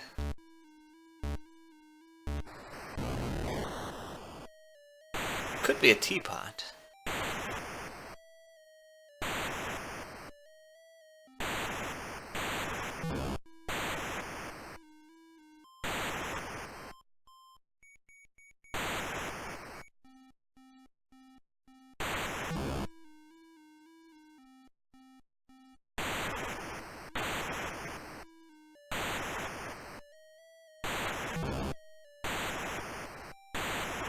I really didn't give Atari a lot of credit before watching this marathon, or watching people practice for this marathon. I thought it was a lot of extremely simple games, and there are some of those that are really simple, but then there's some that really surprised and impressed me with their complexity and their depth. Yeah, definitely.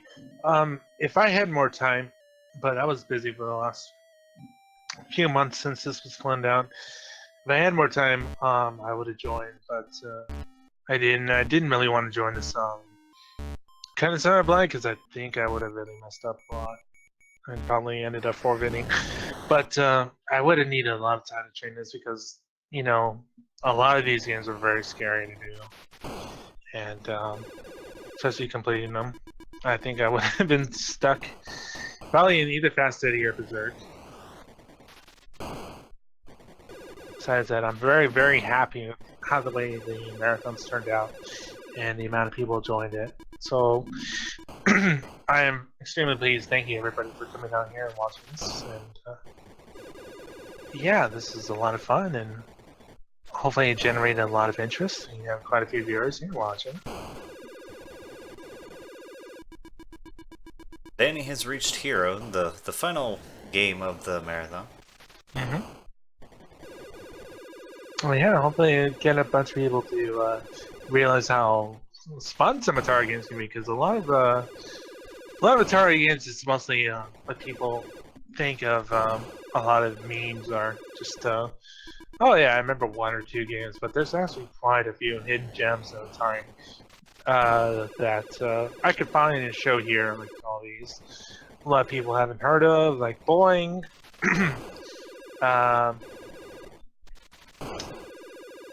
Fascinating robot tank, things like that. Oh, the bomb placement go wrong. And show people that there's really a lot of good Atari games out there that are near NES game quality.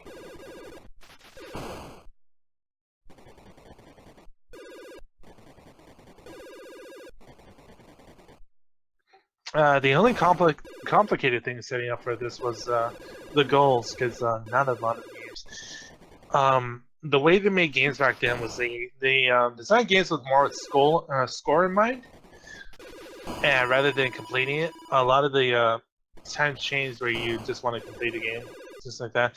So a lot of these goals had to be score goals, and that was pretty complex to set up. But I'm pretty pleased with what I did so far.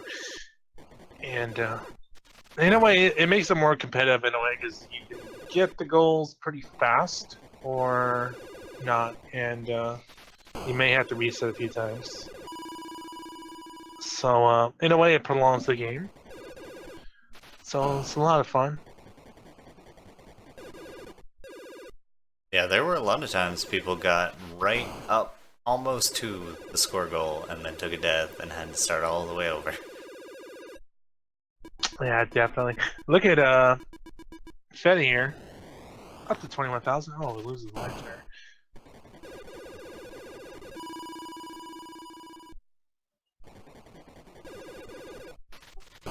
Ooh, Van just lost another life too. This is one of the more... Oh! The blow up.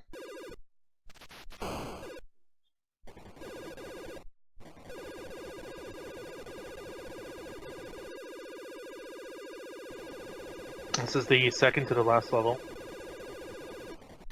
Well, hopefully it should get an extend after this. Oh no! Oh, okay, I'm sorry. Did have one more TNT. Good. No! Touch the slider. A roller coaster of emotions there. Danny does have to start over now. That is unfortunate. Very unfortunate.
I like the lighting effects of if you run into the light bulb, the lights turn out.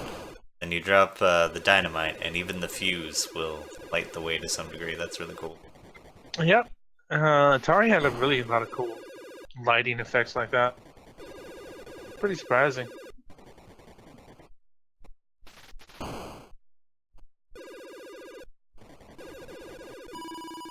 It's really neat what the Atari could do with the graphics graphics and things like that because it wasn't it wasn't made like the way Genesis and NES games were made or anything like that. They didn't go by the certain way that the like sprites and pixels and things like that.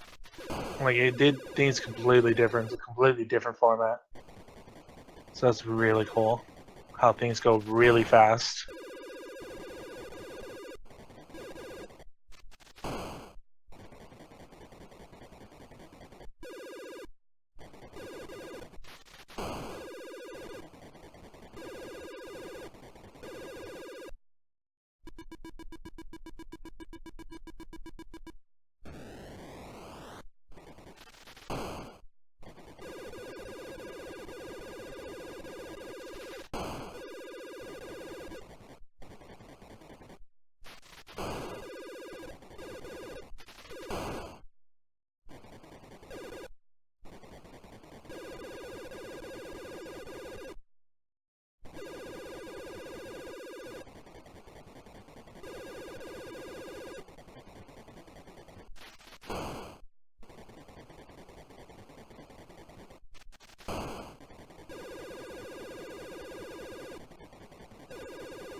Alright, Vanny is looking real strong to get through it this time.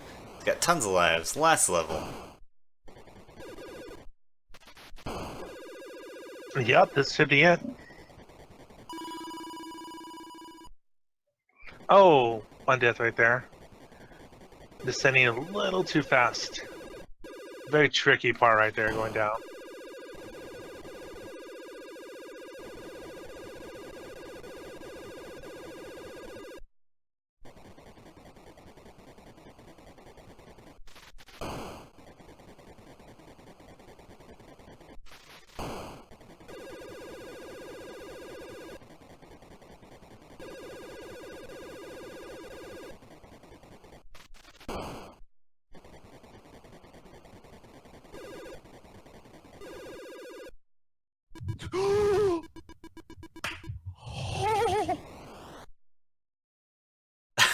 Apparently he has his microphone on.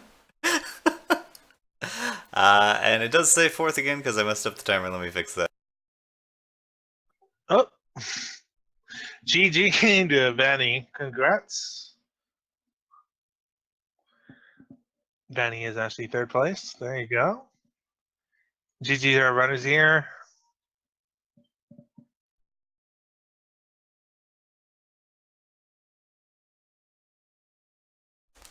Yes, congratulations to Vanny Van. Congratulations to Toad Cornello. Great race, everybody. We are going to wrap it up here on RGL, but we are going to host Fetty here in a moment. So we want everybody to go over and give them tons of support. Again, they're running this blind. They've done a lot of our events blind, and they deserve a lot of support. They're doing really fantastic, honestly. Fast Eddie is just really a hard game. It's one that I saw the most people worried about in this marathon race. Yeah, that's right. So yeah, like Eric said, thank you guys so much for this. This was a lot of fun, and I'm glad we had such a good turnout for this.